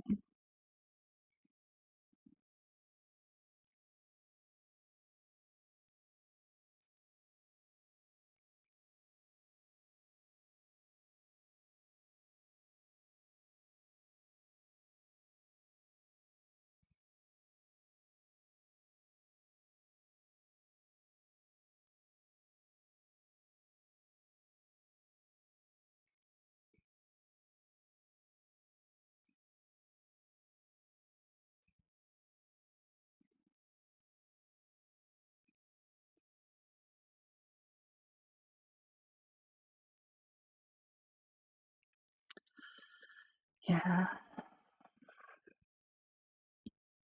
Anchor, local. You bitch. There we go. It's been a minute since I've had to set this up.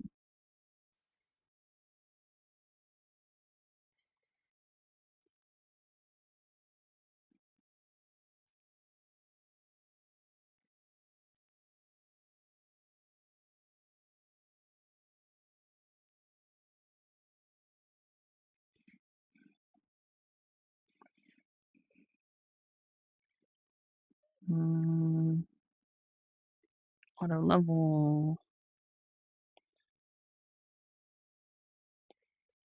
Yeah, there we go.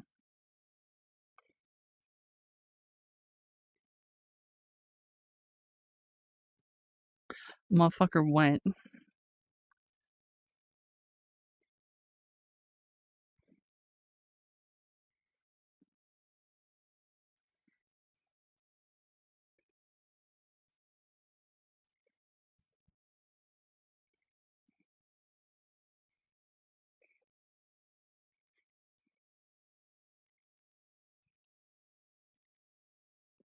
Ah, yes.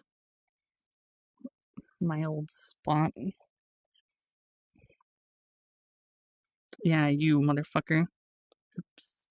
I did not mean to grab that. Okay, you bitch.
It has been a minute. I need to lock these.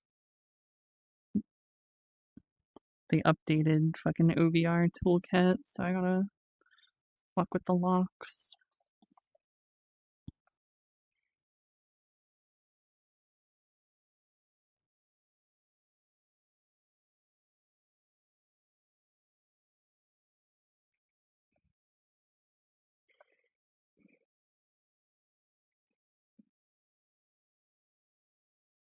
Oops.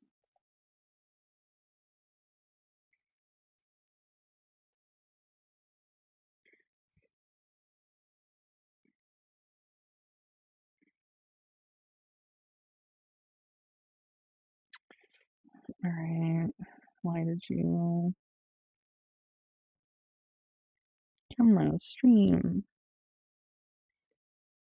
There we go.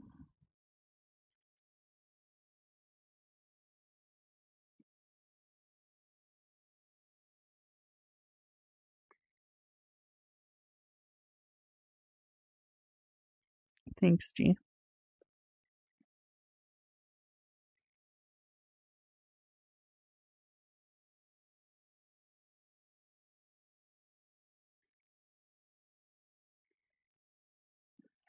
That.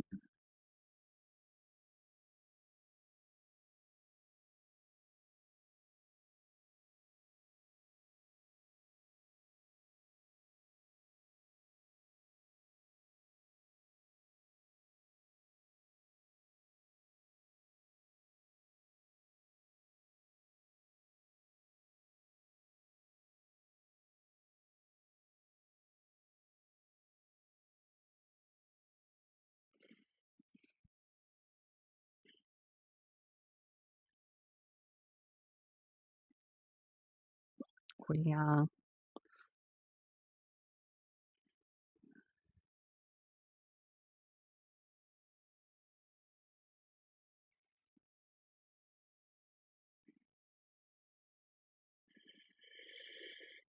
Fuck. God damn it.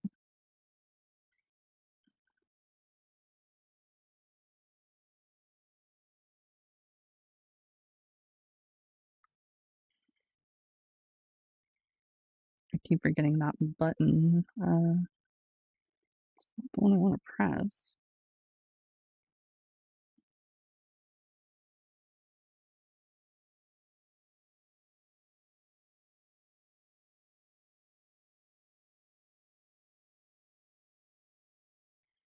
Alright, no more button.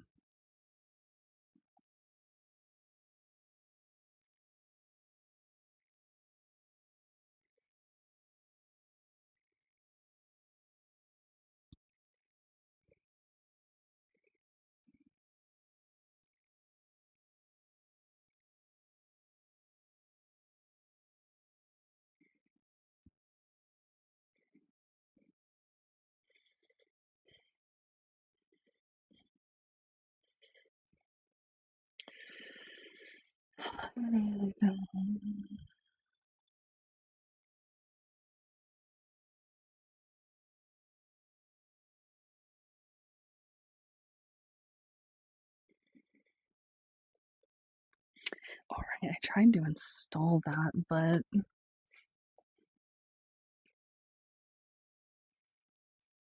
under the atmosphere right now.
I can't even get it close enough.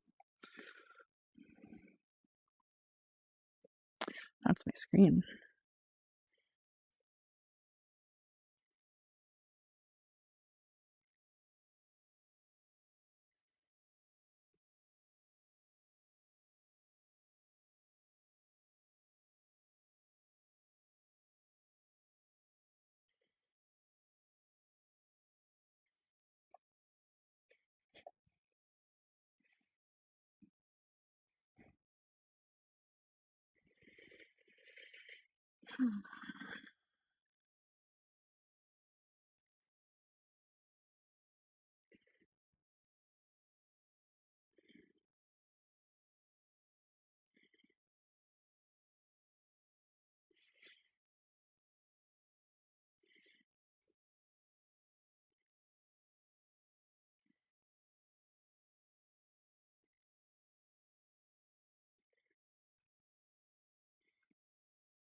Actually, let me.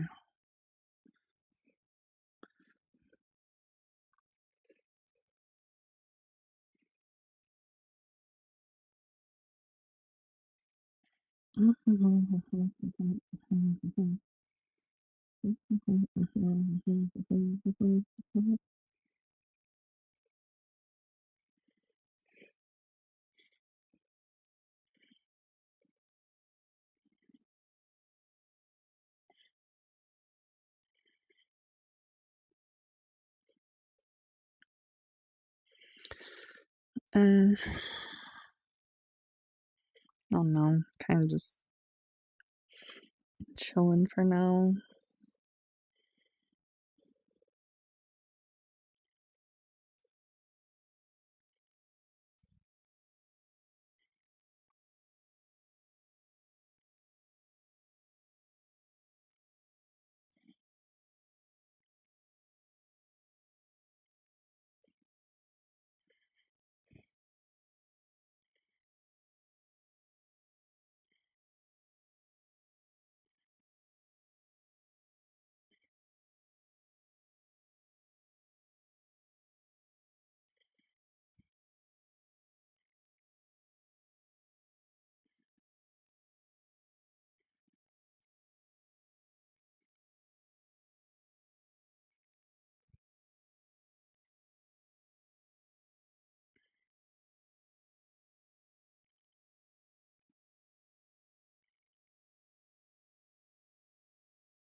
Chair? Chair what?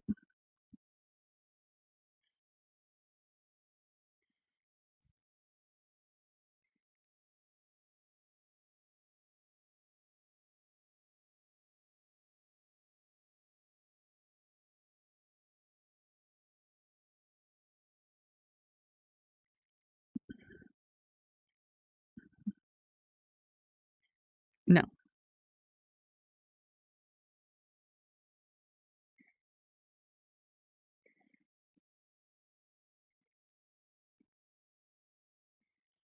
Look, I love me some chair stream.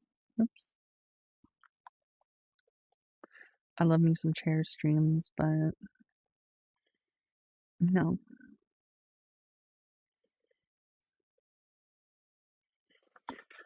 I'm just vibing.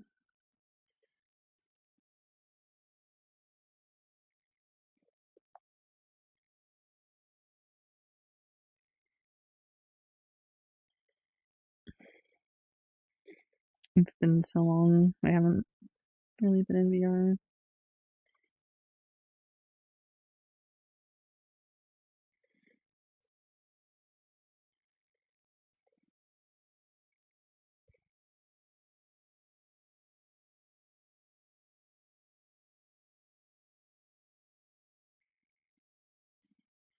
Yeah, it has some.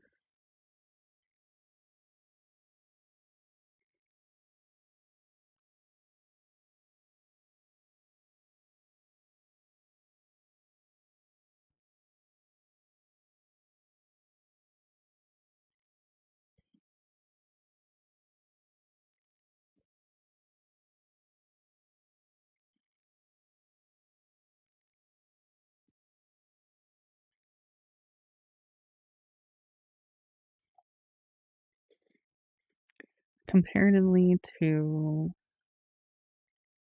other ones I use, just doesn't have as much. This one's pretty bare bones. I'm not sure if it's been updated.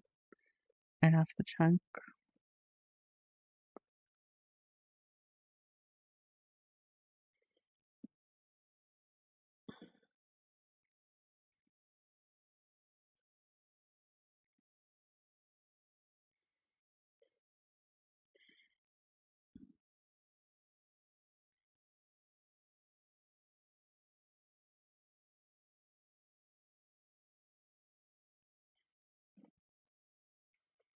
Oh, I'm really lost. No, I'm really down. So, it has a coat, right?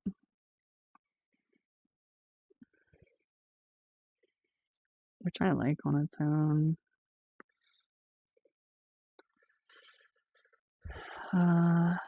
It has length for Ichipao.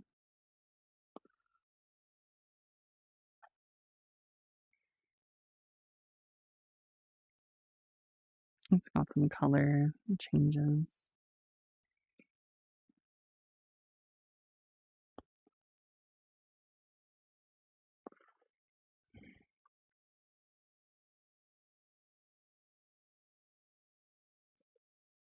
You know, gloves and stuff.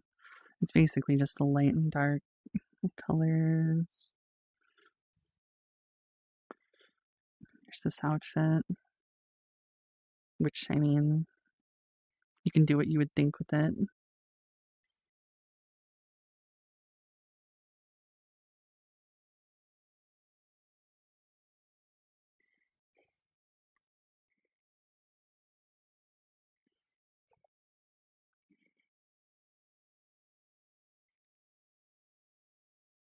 And then more colors.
But yeah, it has a little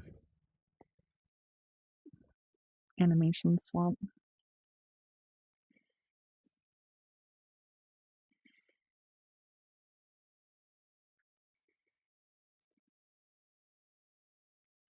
has a dragon. It's hard to show though. Unless I change how the camera is, but typical VR fucking tism stimming.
Stop leveling.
Anyways.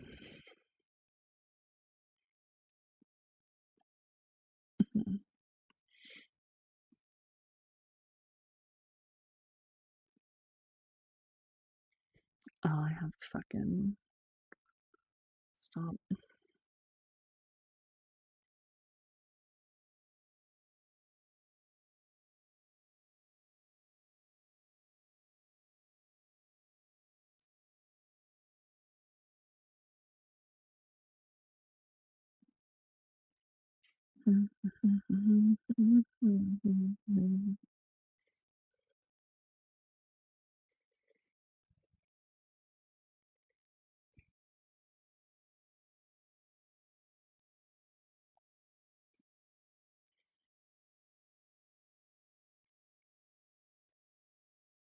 Okay, I turned it off.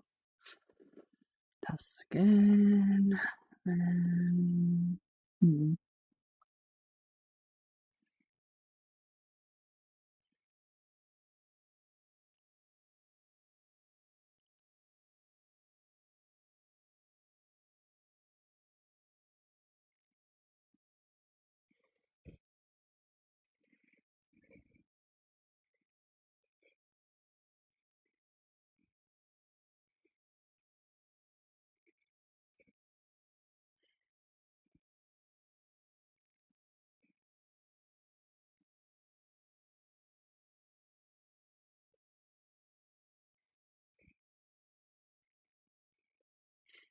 Fortunately, I have to add some shit in Unity to this model if I want it to be better, but I haven't really bothered.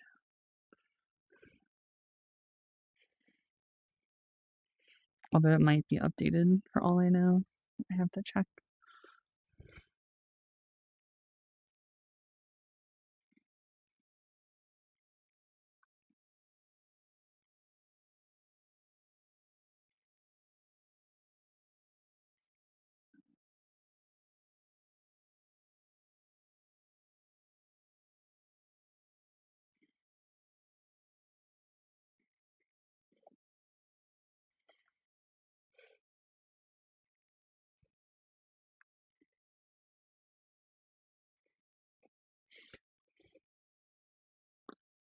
Why is there a banana duck?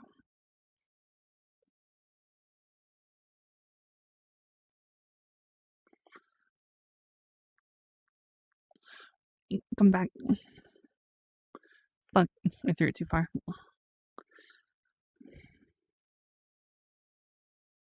Yeah.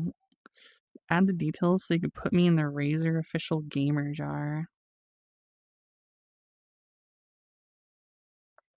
They have those?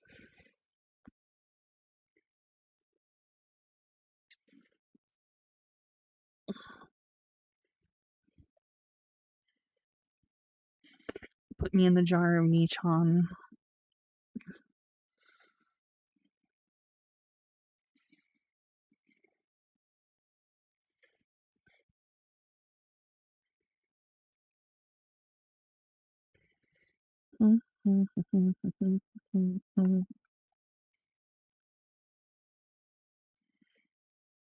There's going to be a desktop capsule for a little virtual companion.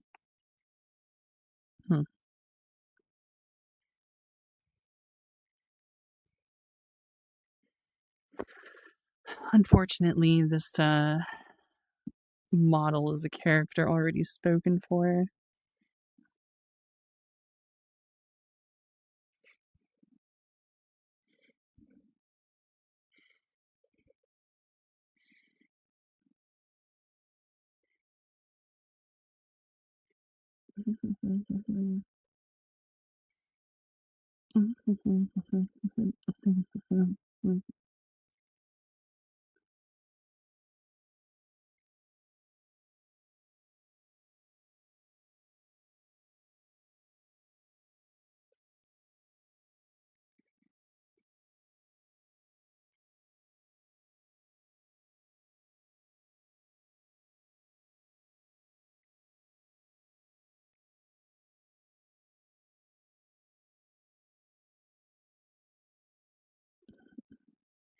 I mean, yeah.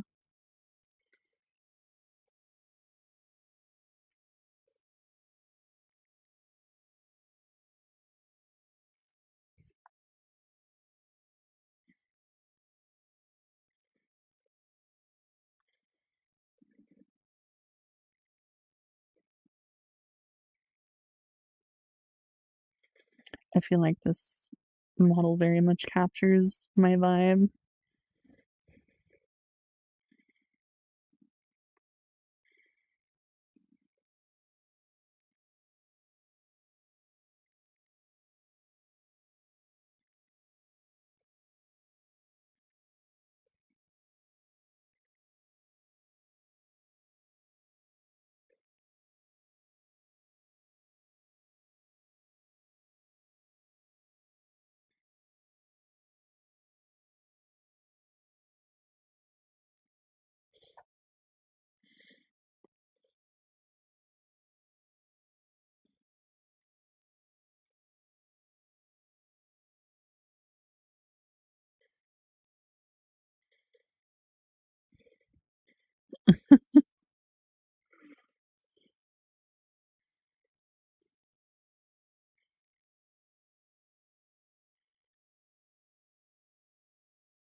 Damn. So you must really like it here then.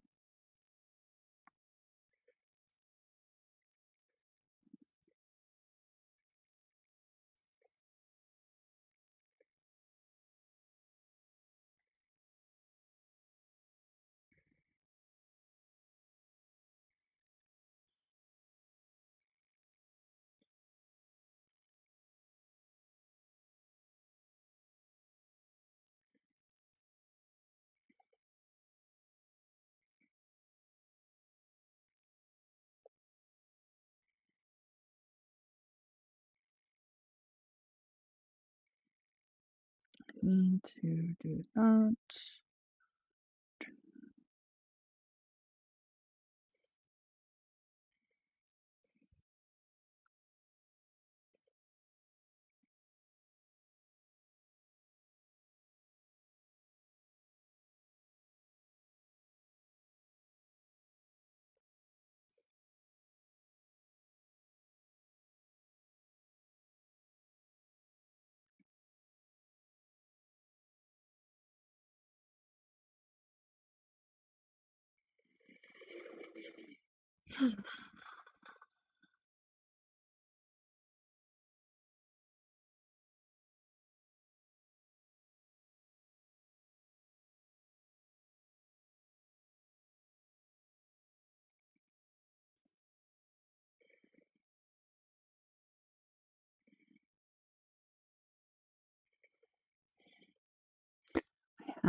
Haven't checked a lot of the worlds I liked in a long time.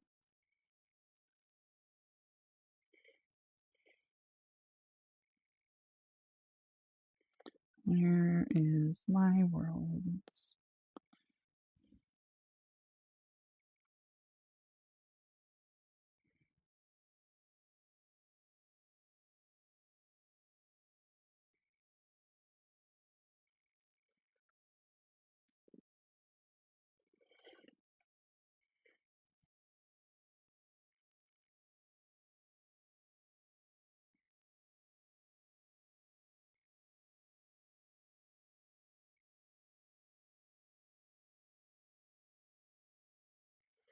Yeah, it's been a minute for this one.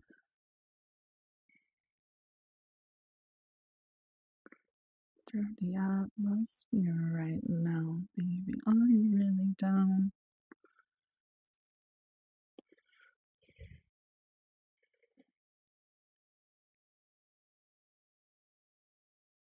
Dude, Ugandan Knuckles was a classic. I don't care what anybody says, Ugandan Knuckles was peak VR chat. And I won't hear anything else.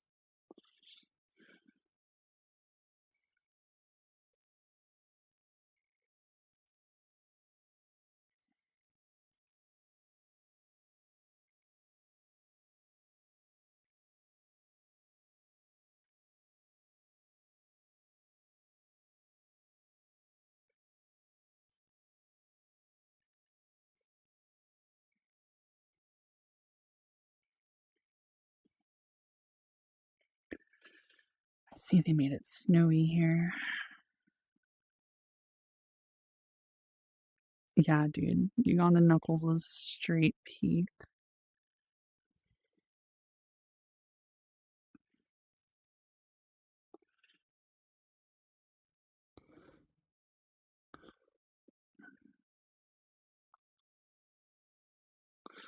Why does it not want to give me my shit? It remembers. Oh, fuck, that's right. They made that. They made a fucking arm menu. I forgot. They made it like, I guess I can't show you.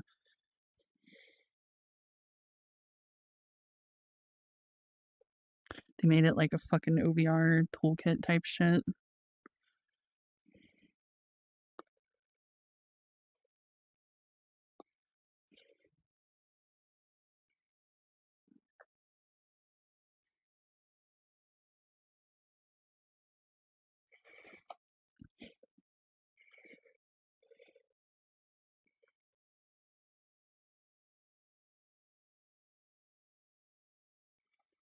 Damn. Feels like it's been forever since I've been here.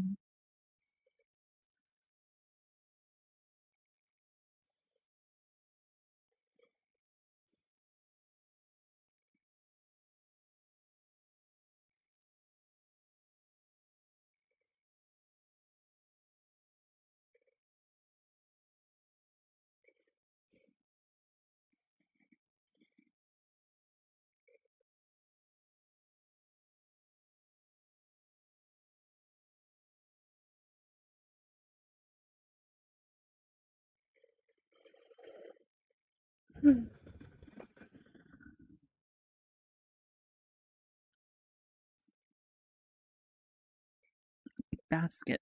Ow. Right. That hurt. Minorly.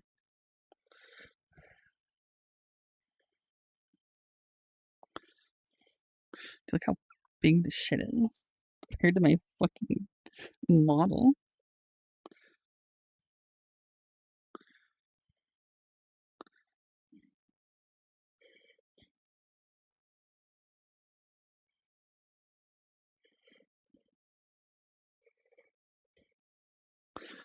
Nah, it's fishing time.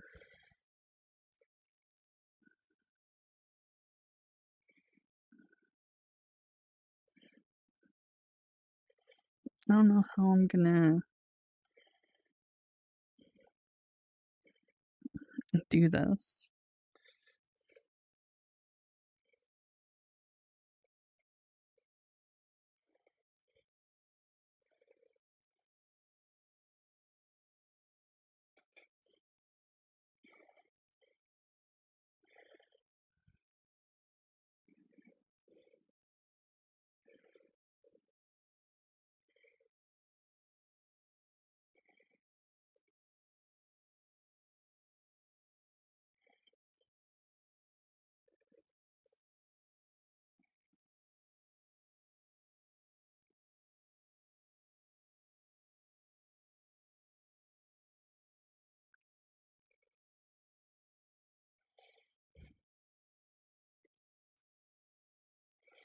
That was pretty big.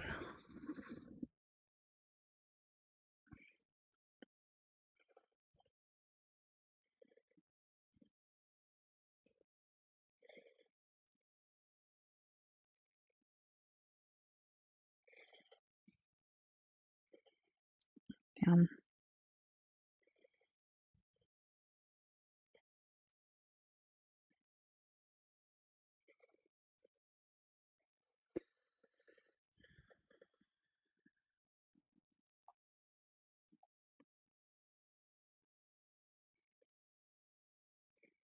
Trad wife. Ah, yes.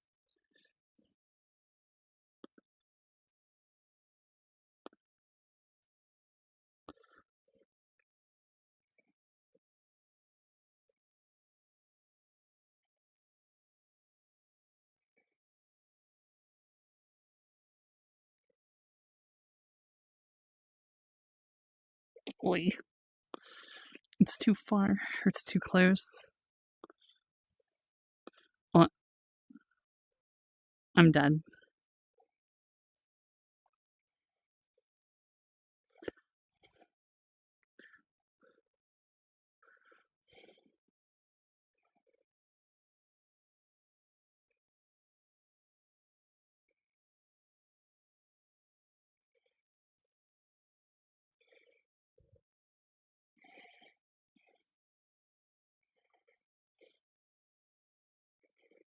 My fish. My boy. Who did this to you? Shit.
Bro, this thing is bigger than me.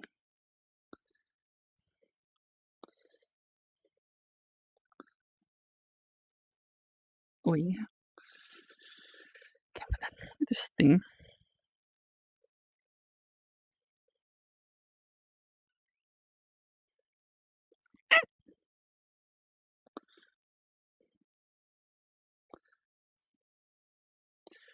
Some big fucking fish, dude. You want to see it from above? Well, I'm gonna have to like turn this differently.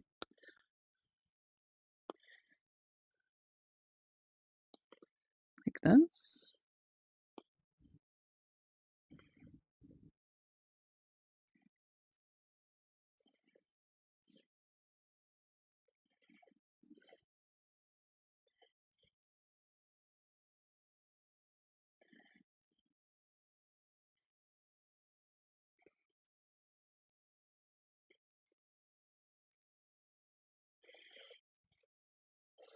It's kind of awkward to do.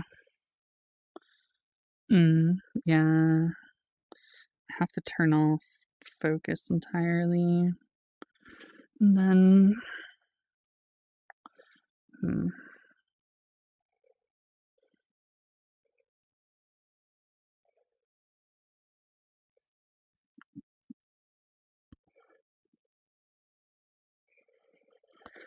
Oh, I'm a million miles away.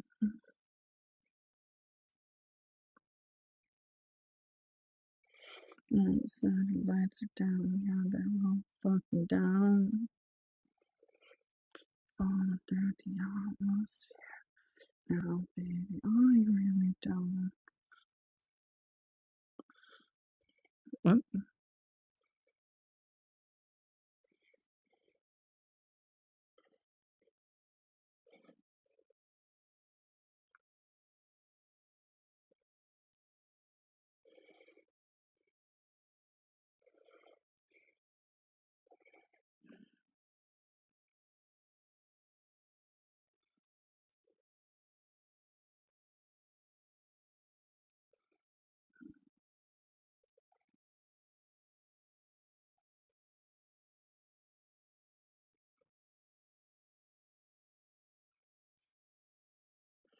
This thing is so fucking massive.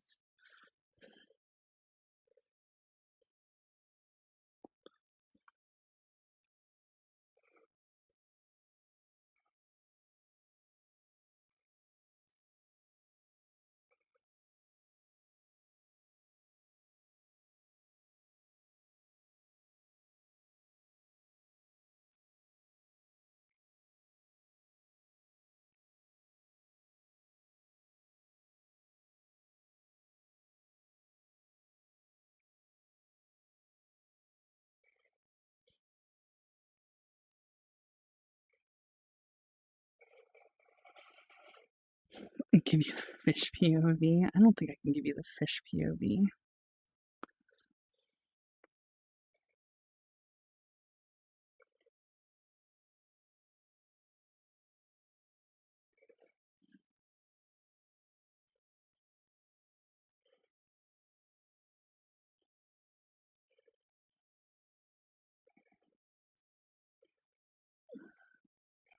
Yeah, it's pretty average sized.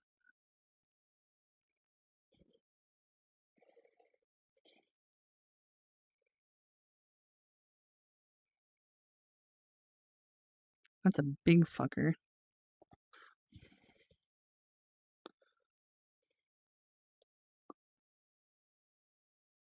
See, here's the thing. Oops.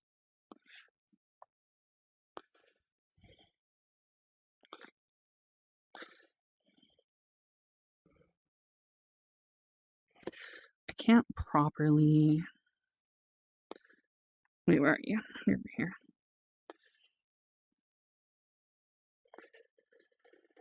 Finger world. Okay.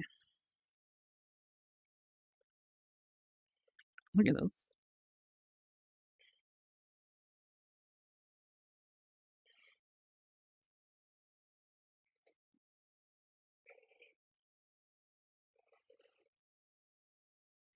This is one of the smaller ones. Is the thing. Like,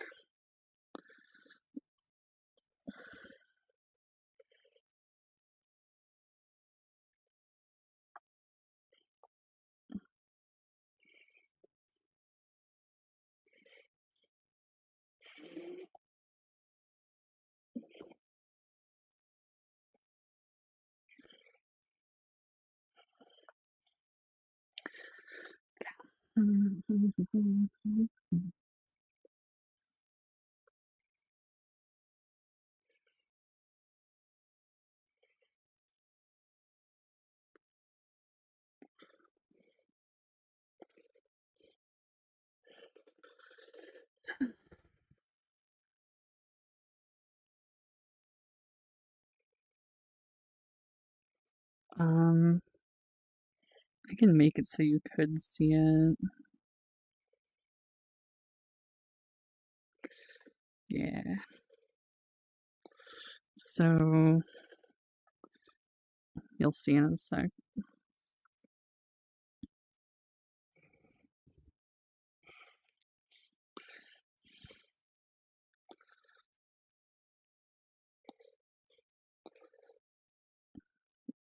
It's too.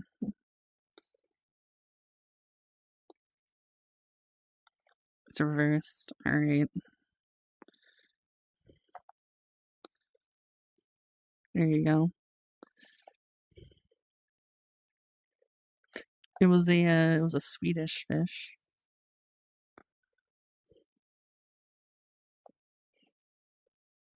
It was in fact a type of fish.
I like that bucket. I need to get that bucket.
Wait.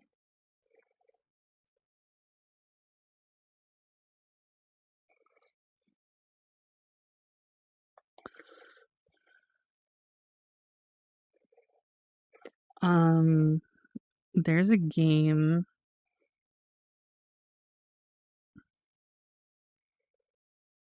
called Web Fishing. If you really want a super chill, nothing like do nothing game, that you can do with like friends and shit. Web fishing is really fucking goated. I haven't played it in forever, but it is really good with friends or just by yourself. Like web fishing was pretty peak for that. There's probably been more updates. I should probably play it again. That's probably been the best implementation of like a do nothing chill type game. Especially because you could do nothing together. Oh, web fishing is dead. I see. So, what's the next game going to be if web fishing? Oh, did the hackers actually become that rampant?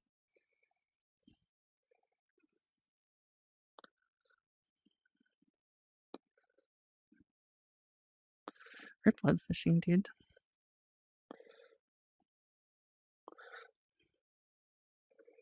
I see.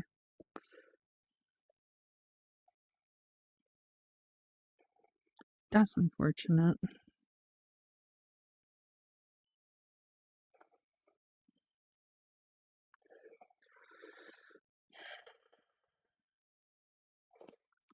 I felt the same, I know. But honestly, being on desktop isn't bad.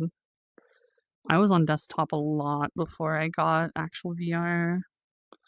I think you should try on desktop before VR.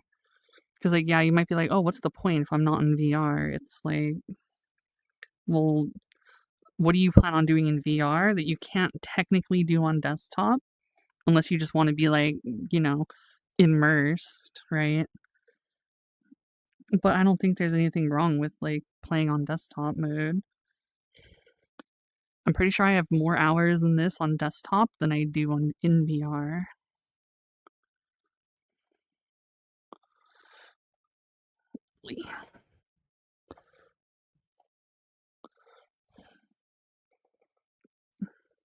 You want to simulate slapping bitches? I mean, to be fair, you just be like, oh, it doesn't do anything, right? Unless it's like Nana, who has like fucking phantom sense, in which case Nana will freak the fuck out if you do that to him.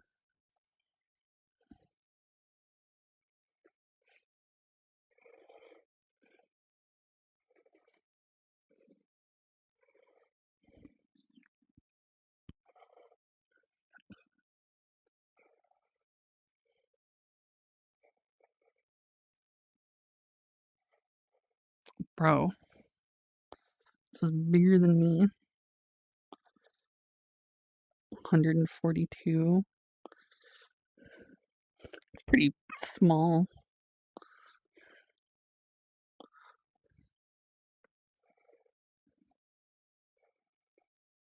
I mean, if you're talking like it within your fucking neurons and shit, yeah, I guess you don't, but people have been doing that for a long time.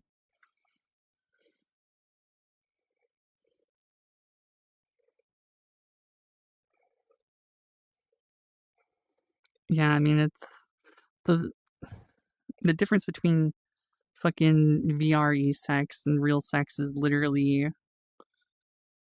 you don't have like the physical feeling. But there are toys that, you know, give you that shit. So it's like people be doing that shit. Hella, it's not like it's uncommon.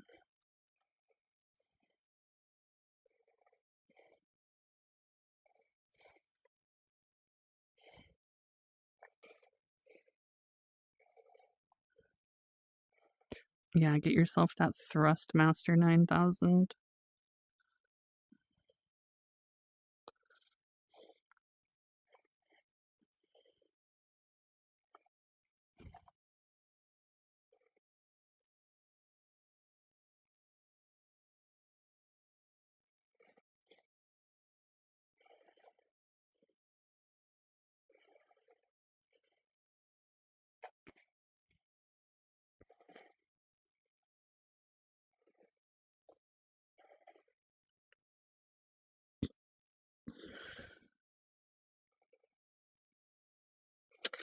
Yeah, I could do that on command. So I can hide myself.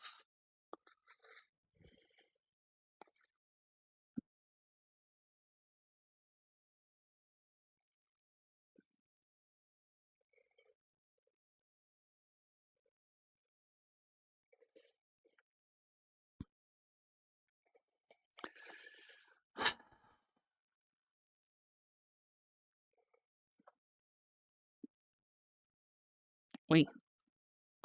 Come hither.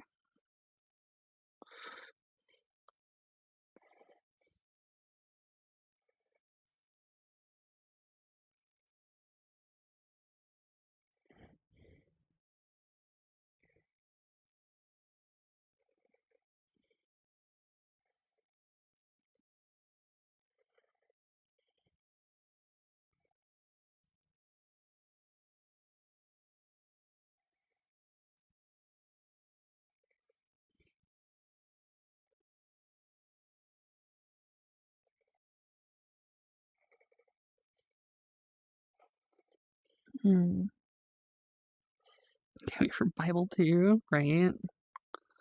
That shit gonna go hard.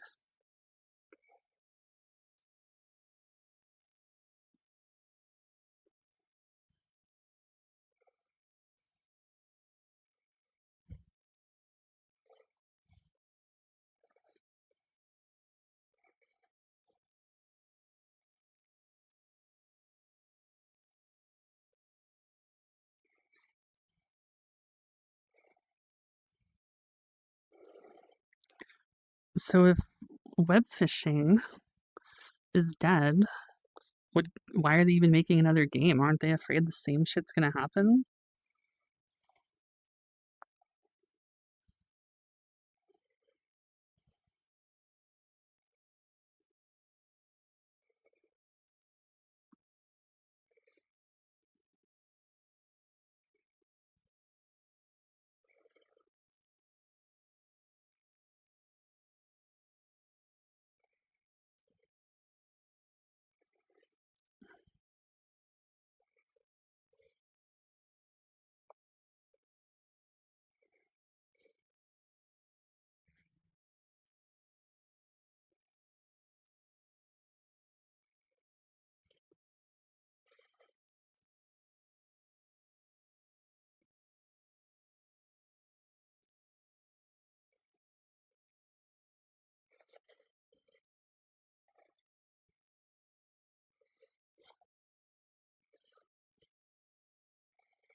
Yeah.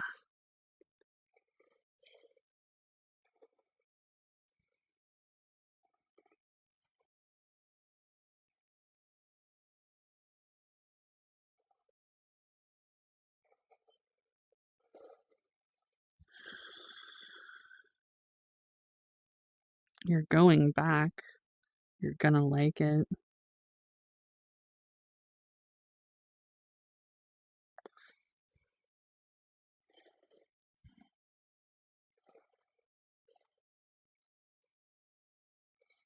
I feel like getting what I want is always really hard.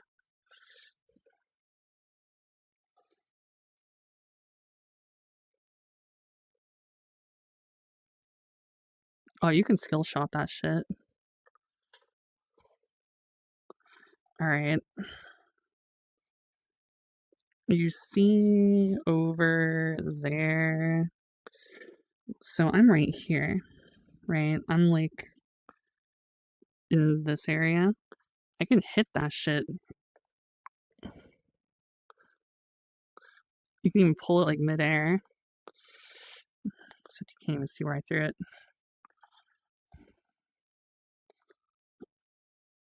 Ah, fuck. I used to be so good at this, where I could like throw it around and go. Nope. My timing's off. But what the fuck is that? They're coming for me.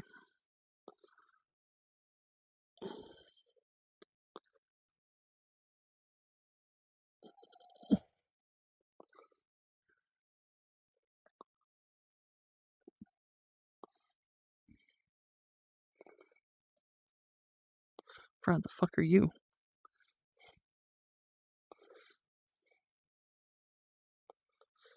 Is that what they do for, like, plus areas now? What the fuck?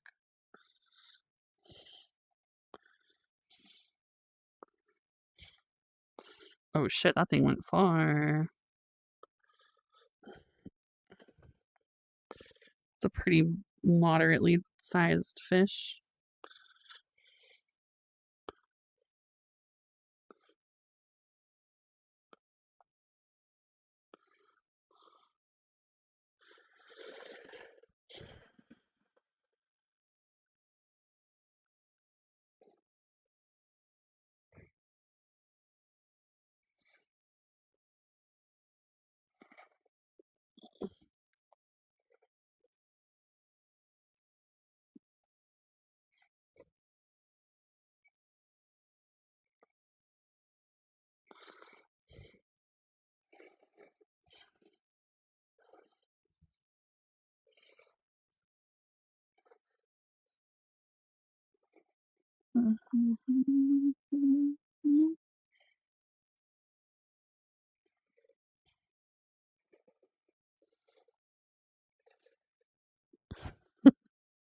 Wouldn't you like to know?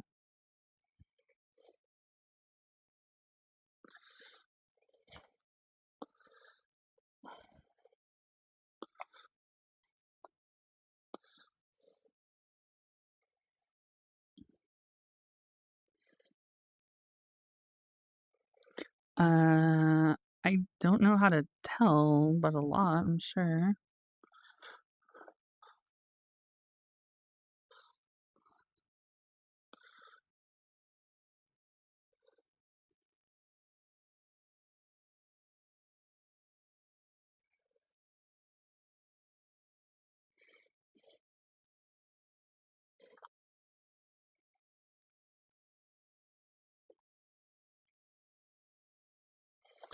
Oh shit.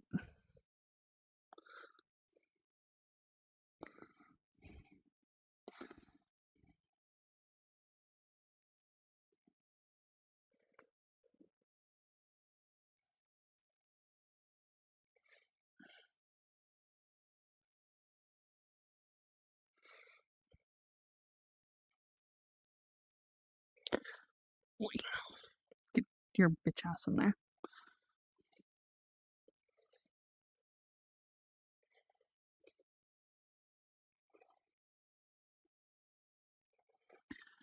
I mean,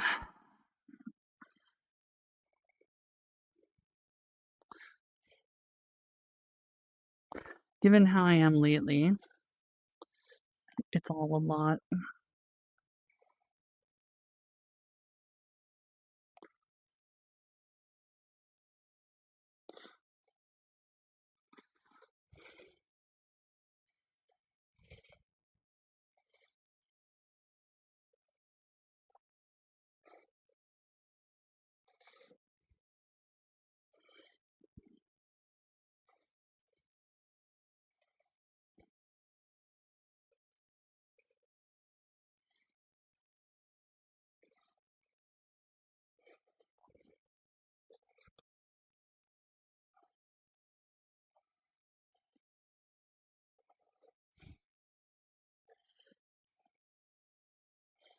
Bro.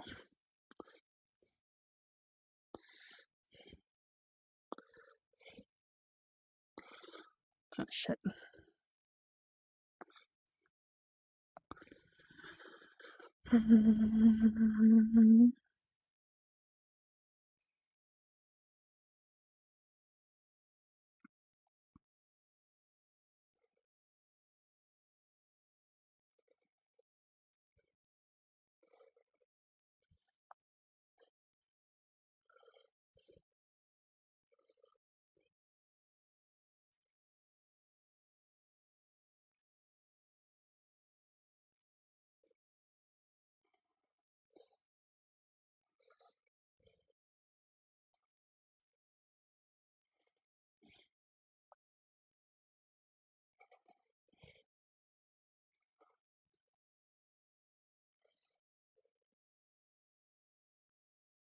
It might be dailies. I don't know.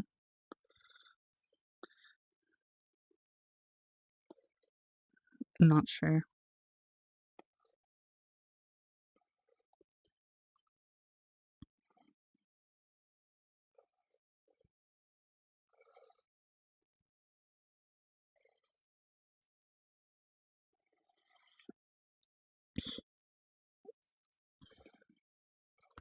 Love you more. Oh yeah. Come hither.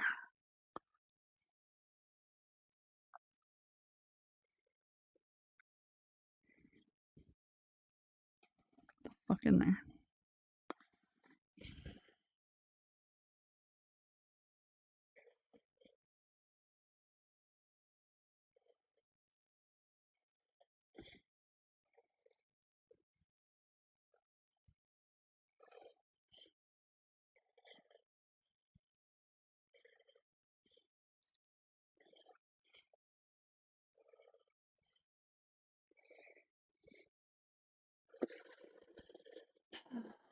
See, my way, preferred way, is I get far enough back that the basket is like right where I hold my fucking rod and I can just like gate it in. No effort.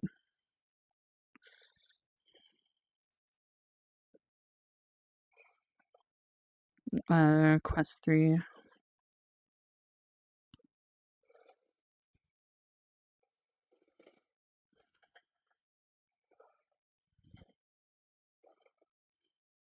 Oops.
Oops. How do I toggle OVR toolkit? The fuck? That's how. Oh shit. I thought it locked my UI, my overlay.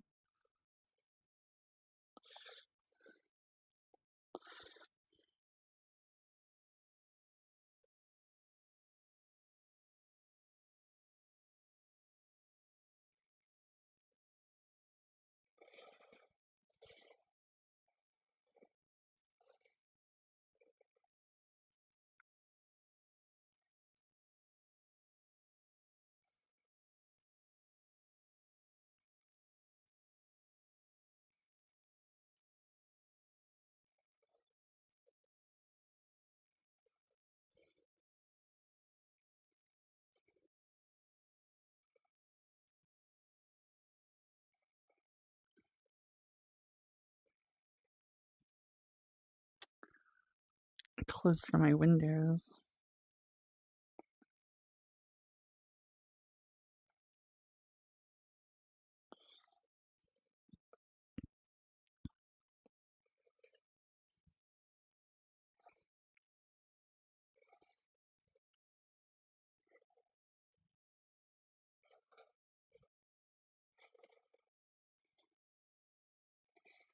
I hate when I do that shit, dude.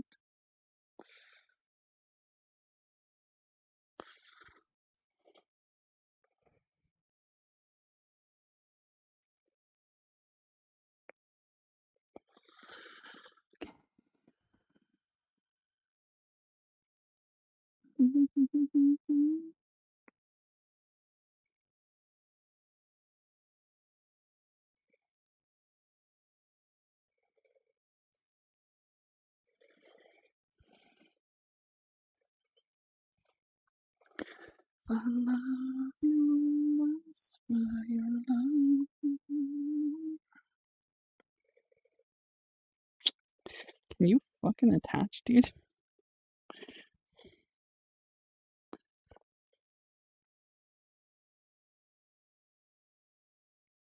There it goes.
I love you less.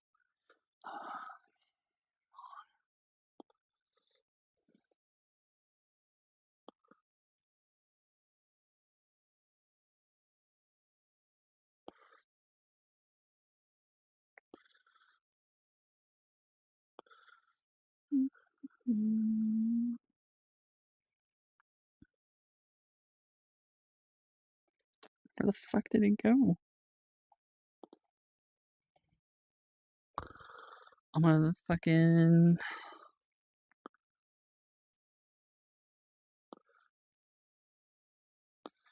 How fucking specific is that?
My nose is stuffy.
I still don't have all the trash.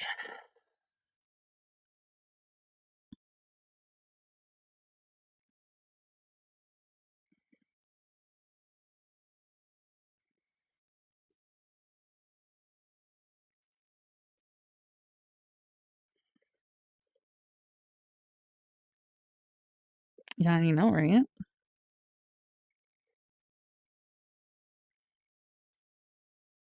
I don't know how well that comes through for you guys. But my trash is 95, 100, 100, then 79 and 5% on the super rare. I need that 5% on trash real bad. Rare, I'm getting there.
A rare piranha.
Hell yeah.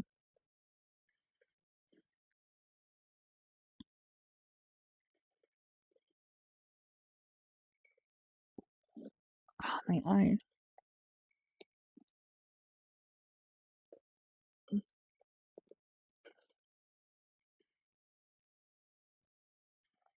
Fucking hair got in my eye.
Look at that fucker.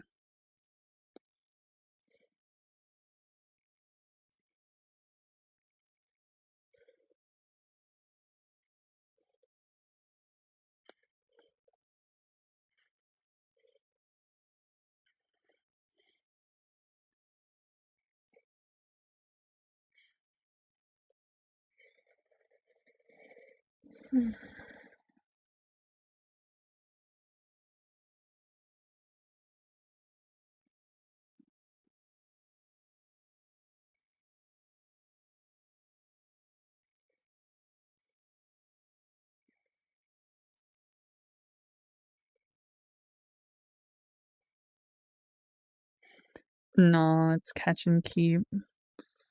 I put it in the basket right here to keep it. You could release it if you want.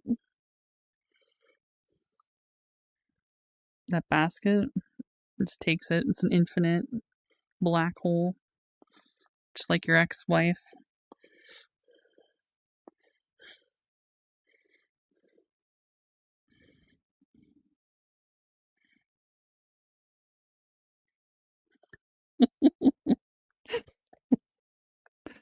Like,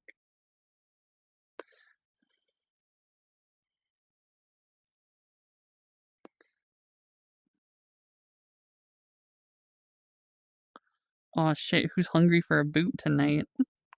That's a fat one. I don't even think Shaq could fit that shit.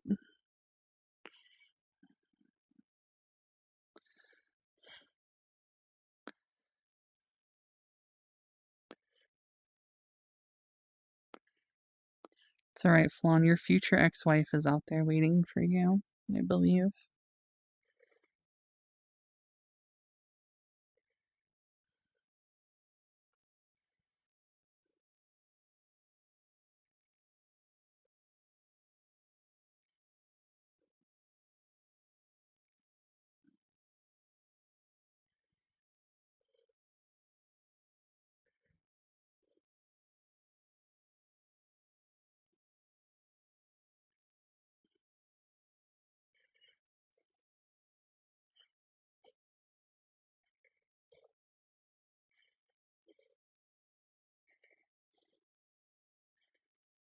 Comes with a side of squeak. Hell yeah.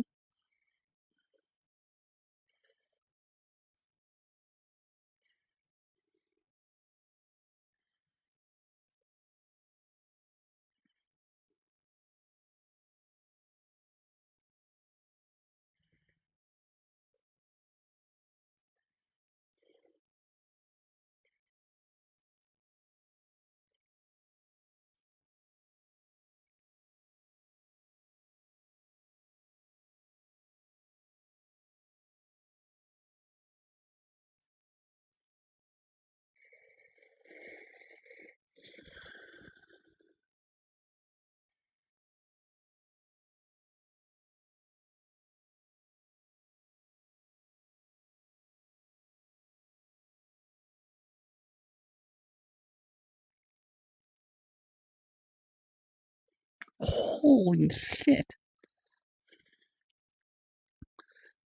Bro.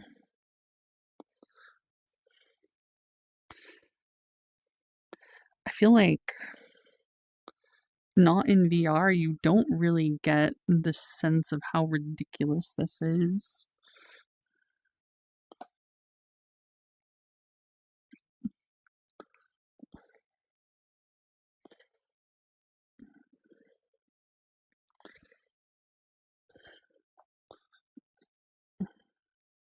Like, look at this shit, dude.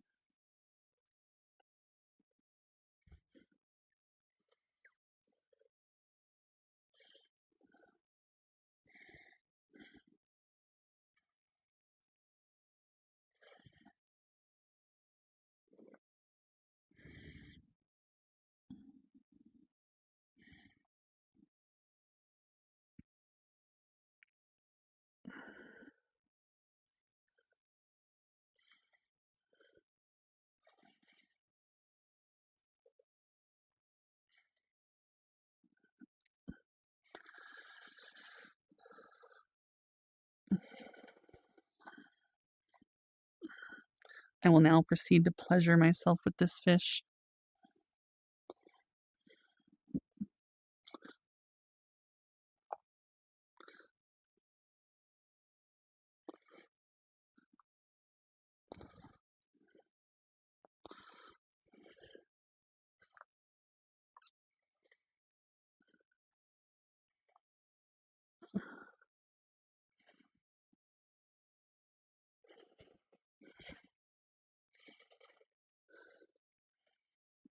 Yeah, it's basically a whole ass Gyarados, unironically.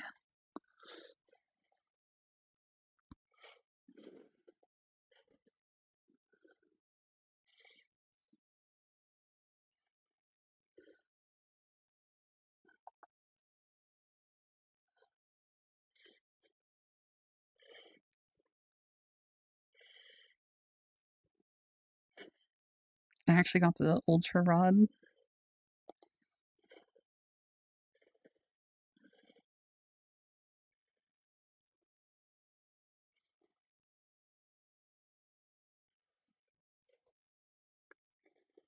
I wonder if I turn this off of... Actually, no, it's a pain in the ass.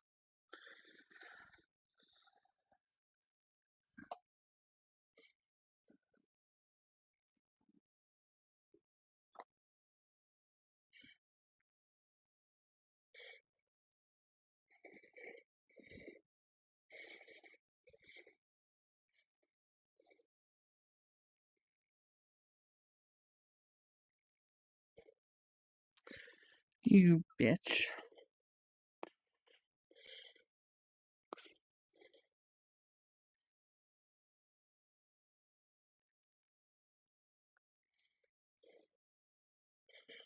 I gotta move spots.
Bruh.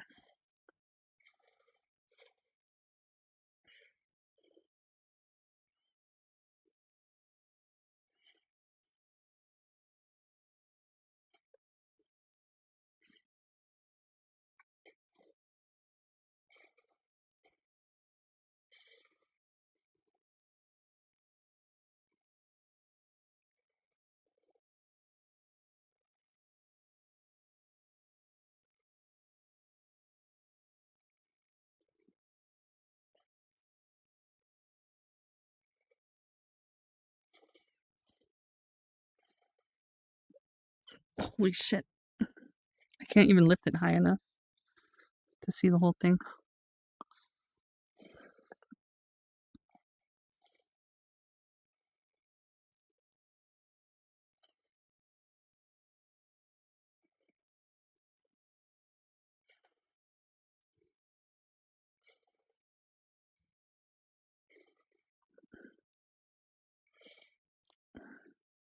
Sounds like you just gotta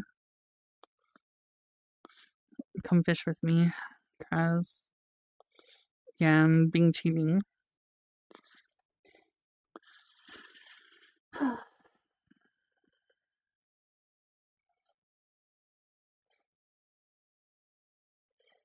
don't know, man. Washing the sadness away with VR fishing.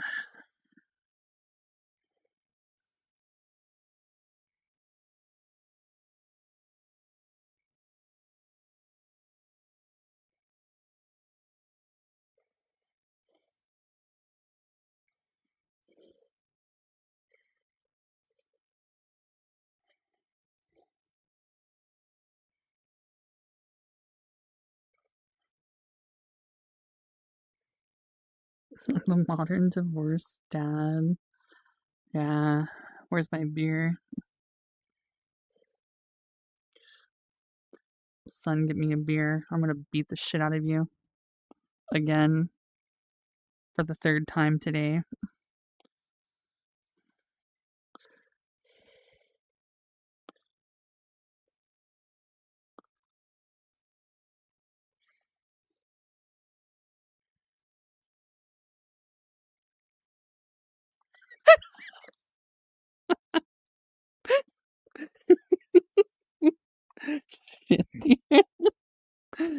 Not to your meat.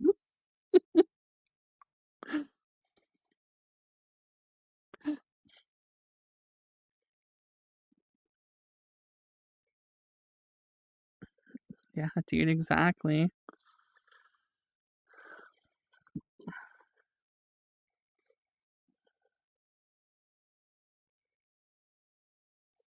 Only thing she didn't take was my rod. But she never wanted that anyways. She was always on Bill's rod. Fuck Bill.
If I love you less, will you love me more?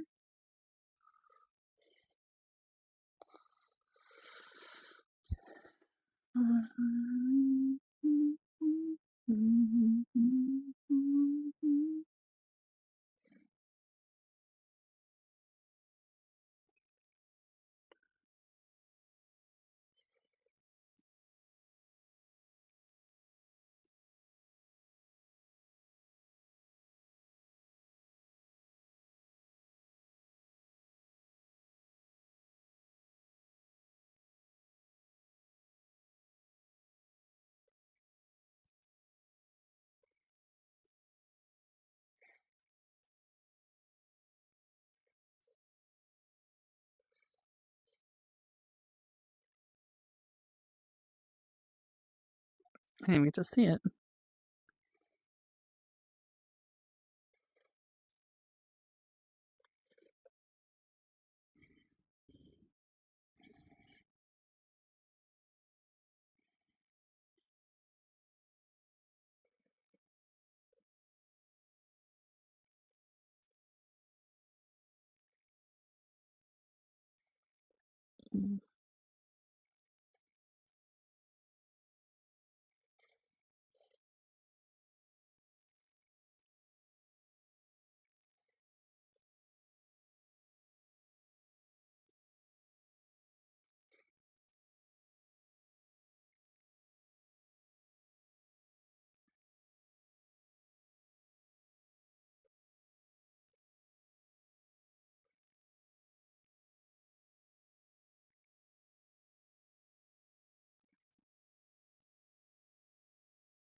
circle, I'd probably say 5. Because 4 can still be considered a square. 5, you'd have to make like a pentagon, which is more circular than a square. So.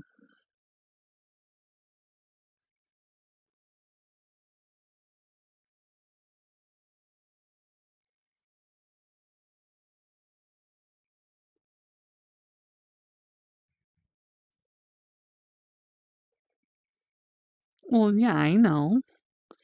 But I think when you have 4 clearly defined sides, it's, you know, I like you can fit a circle in a 5. 5 is the answer.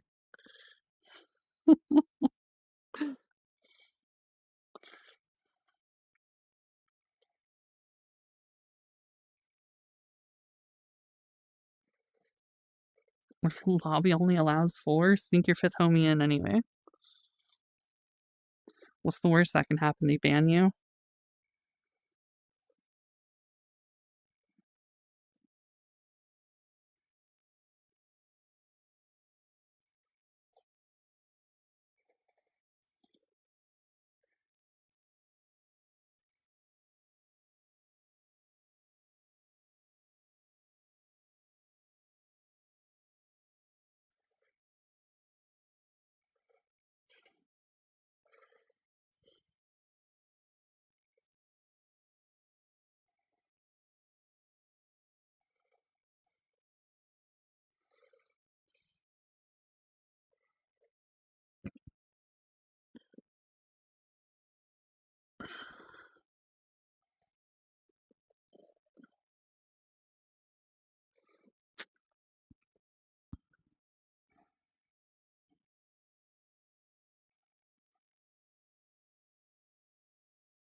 BRB.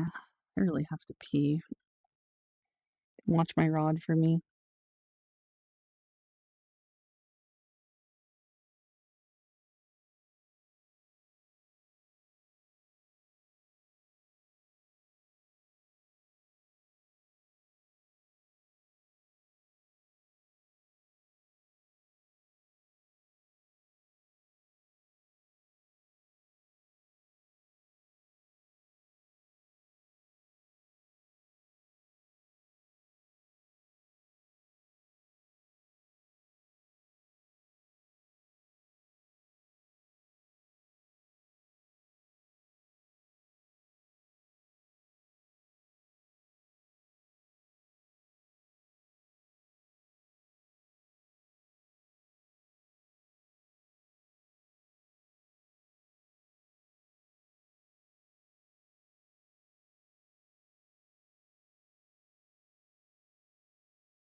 fuck are you telling me, son?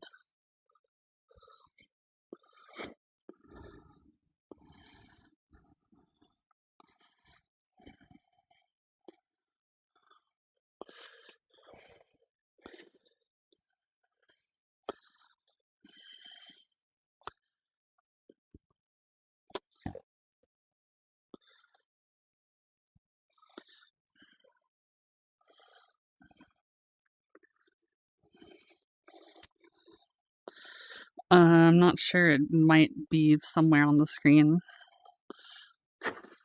where my music usually is. It's also in my depression playlist, if you still got that on Spotify. Also, I'm fucking hot.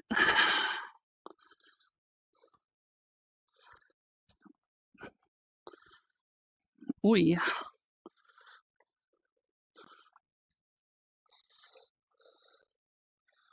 Why did you...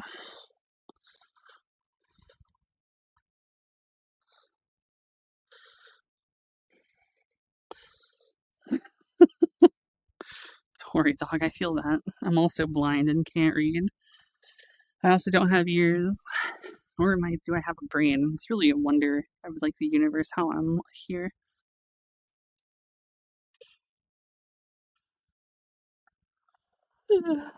Holy.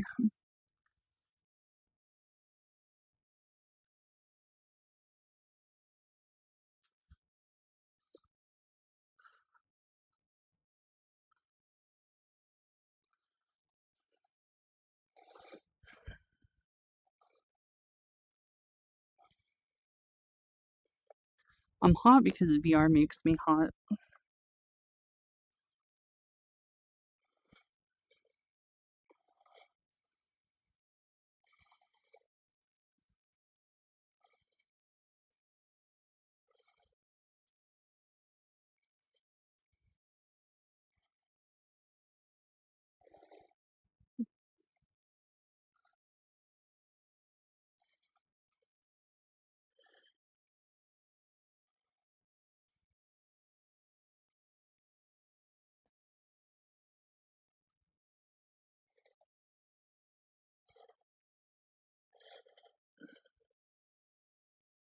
Yeah.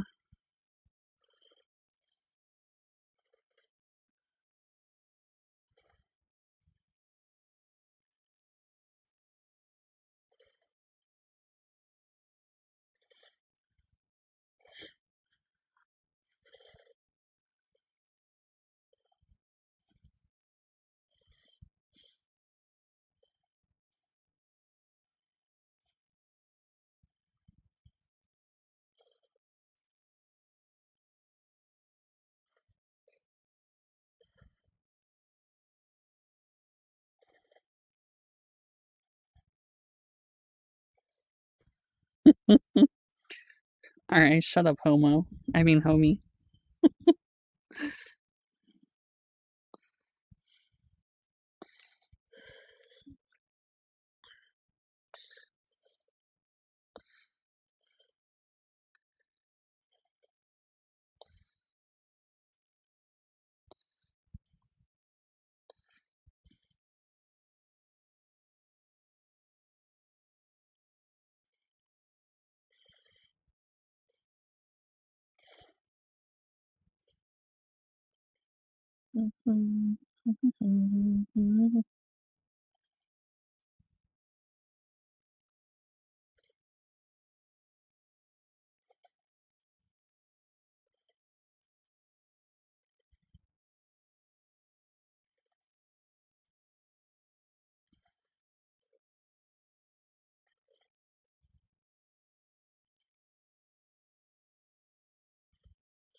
but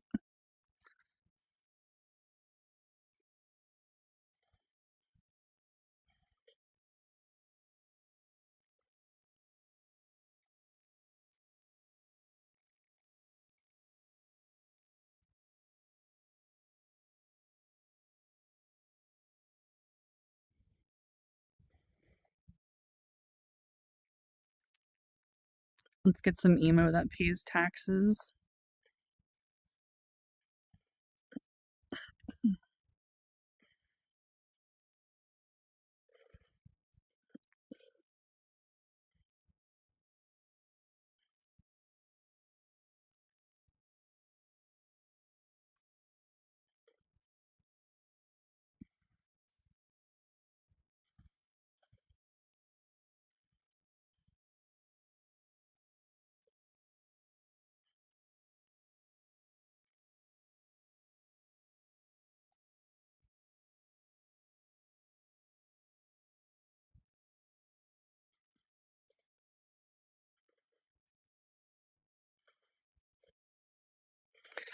Yeah, I've actually gotten one. I think I got like 2. No shiny though.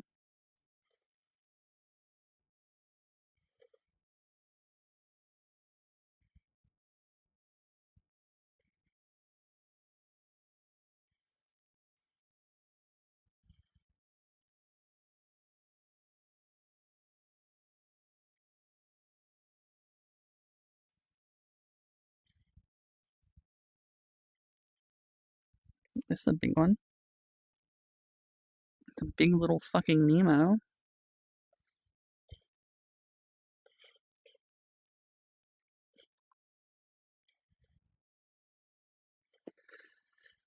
No, I'm only level 60.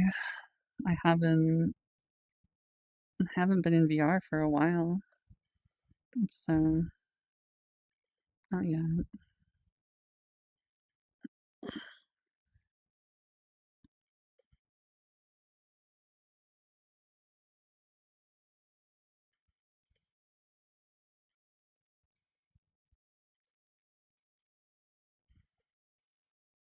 Oh shit, I'm done with the trash now too.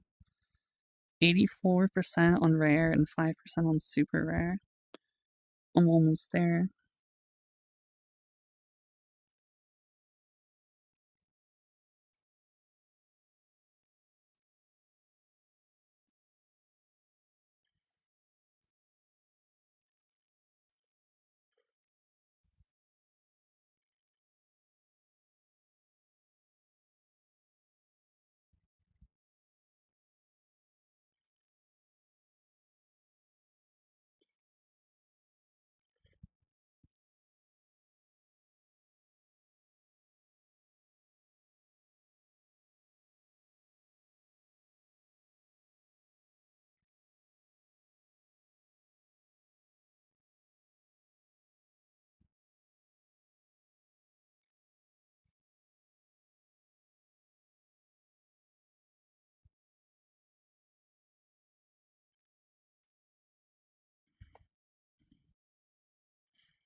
Oh shit, Magikarp.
Wait, your burrito touches children? That's crazy.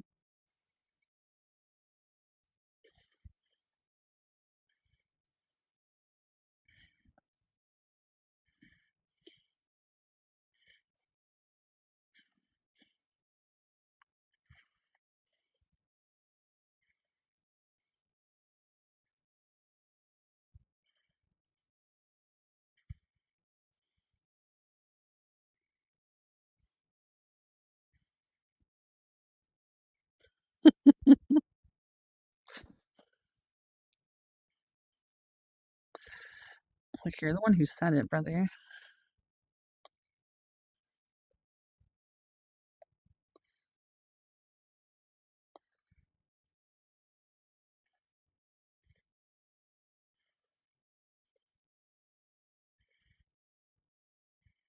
Every time I want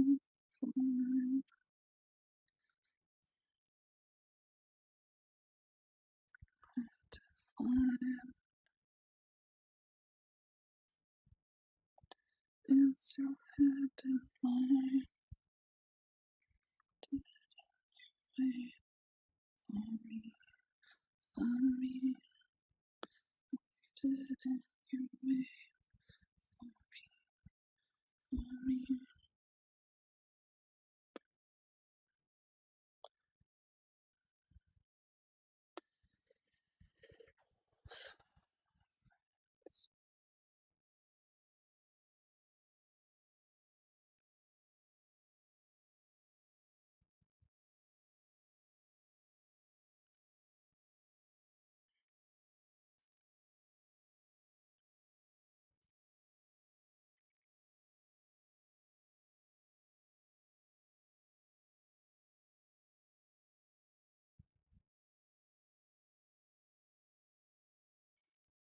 Jesus Christo.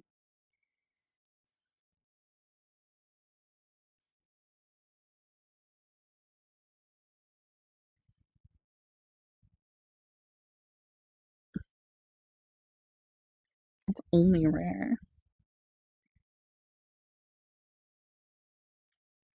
Right?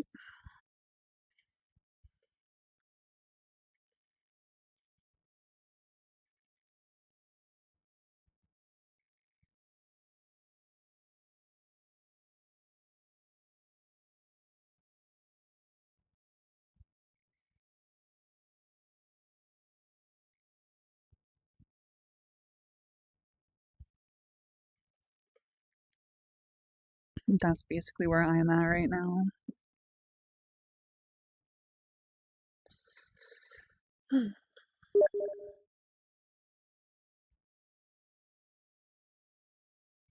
Who the fuck Steam messaged me? I can't even see it. Actually, I technically could.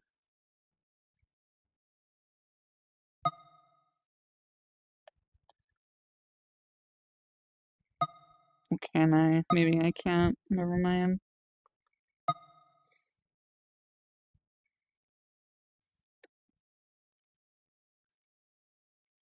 Oh, sure. Got you, homie. There you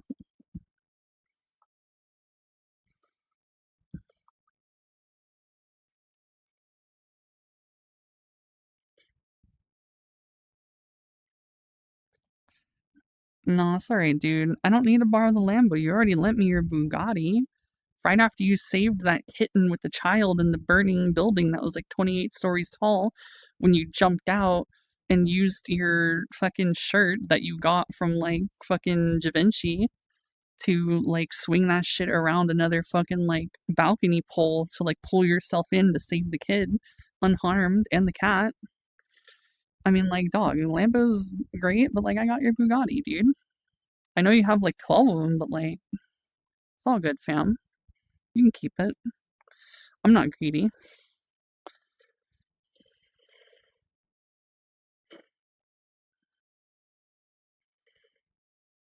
Alright, it's gonna bother me.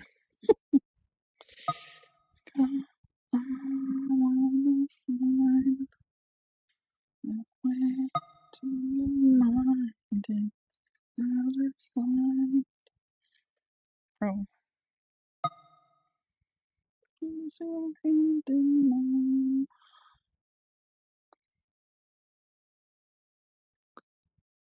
The fuck?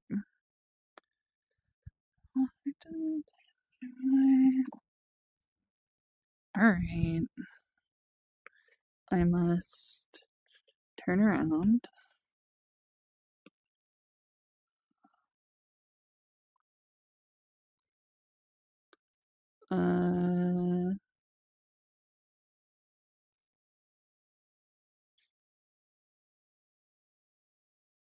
Oh shit.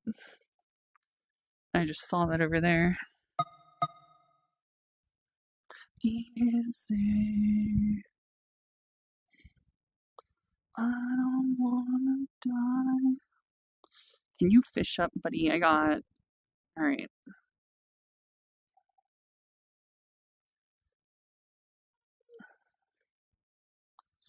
Alright, let's go, bitches.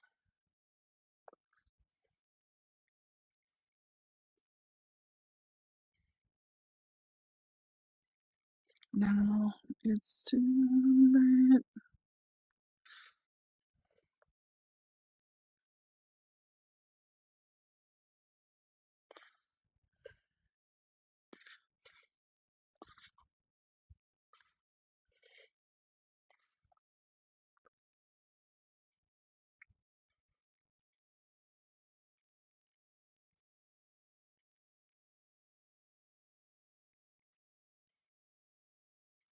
It ain't working.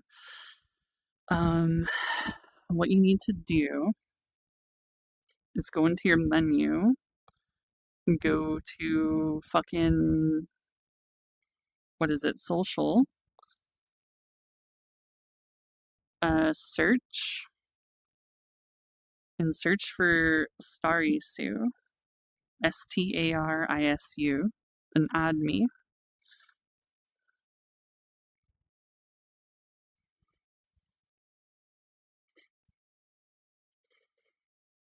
Because I'm in a friend plus world, so like you could just join on me once you've added me.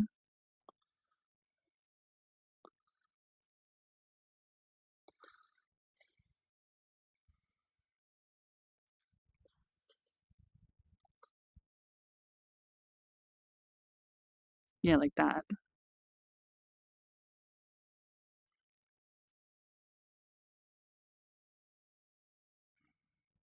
Now you can just join me through the same menu.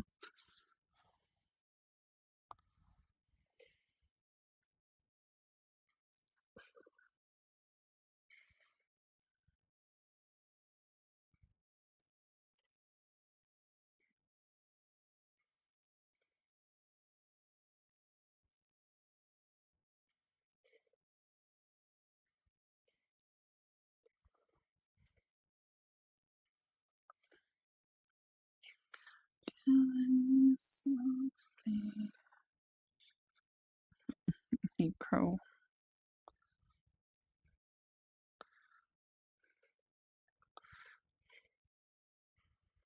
Baby, don't go. I wanna find a way to your mind. It's hard to find. It's so hard to find. For me, for me. Yes, sir.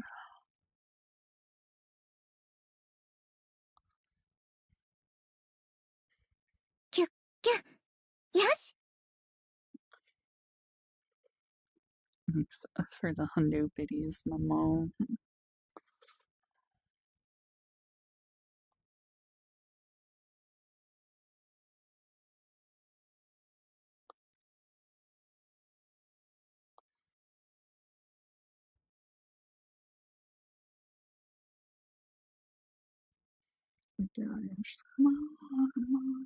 I don't wanna die.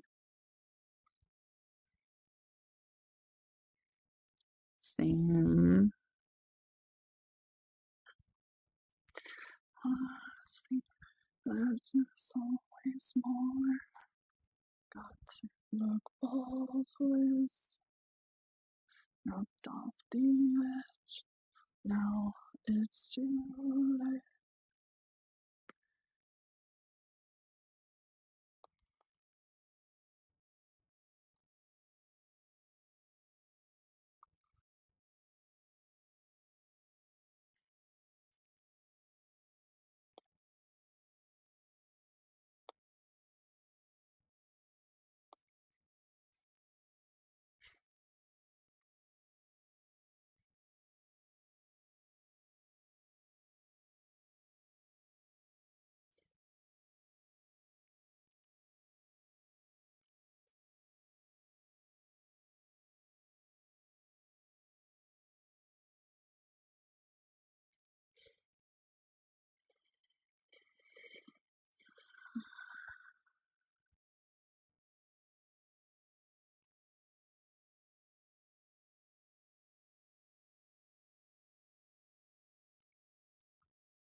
Ow.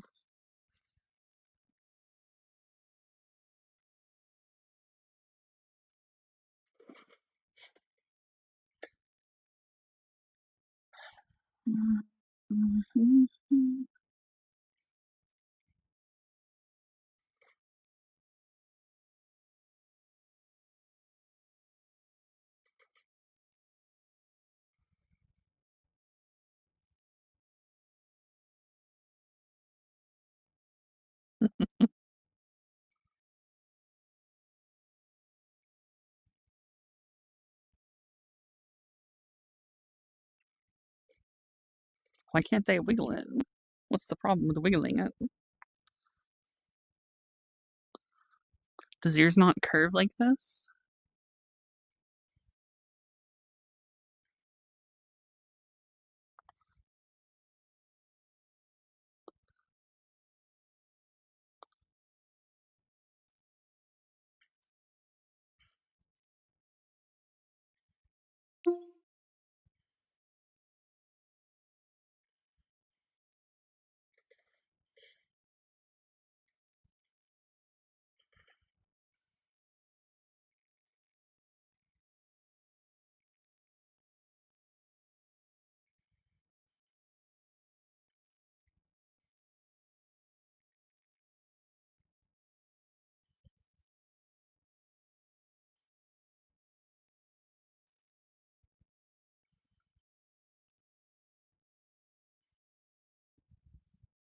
Oh shit, shiny magic, fuck. Shiny Magikarp.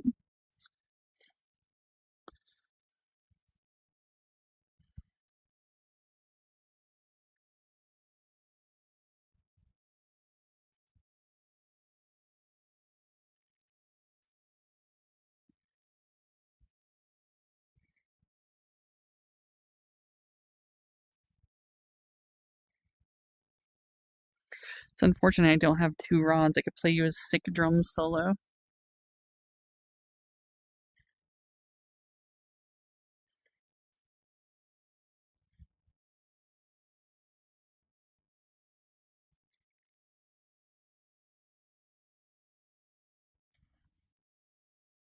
I can't grab other people's rods.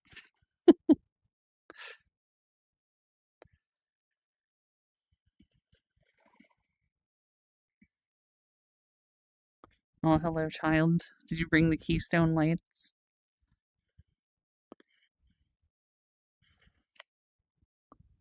How useful of a son you are.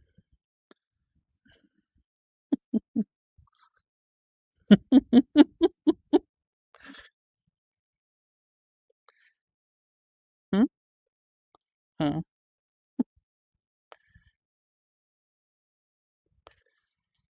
Softly.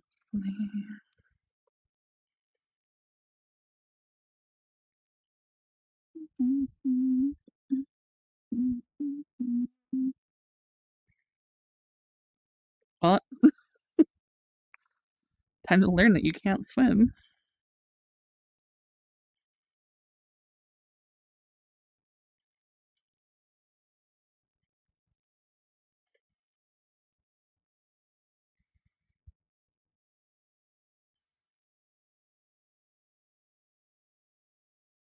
Ah, yes. You don't need eyes. Just go grab it. Your headset on.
Jesus Christ. This fucking thing. You don't really get a sense of it on stream, I feel. But in VR or even desktop, this thing's fucking massive. I can't even lift the shit high enough.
Baby, don't go.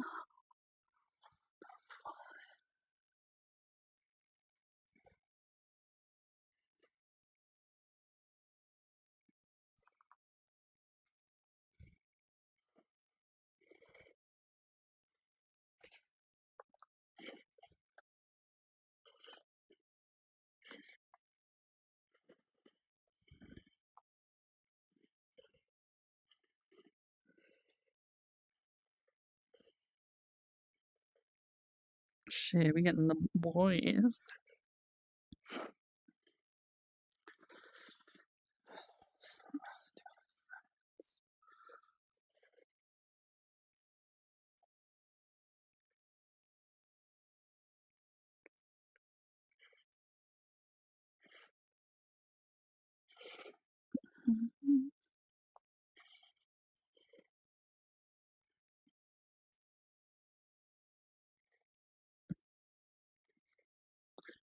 Hello, Kuroski-kun.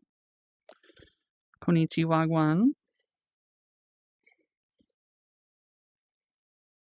Konnichiwa, Gwan.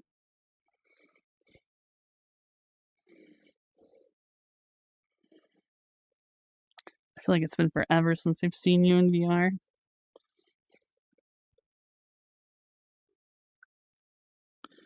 Well, I said since I've seen you in VR. I know.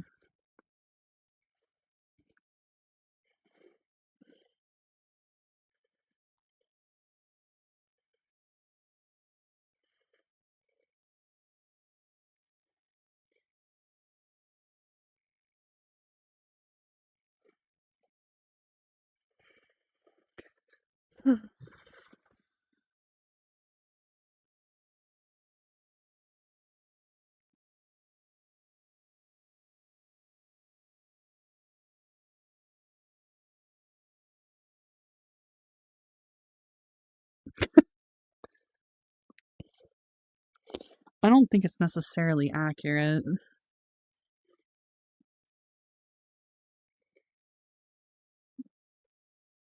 Oh. I see.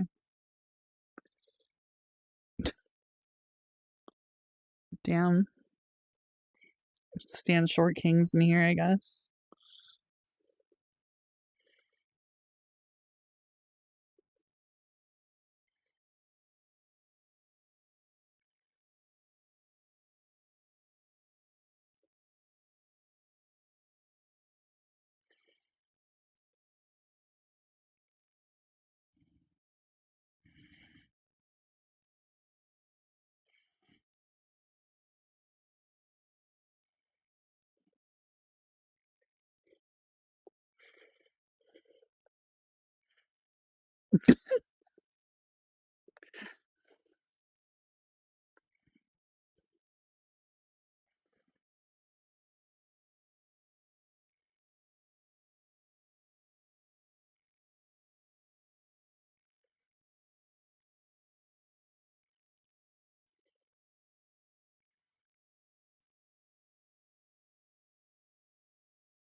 What do you mean?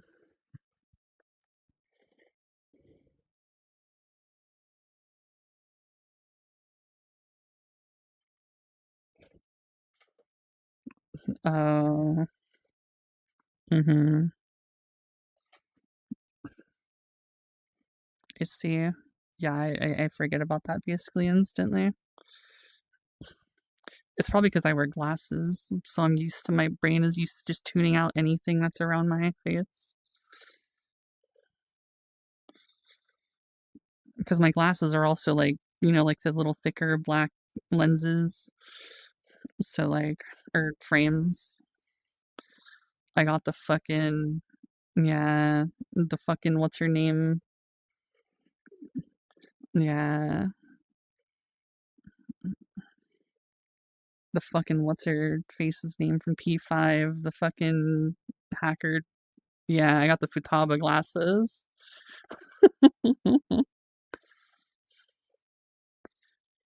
Dog.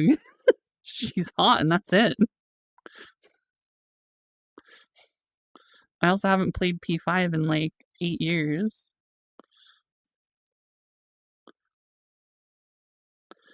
I forget her name because I know her voice actor, which makes me think of her other characters she voiced.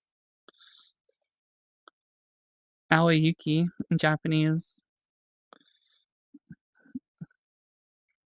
Mm-hmm.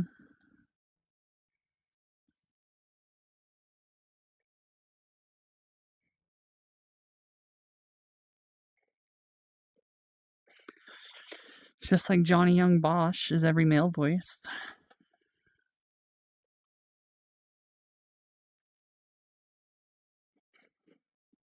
Well, for a long time there, Johnny Young Bosch was like everywhere.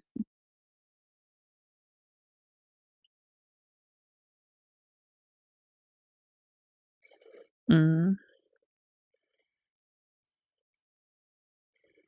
Yeah. Fuck you. Your bucket? It's gonna be a bitch ass bucket for a while until you get a new one from an event. It's like if you open your menu.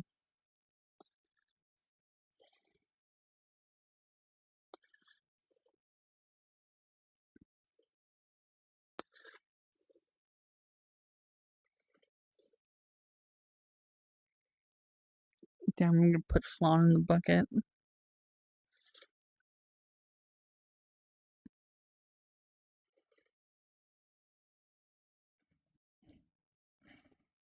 Damn, you spent 22 grand on the hooker too?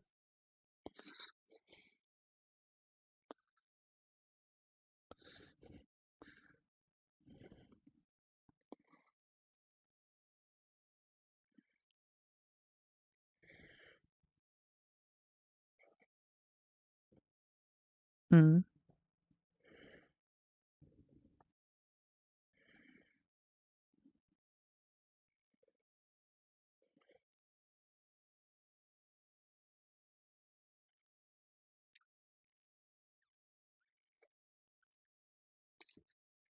Yeah, I know. This character is made for the small, very small.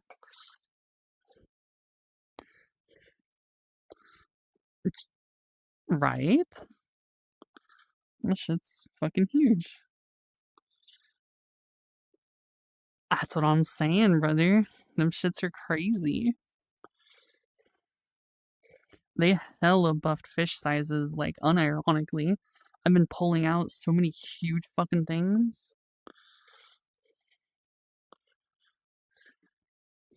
Mm.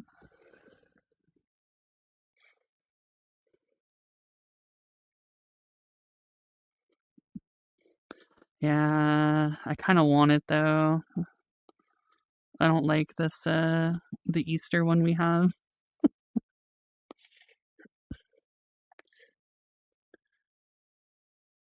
Yeah, I had that and I changed it to this one instead. Yeah. I've got the tassel on my shit from fucking whatever event that was. Yeah. No, the tassel over here. The tassel on the yeah. Also, yes, the trail. Yeah, I got a little tassel. Mm-hmm. Where the fuck did Flan go? Over there. Being a duck.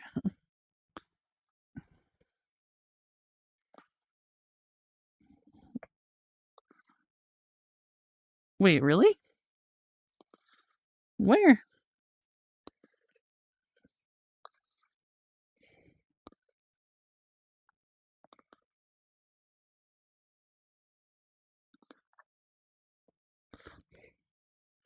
Yo, dog, where my rod? Oh, shit. That's actually goated. I was wondering. I was like, damn, my shit's so huge. It's unreasonable. Yeah, arm menu, and then... Yeah. when you change it, you have to resummon it. At least I did. That's so much better. Holy fuck, that thing was so huge. Ah, yes. I'm used to the very large equipment.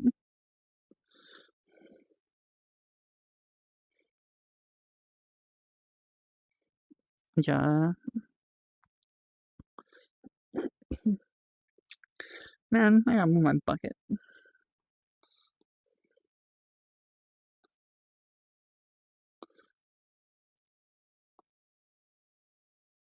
What?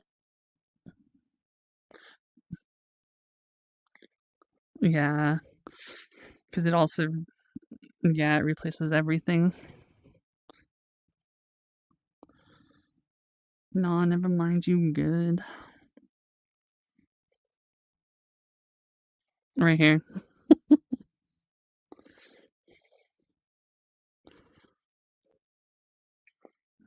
Right? This shit is size appropriate now. That's fucking weird. Yeah, I know. Because normally I'm just like, that's why I don't do it. Oh shit. Mine don't fit in my hand, but I've always had that problem. Melts in your mouth, not in your hand.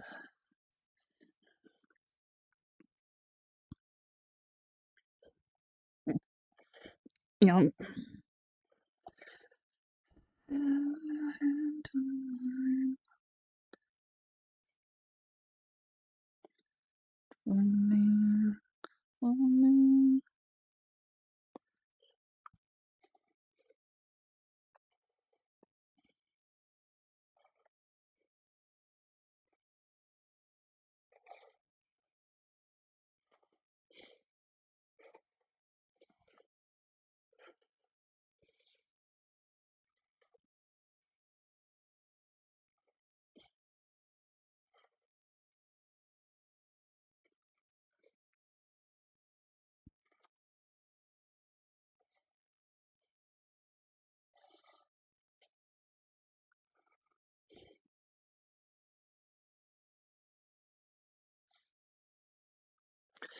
No.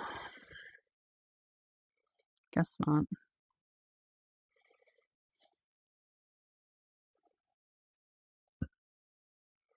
Dog, I wish I could add a wing and dual exhaust on my fucking rod. So it goes, you know? Fucking rotary swap this shit.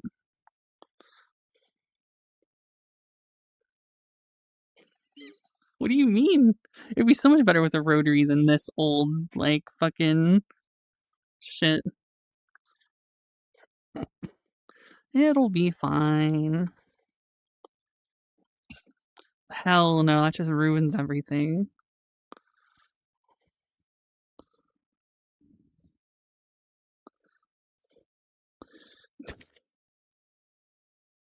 Oh my god, my basket's too far now.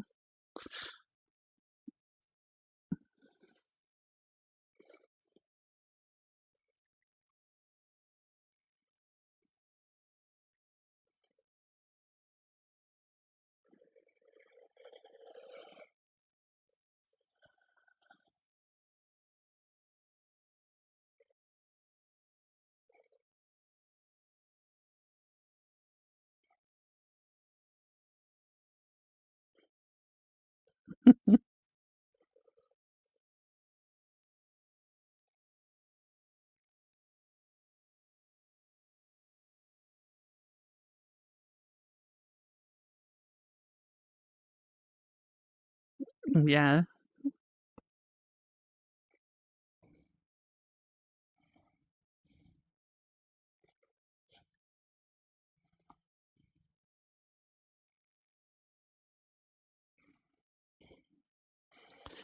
The problem with being so skilled.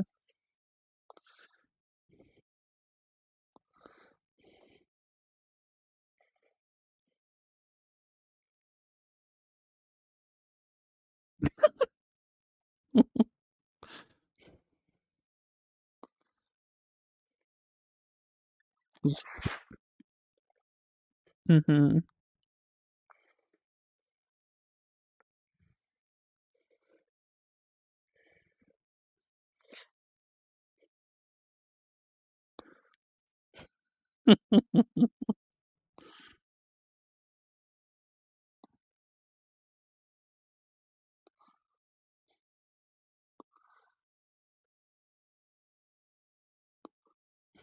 Uh-huh.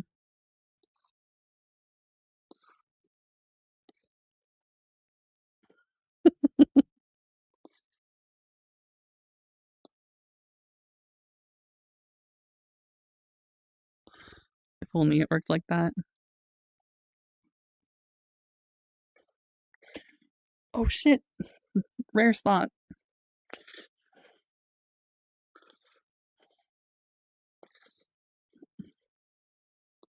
Huh.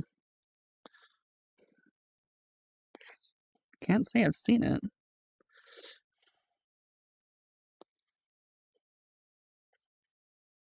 Oh yeah. Pull up in this spot. Can I call you the slut? Can you suck on my what?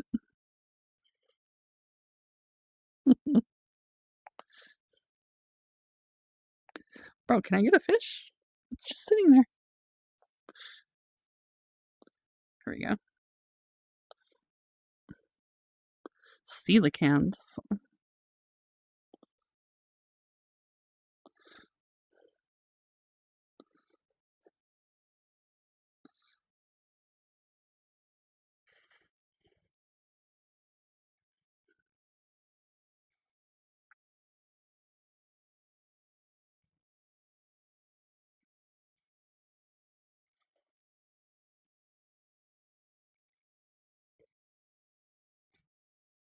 Yeah, I'm underestimating it.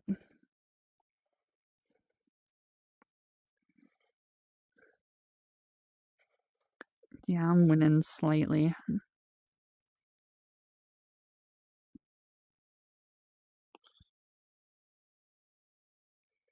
Get the fuck in the bucket.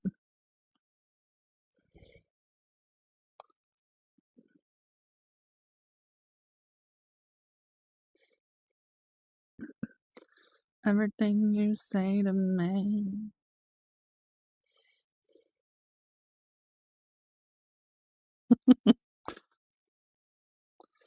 I need a little room to breathe.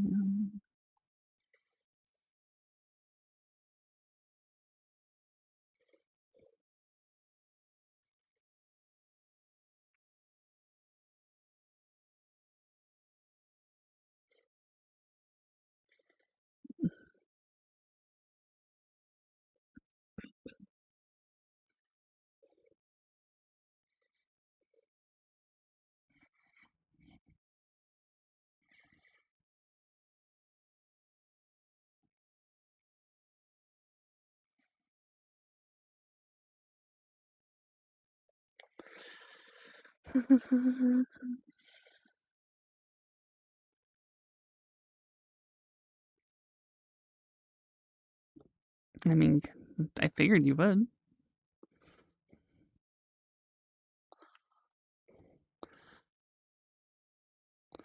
Yeah.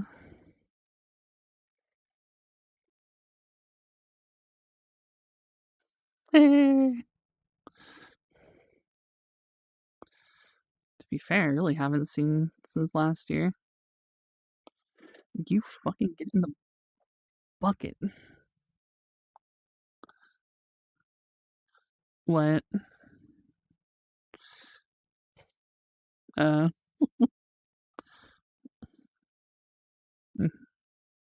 Wasn't me, that was Crass.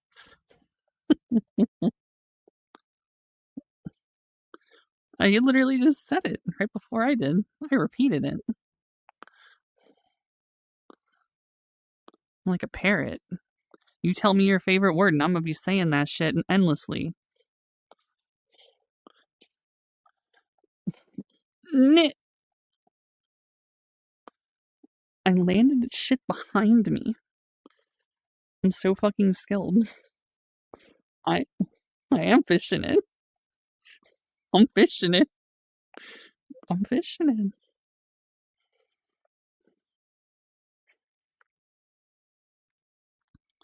in. Apparently I just yeet that shit back there. I don't wanna die. Let me yourself open to the tide. Ah. Shiny Nemo.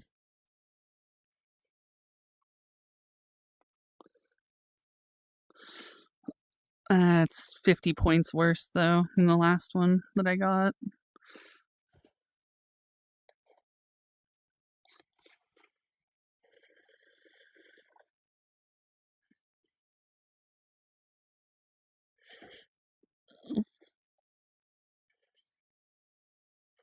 Wow.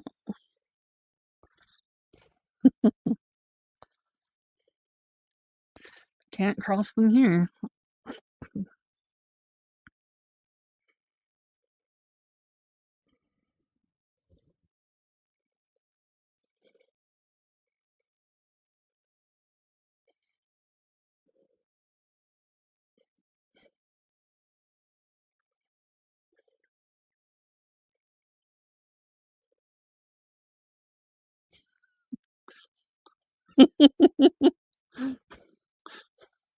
Play with their balls like prime Derek Jeter.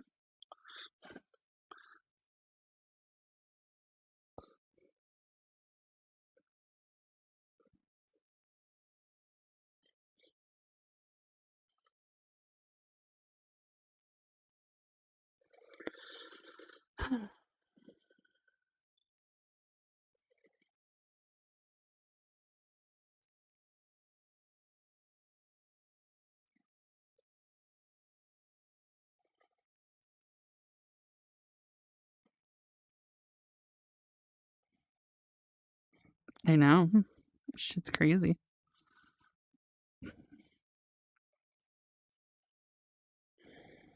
Yeah.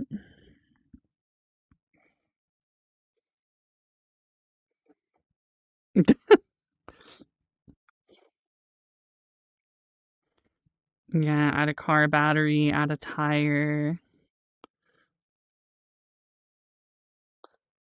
Mm-hmm. What they need to do is make a new fish that has like an insanely hard and long fucking reel-in time, but also make that same reel-in time also is like a battery or some fucking weird shit, so you never know which you're gonna get. Yeah. Just like I would in real life. Mm-hmm.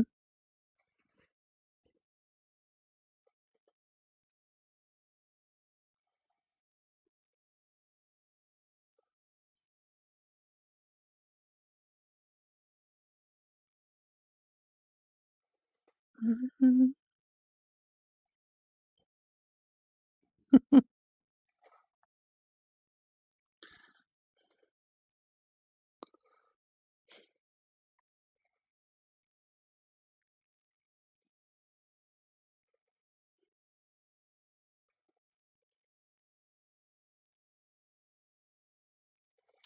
Damn.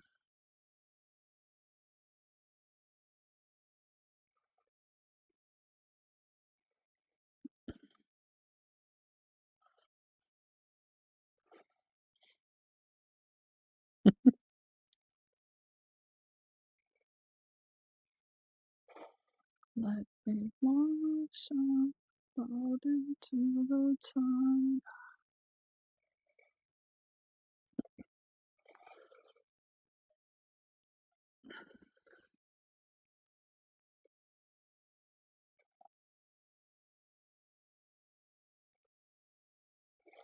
It's too early.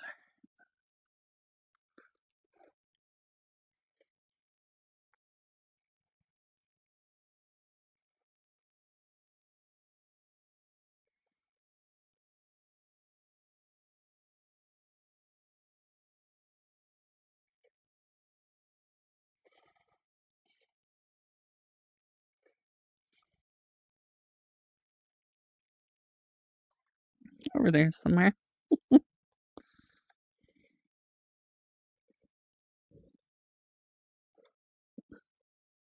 Right?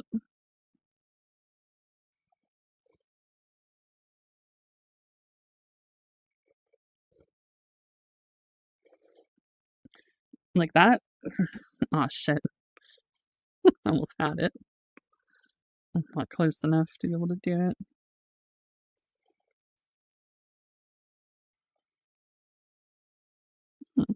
So that's where they put it.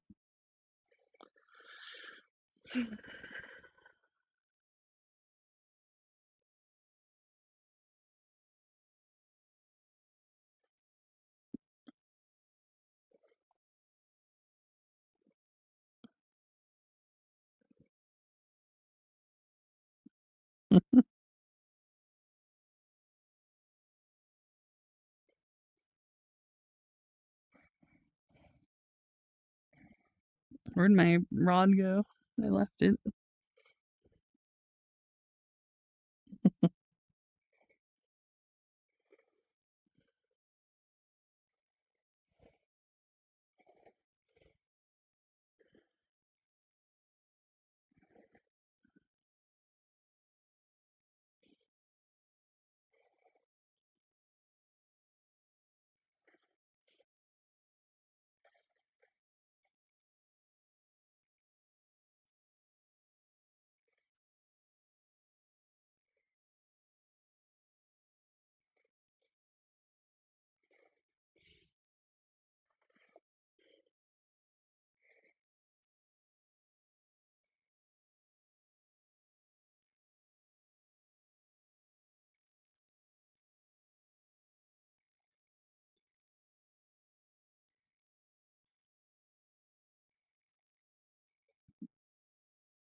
Away from my basket.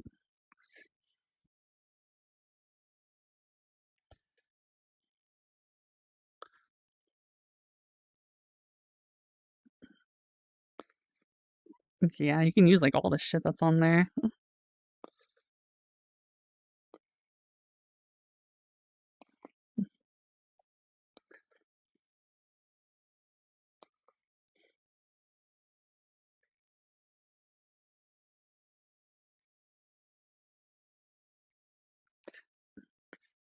You can't chum the waters with bullets.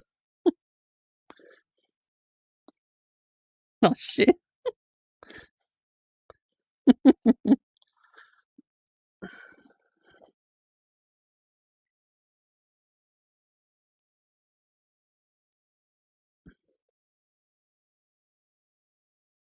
Yeah, I do. Yep.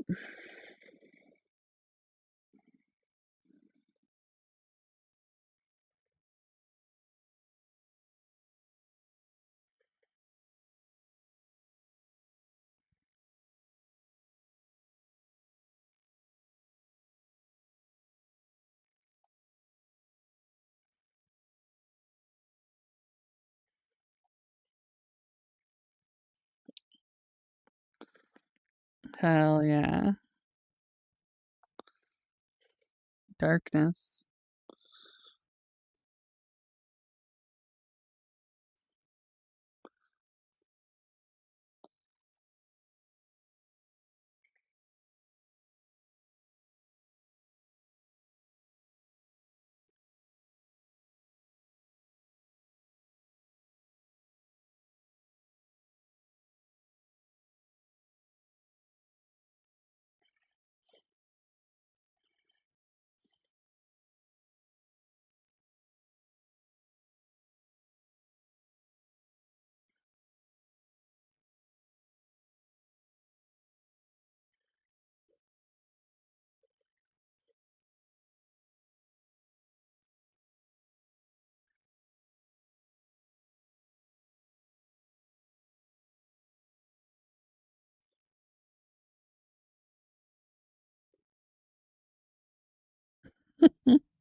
It was him, yeah.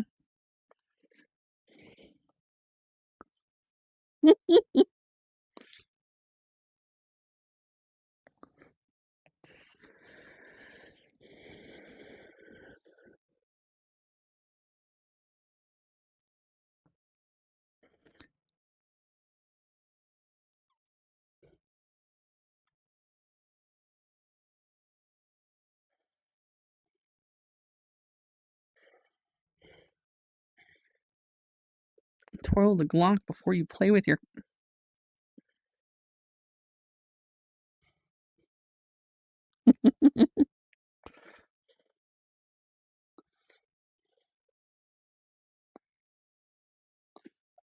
Yeah, it is.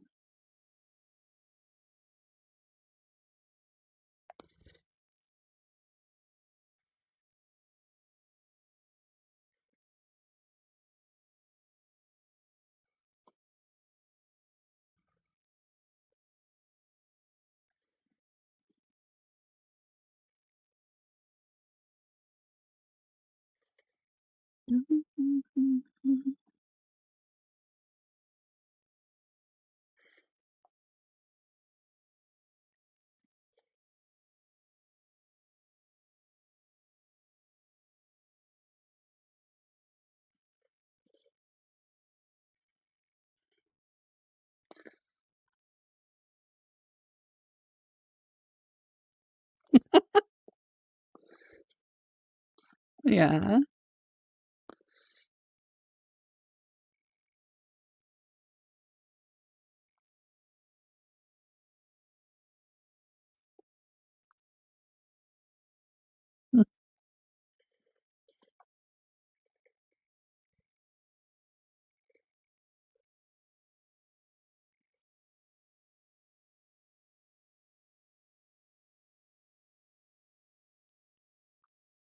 Thank God. Honestly, I've been waiting for this day.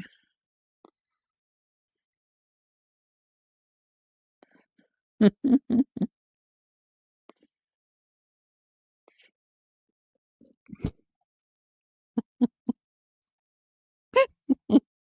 fuck? Oh, my fault. I thought you were just gonna put it in the hole after you were done. Bro, I am participating. I'm just happy to be here.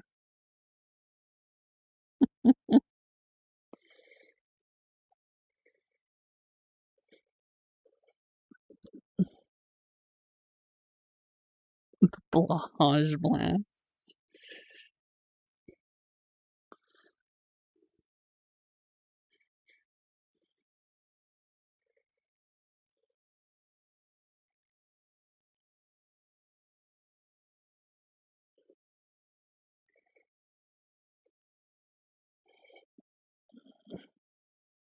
Damn, where that Beyblade going?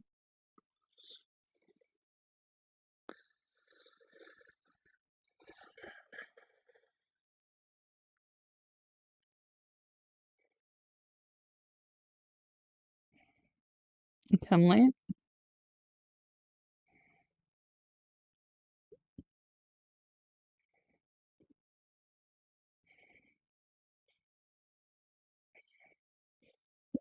Yeah. Oh.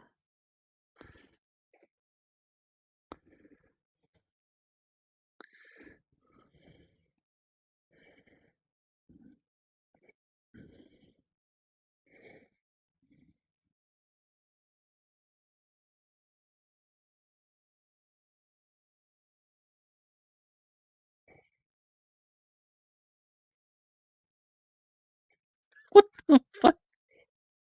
Well, I guess he wasn't lying about what the button was for.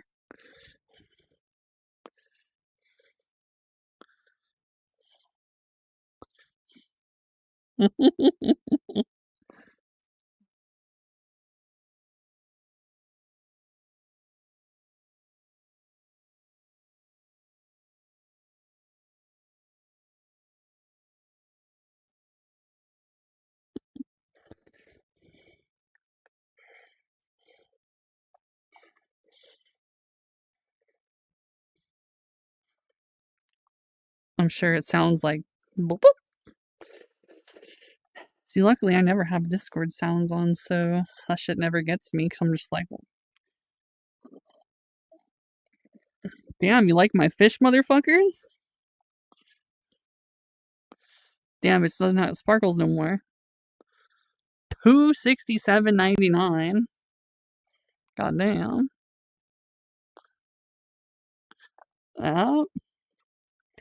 Dude, that's like all I have left for my fishing decks, though. My fishing decks is... Dude, unironically, yes, I have 84% rare and 11% super rare. So I'm almost done with the rares, and I only have super rares. I have everything else 100. What? That's why they gotta add new fish and shit.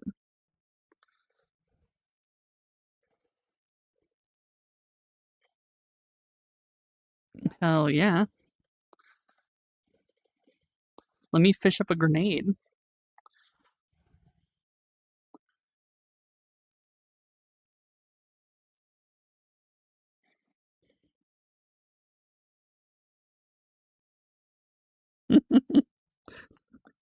I doubt this game has every fish IRL. Oh yeah.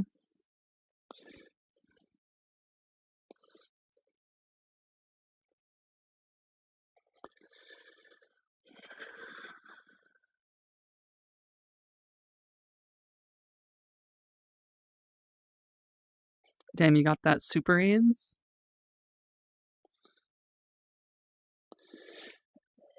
Yeah. Yeah. See, we have a flan spotting, but she's way over there.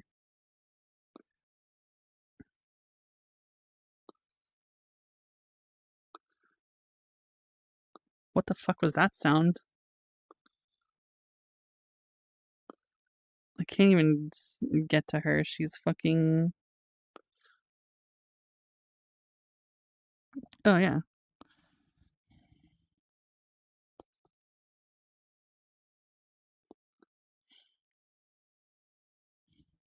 The front should also, too. Yeah.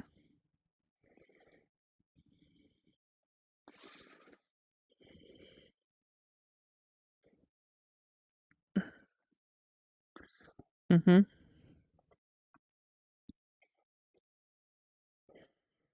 Totally.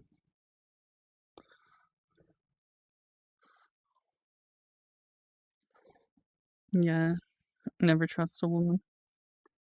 True. Yeah, I don't know what that's for.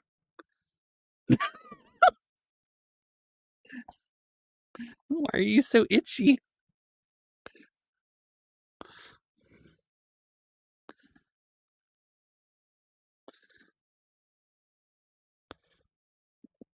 You killed him.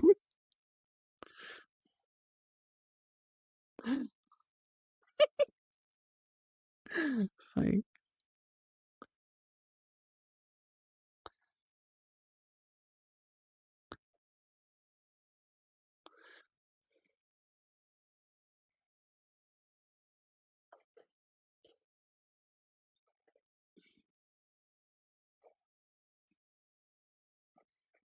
Real fucking loud. Mm-hmm.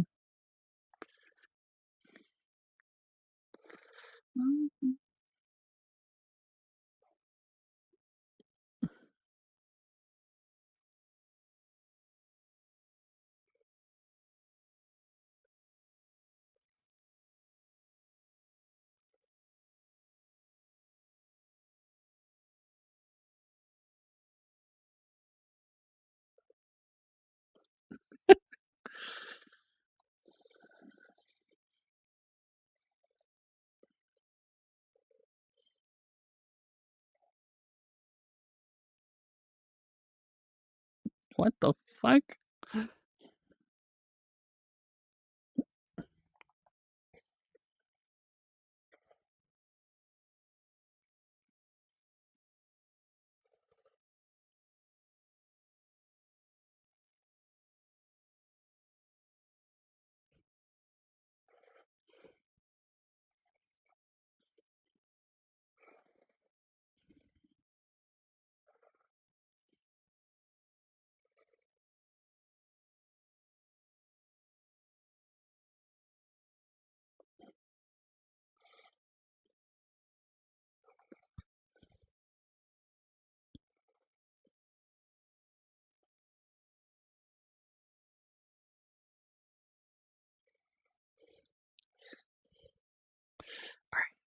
watch this. She doesn't know.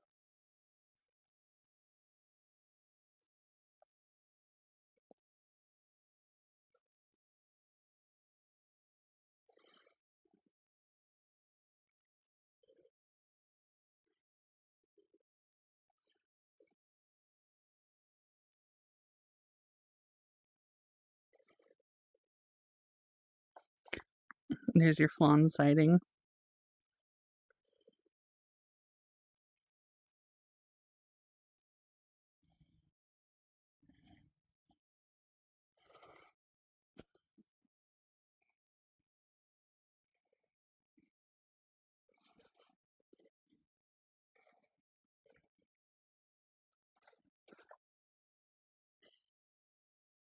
Mm-hmm. Oh, God. Not the footy. They know nothing about grippers. No, I haven't.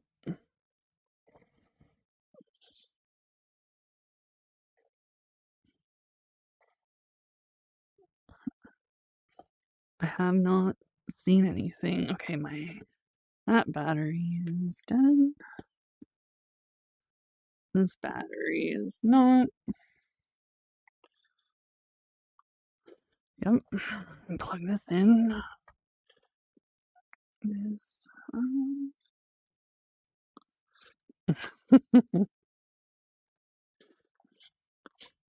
Not even my favorite pocket pussy vibrates that much.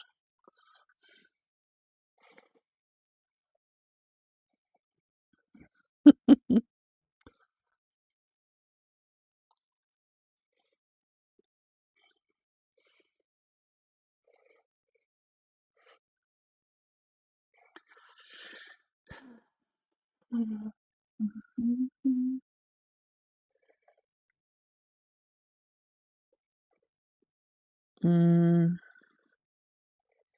yeah. Mm-hmm. Feels like October. Yeah.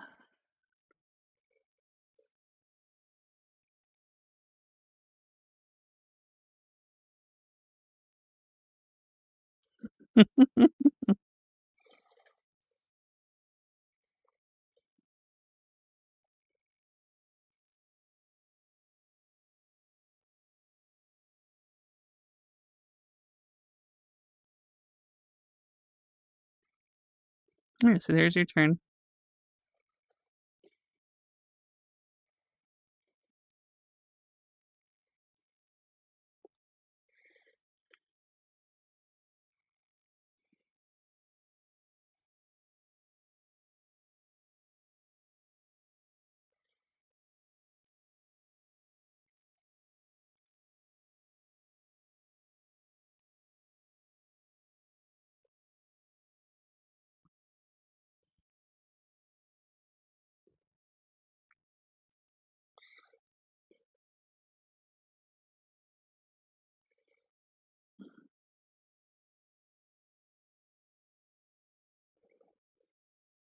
I've always wanted to play The Division.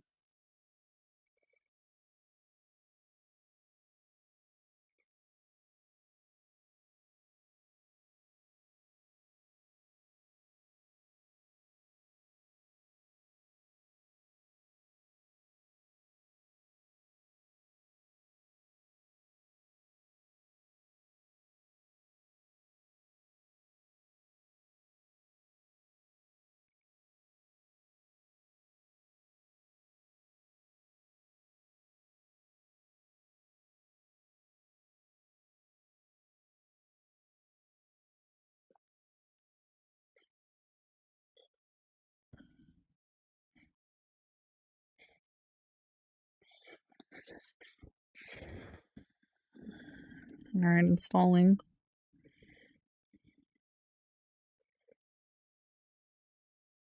Shit, you'll hook me up for free?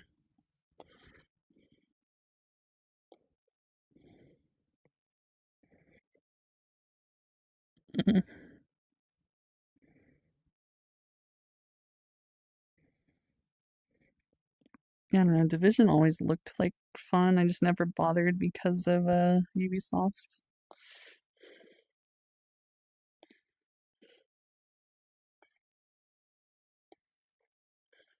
Mm.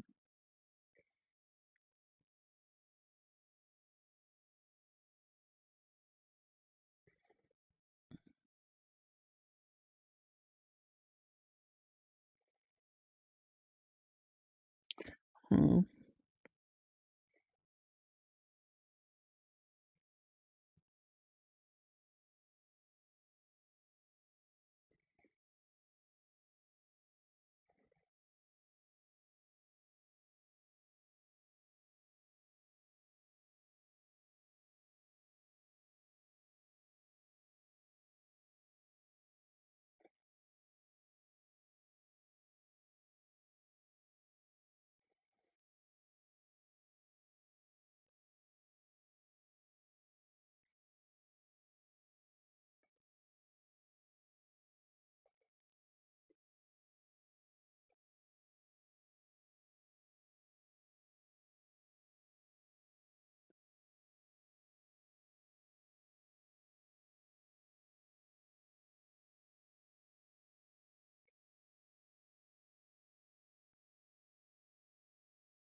I don't know why it's not catching sound.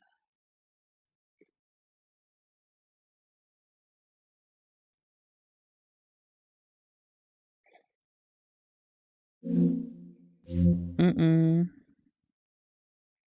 No.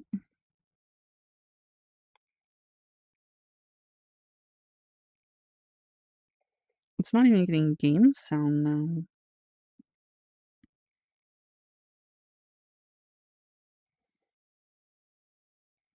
I've done that so much.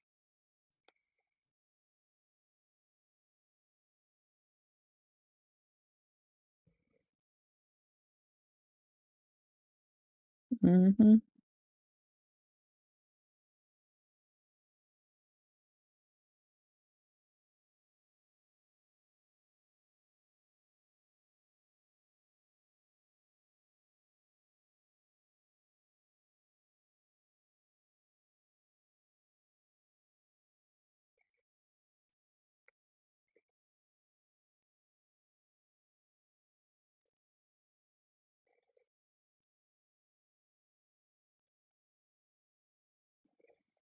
Mm.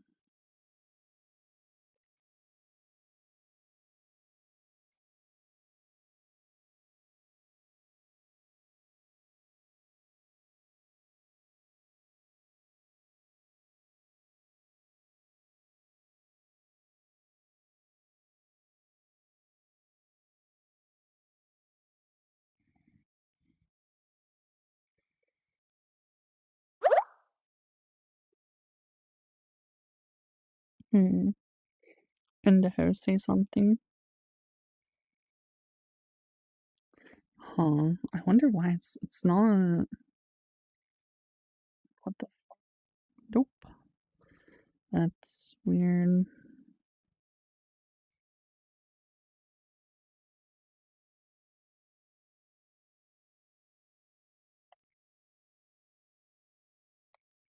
Yeah, I don't hear it.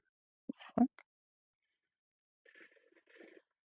I wonder if some drivers or something got fucked up somehow.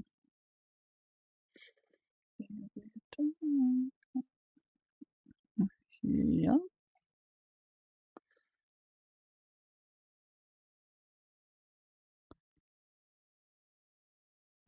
Have fun.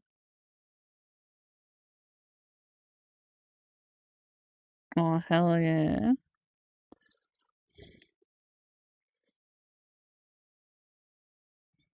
Mm-hmm.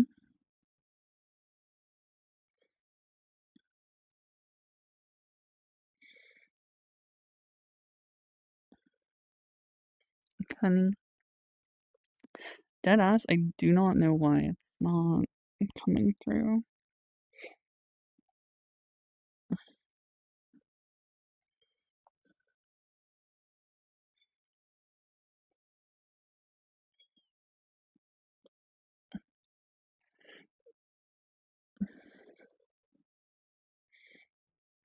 Yeah.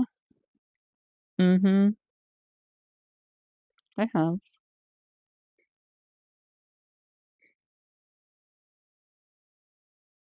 No, that's the problem.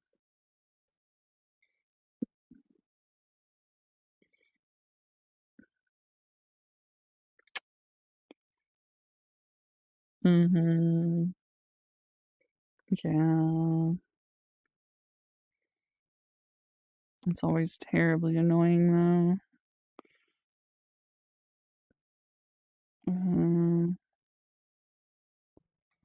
I know.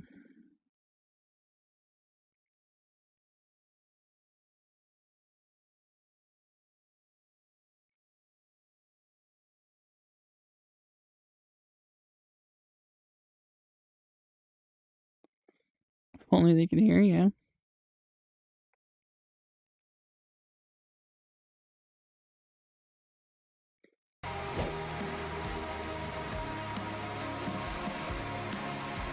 So it has to do with, my audio splitting, it looks like.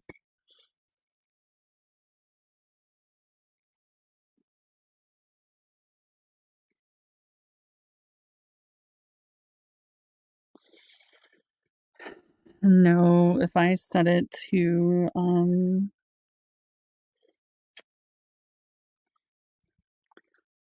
the problem is I want to split my audio, but using that does not agree with it for some reason.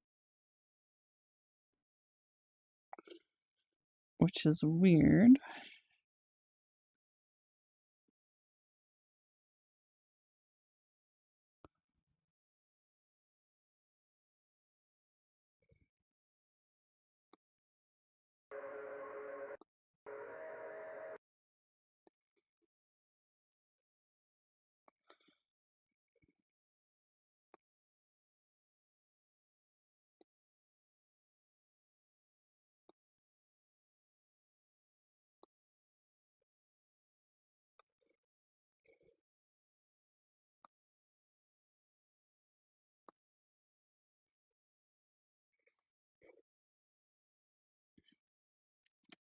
I feel like the solution is probably just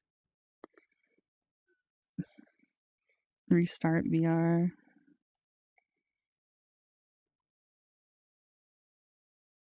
I think so. Nope. But I think so. Yes. I think, therefore, IBRB.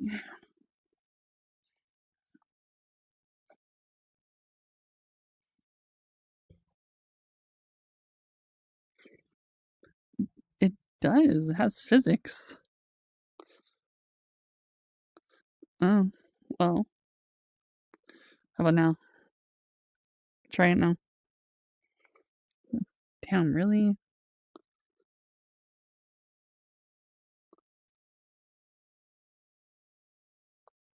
Okay. I thought that would make it,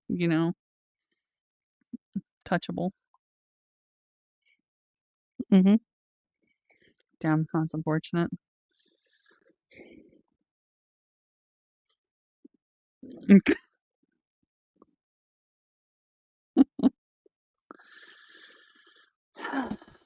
Alright, BRB.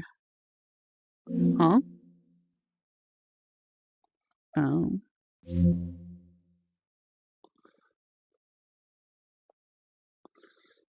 Mhm. Okay. Let me Hair. Okay, so a YouTube video works. It literally had to be something with VRC.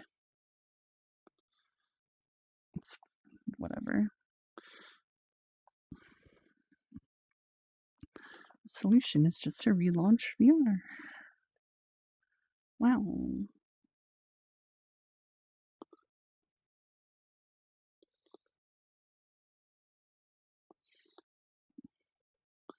Damn, it shows you guys my OVR toolkit shit.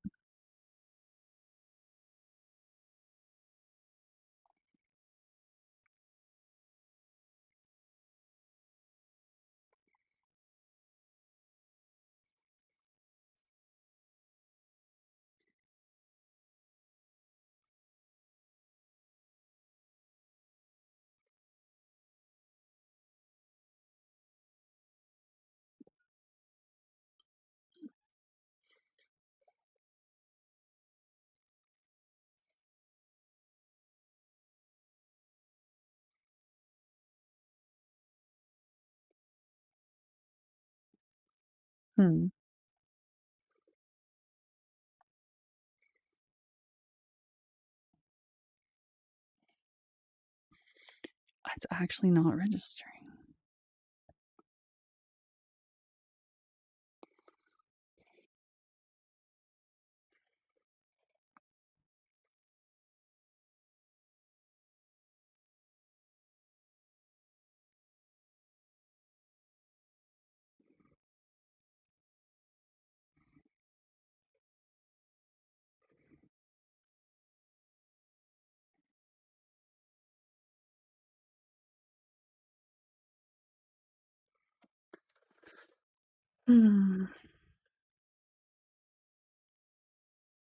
Have you not had sound from anything the whole fucking stream?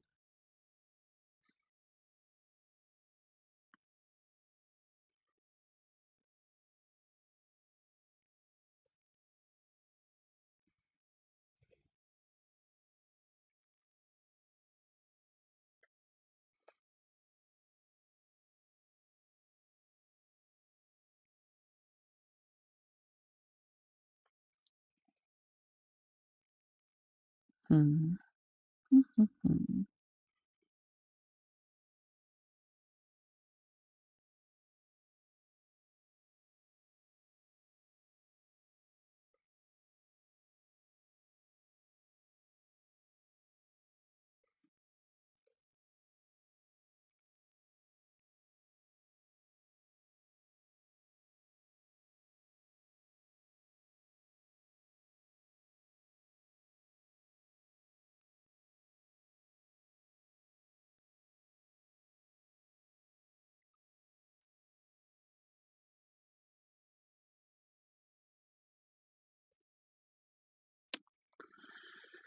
Yeah, it's obnoxious.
Blah blah blah blah blah. Okay.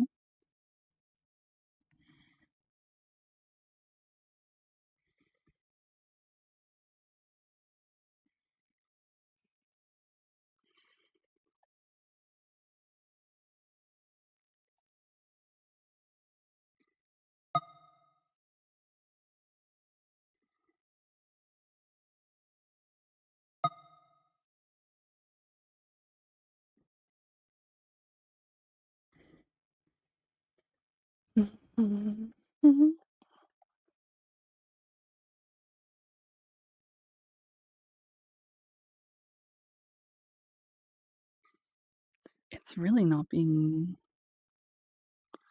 picked up at all.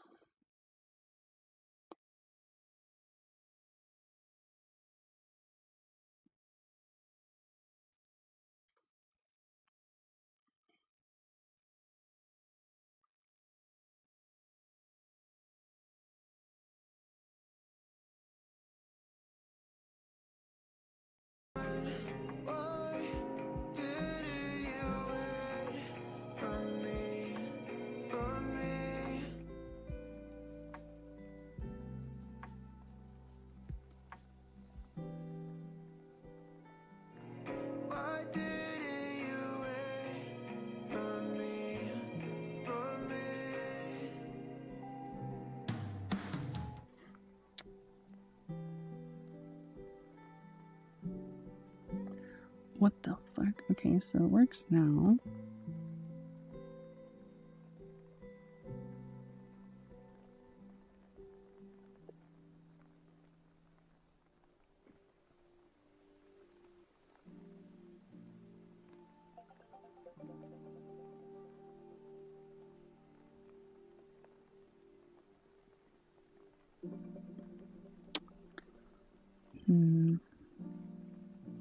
That's an annoying problem. I've had this set up for so long now. I don't know why it would start to do that.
Hello.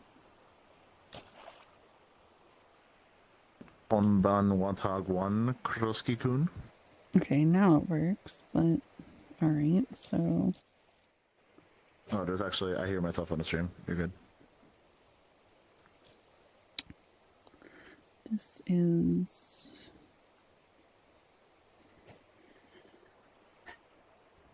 so weird.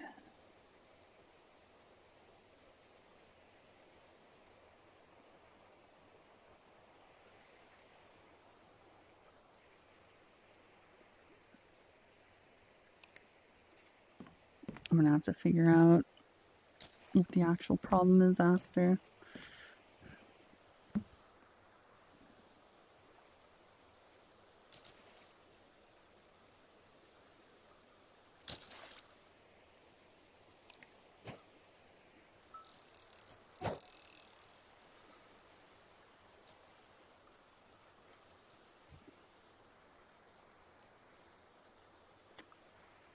Where am I? So...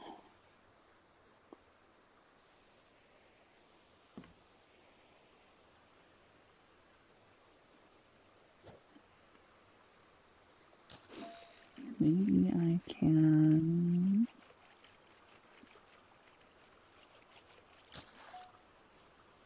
fuck with it now.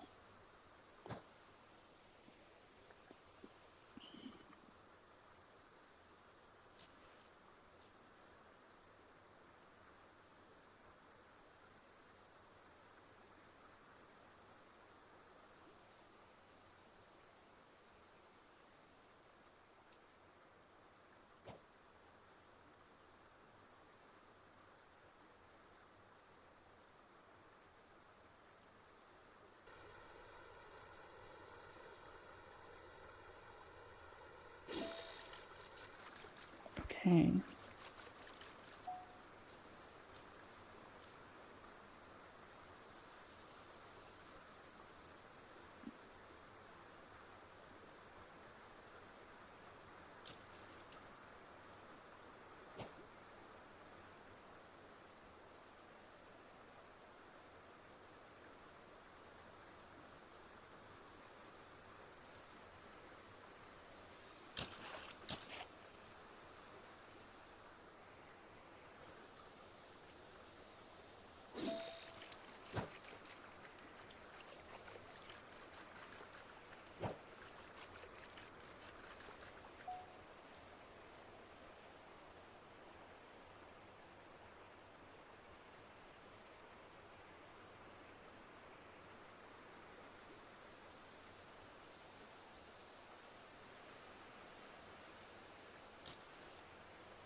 Okay.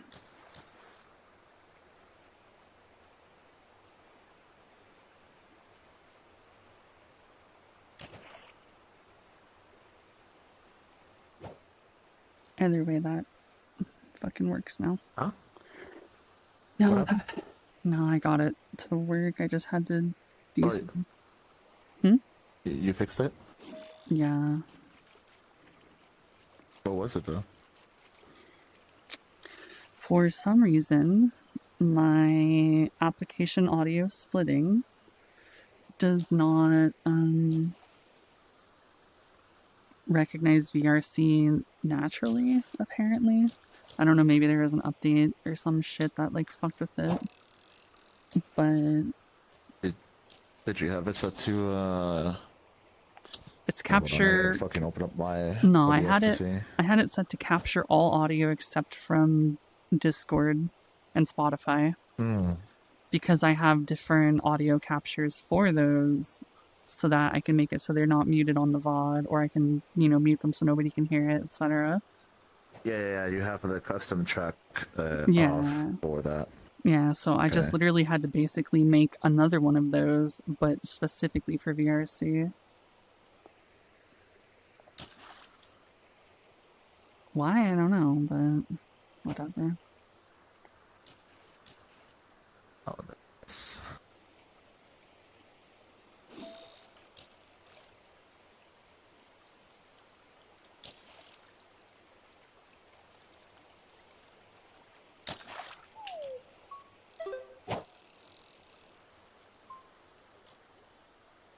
Damn nice boot, bro. Your high score. Me? Oh, yeah. Yeah, your number one score. It's nothing, bro, Yeah. Not much, it's on its work. Normal boot. Normal boot. Damn, I actually haven't heard of that website. Gotta be dead by now, right? Don't know.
Feels huge.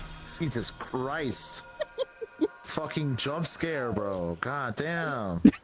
Trying to chill over here. I did say this feels fucking sends a huge. bond from heaven, and he goes, "This machine." I did say it feels fucking huge. Motherfucker hit the SR just to show up on my boot. Can't believe you. My fault.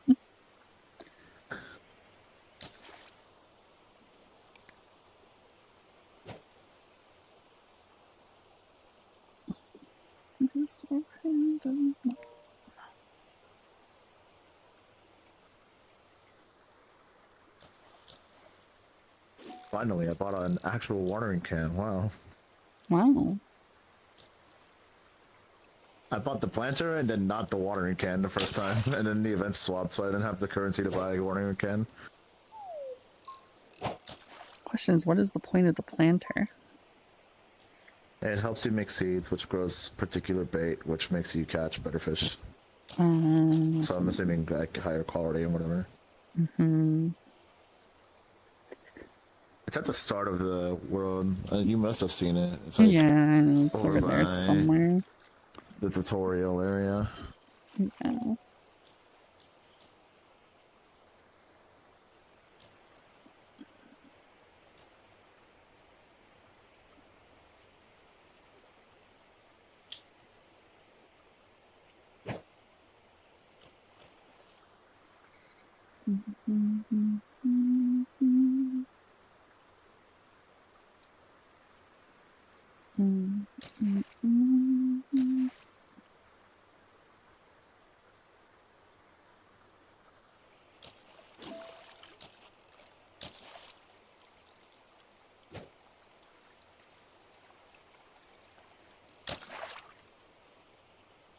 Dude, your model has the fucking confidence slider set to max for sure. Why? So, your eyes, once they lock onto you, they don't stop. Mm-hmm. Like, they'll stop after, like, I think, I don't know if I counted that right, probably like 35 seconds or so. It'll look away, and then it'll look right back at you. Dead in the eyes. That shit. Staring deep into my soul, bro.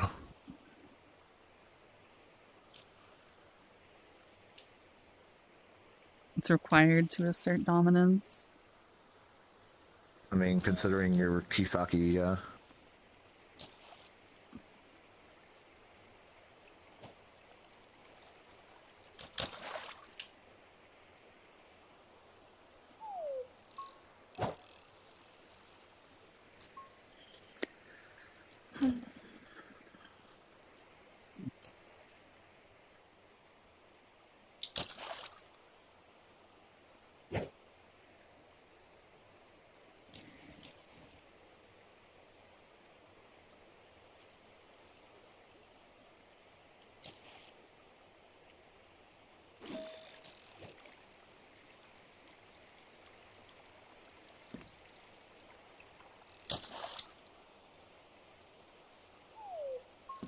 ban for all mangoes goes so hard.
My Christ. Bro was fighting for his life. Wasn't even that big. Small guy, lots of fight, I guess. Mm-hmm. So it's always the little people that want to fight. Yeah, look at you. You say that, but...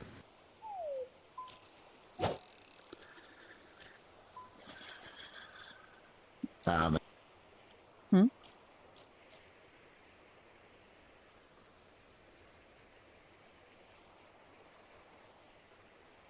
think he died.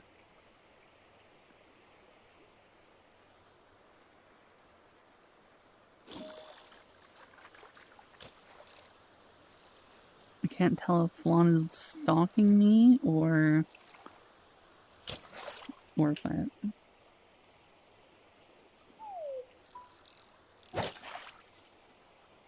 when she could just come over here herself.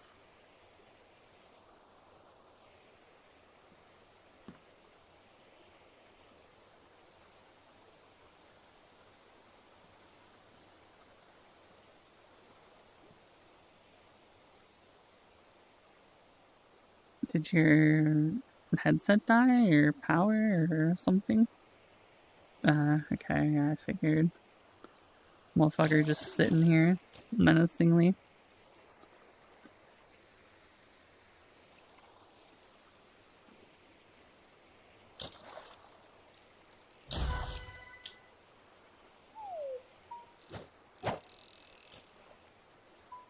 Yeah.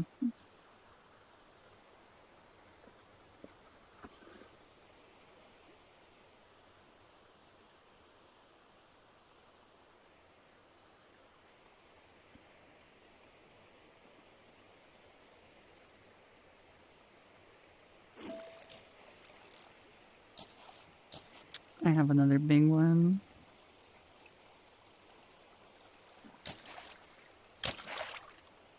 The little guy. Much like those that like to fight.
Yeah, you're just a big little guy.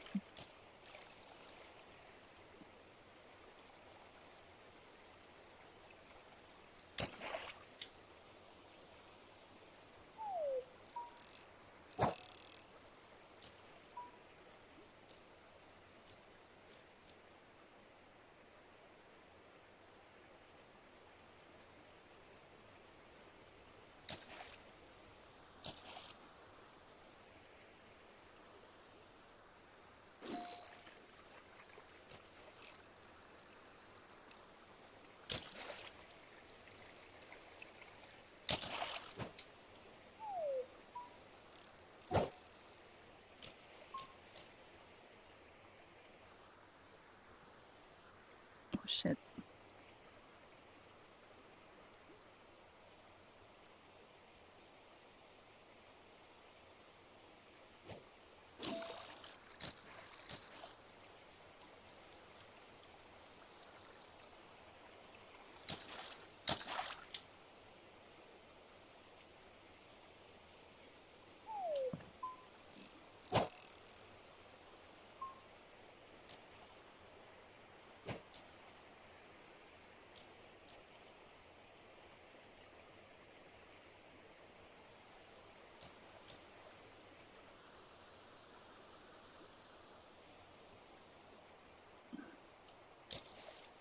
I guess.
Damn. Big shiny.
Oh god, it's attached there.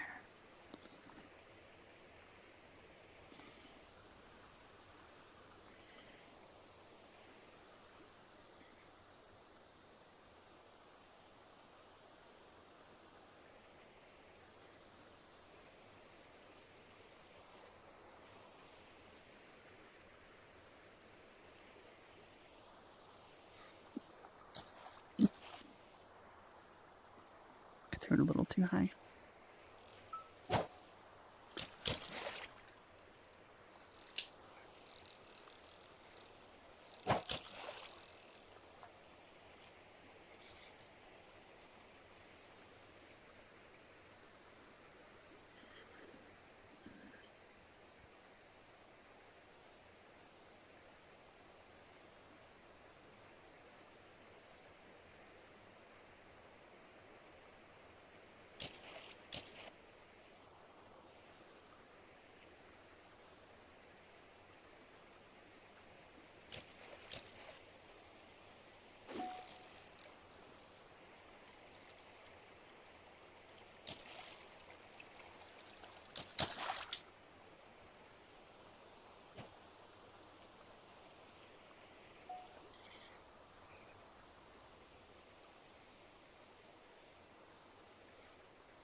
Damn.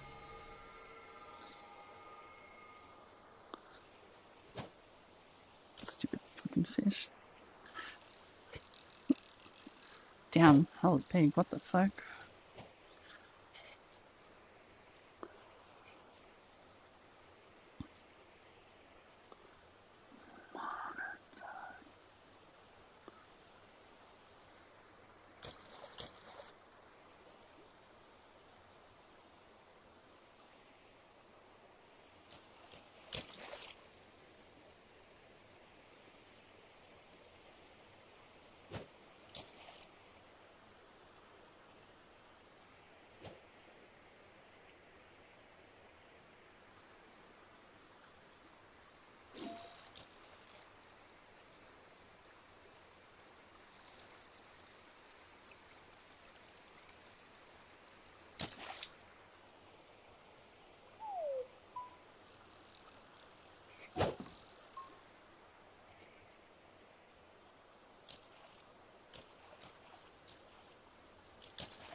She'll never know.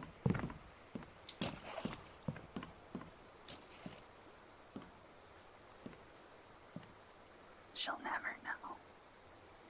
And I'm right behind her.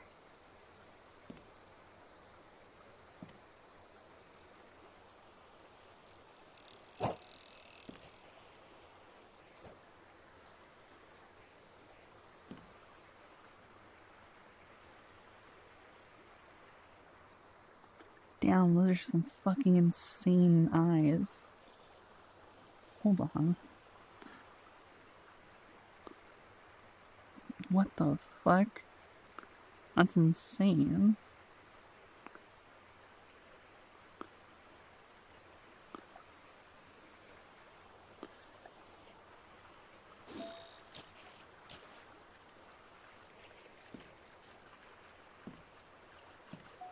Uh-huh.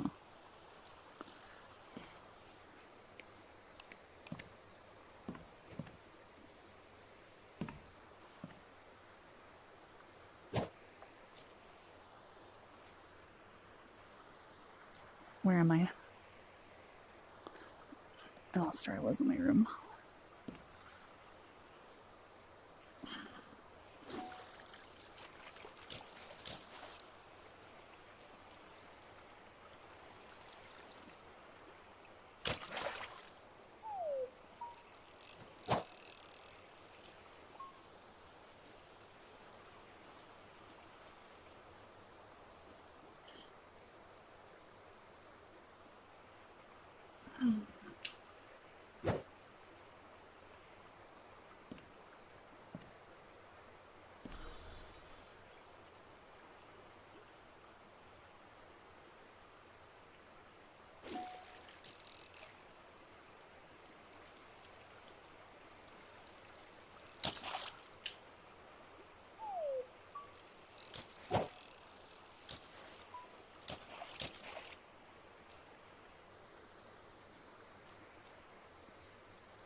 one fish, two fish, red fish, blue fish.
Excuse me, ma'am, you dropped your fish.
We need to BRB. Un momento.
gay.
Bitch.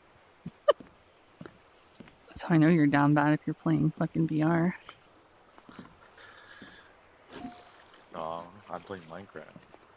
Oh. Might as well just sitting here while I'm doing.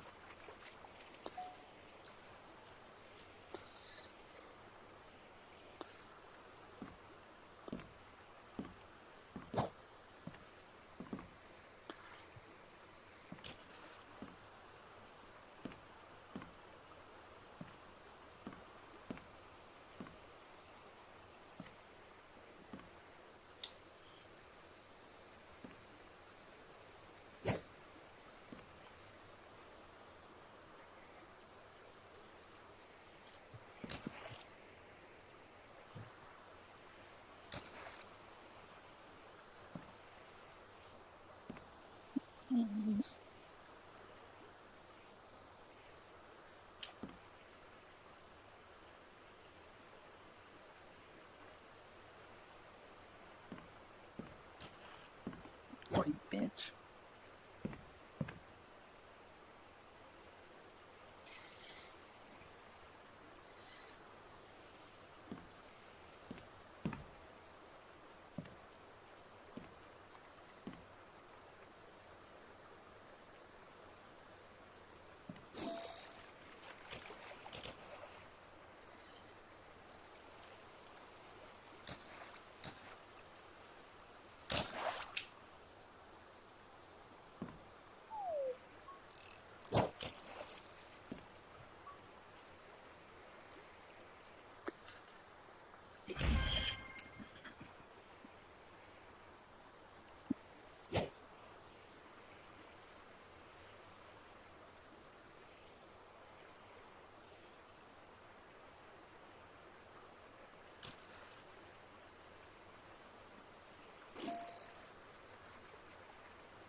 He's not an angry bird, he's a fucking Ugandan Knuckles. The fuck? Who thought I was a fucking bird? What the fuck? Man is not cultured. How do you watch VR chat and not know what this is? This is what made VR chat. But do you know the way? Do you know the way? That is my queen. She is the way. Fuck.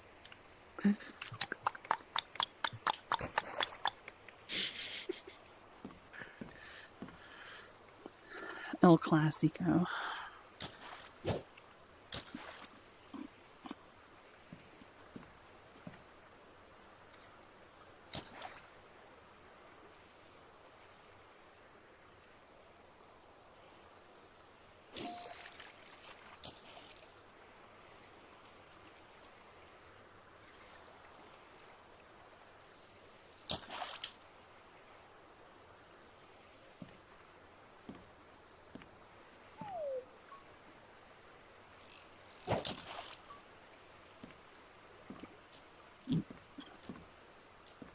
I'd be deep in the mines. I mean, like, I guess in some way, but like, it's VR. I would just auto assume it's Knuckles.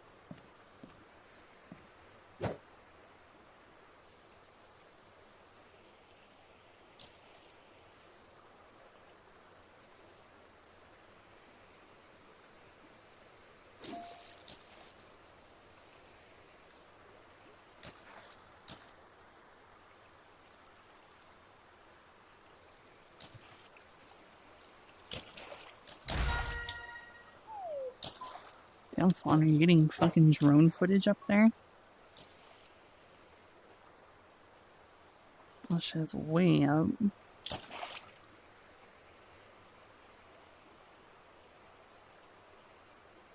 Did someone say drone? PTSD.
Oh shit, diamonds.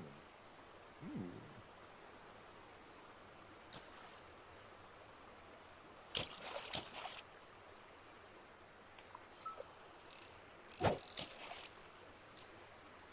Neuron activation complete.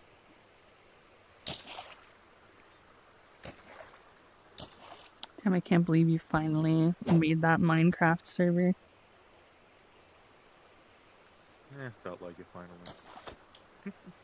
Found a really good seed one day. I was like, oh, fine, I'll make it. Mm.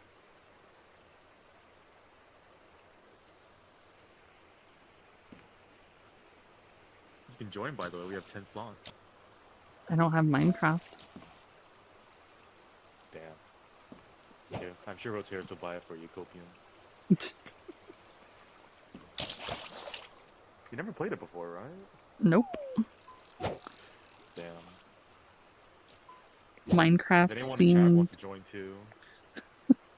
Minecraft always seemed a little, too elementary school for my age when it came out. There's a lot of depth, though. It's actually really mechanically difficult. Mm. Yeah. I mean, I've watched a lot of it, like, speedruns and shit, so it's like, I get it, but I just never played it.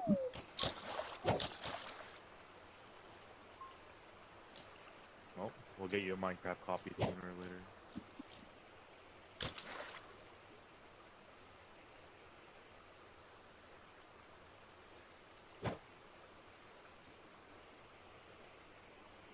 Ow.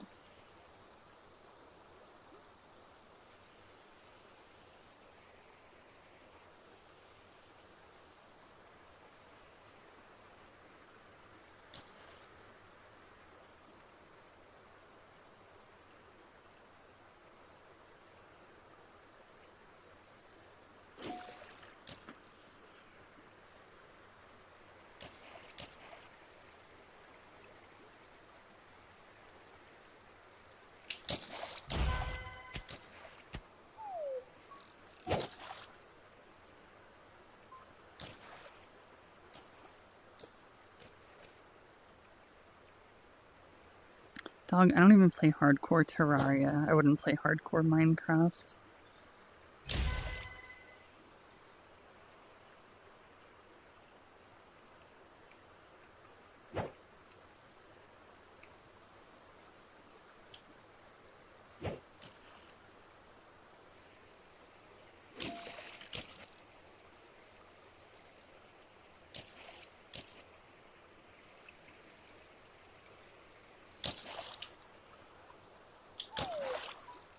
Honestly, the new music is actually pretty good. I didn't think they could get better, but they actually did pretty well with it. Mm.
Was that a VR chat noise or is that a Minecraft voice?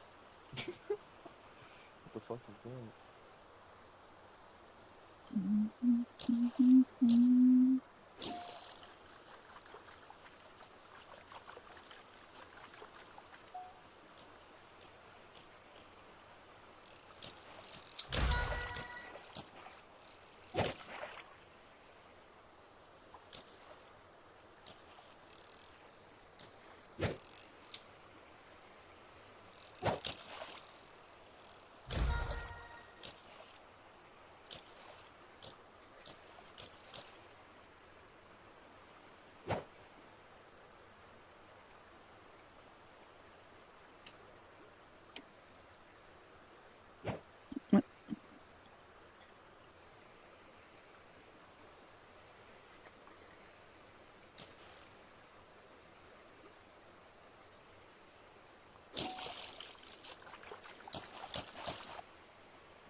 Yeah, pretty much.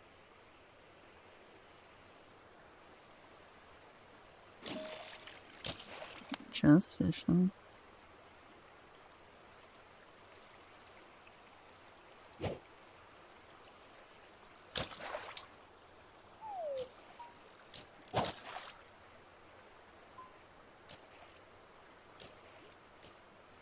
Oh, I got some fish.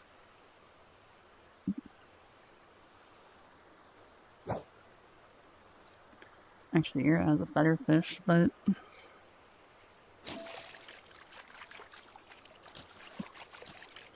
that do be some fish.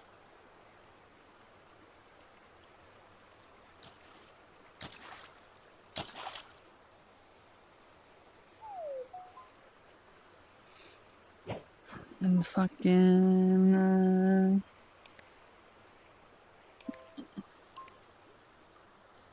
more diamonds. Oh, and a name tag. That's good. 84% on rare, and then yeah, dude, hell, it means something. 16% on super rare. I'm almost done, quote unquote, almost with the fucking fish stacks.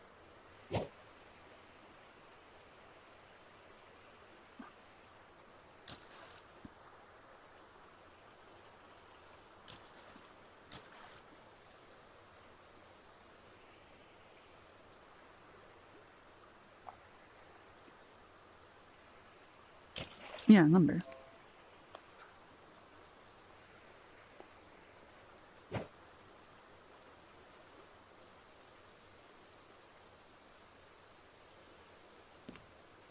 Oops.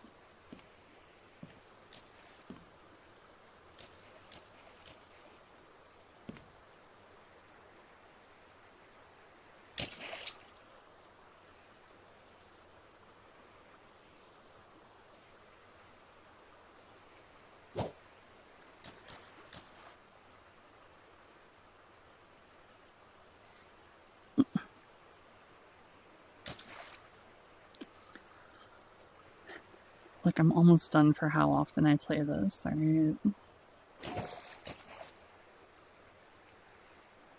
Which is not very.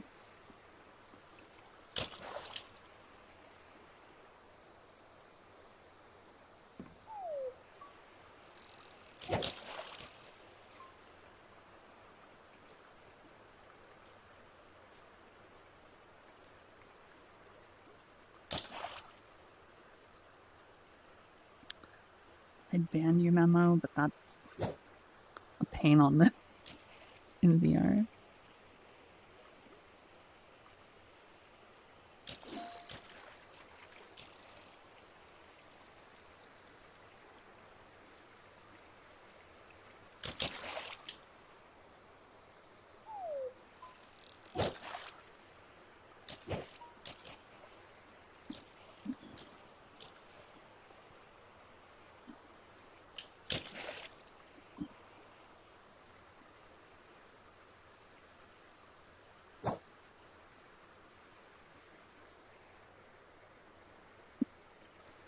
No, they're not there either.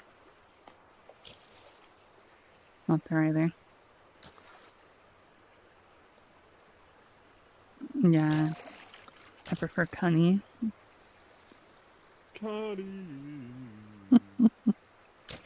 Make Pow show off the goods. Damn, you think Pow got that Schmeat toggle? Damn, I don't even have a VR kit, bro. Got the most basic of basic. I don't think he's got that Schmeat. Nah, that's a grower. Oh, okay.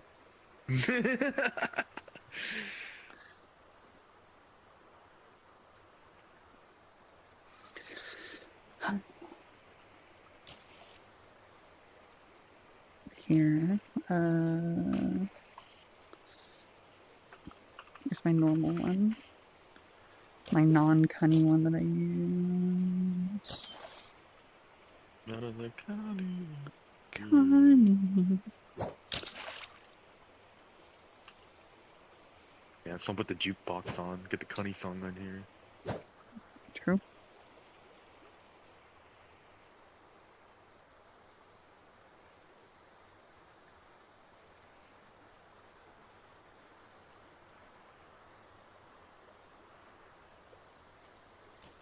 Ooh, enchanted book. Ooh la la. Hmm? You touch my ding Holy ding dong. shit, you're tall.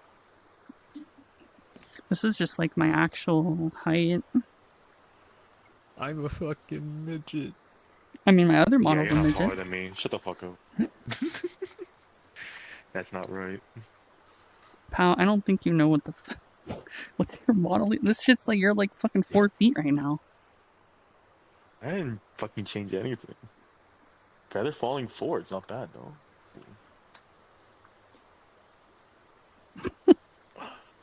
No, I'm not gonna be How do I jumping change down. my fucking height? Hit R, and then expressions, quick actions, and height is in there.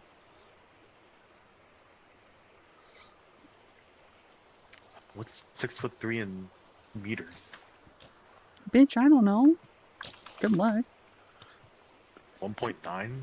It's not exact in this game. I'm 1.55. Meters would be like, you'd be 2 something. Because you're 6 something. No, it's 1.9. I just converted it. There you go. Now I'm accurate height lower. No, this model's not 8 feet tall. This model is literally just regular height. VR has a fucked up... VR has a fucked up sense of like scale and shit.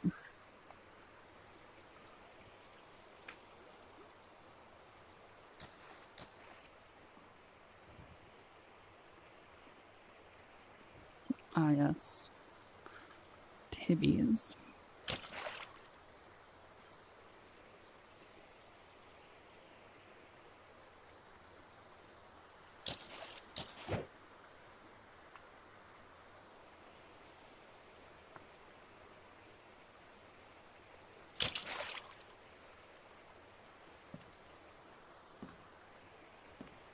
Like, if I'm just like here, right?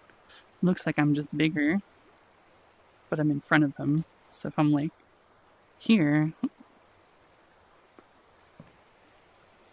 it just looks weird in stream.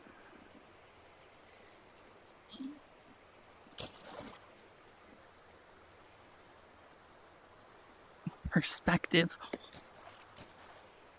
Respect on these nuts. Yes, pal.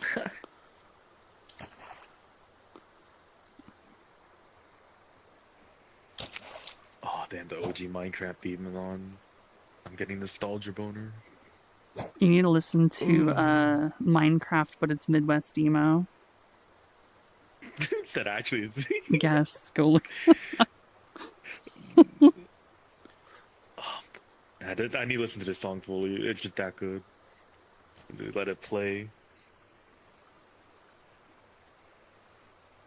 My old high school days, staying up to 5 a.m. just playing Minecraft like an idiot. Crazy.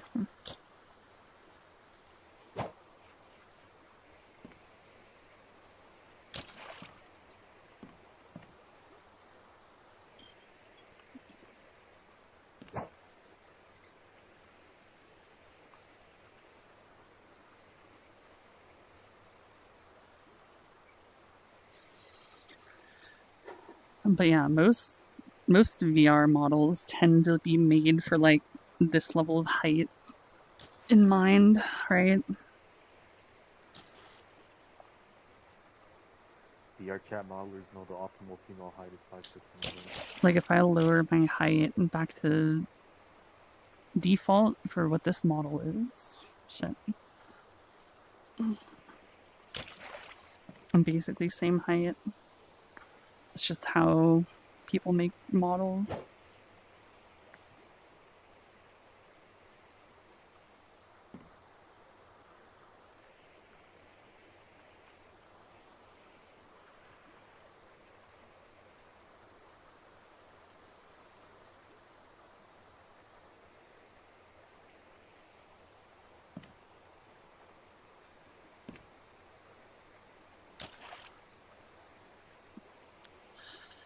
Yeah, not as much without you, Nonner.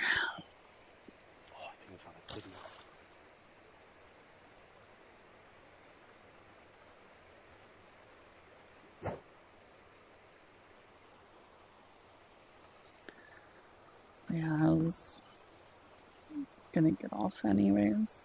No, I was about to get off. I'm tired. I've been on longer.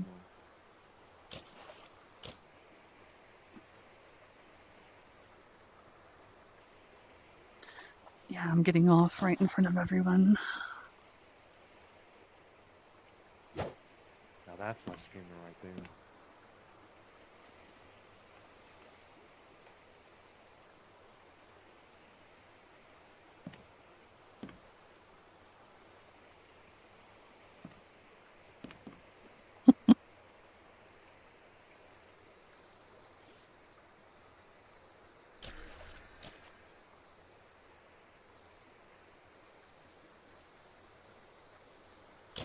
Night longer. Anyways.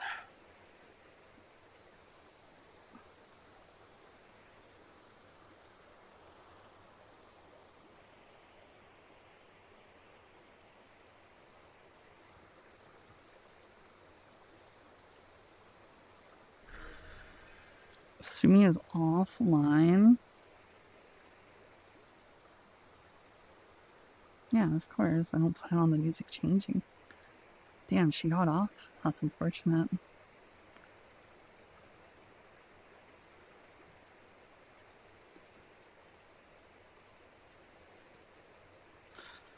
Yeah. Either way. Thank you guys for coming. You're still on your raid points? Shit. Realizing it is 5 a.m. Yeah, it's fine. It's pretty late. Alright, I got... Someone Endo would not expect me to raid.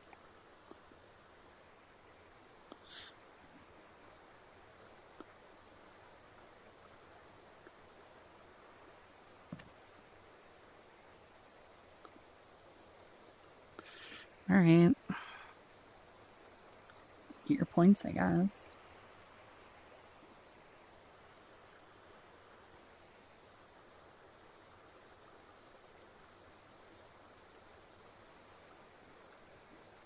You tell them Endo sent you.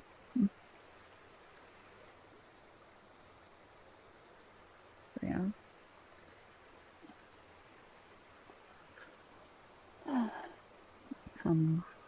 Good night.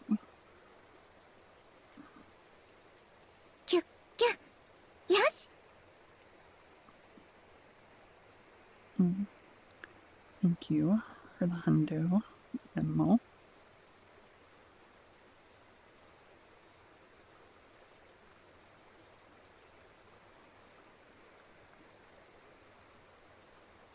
Did I? No, I didn't.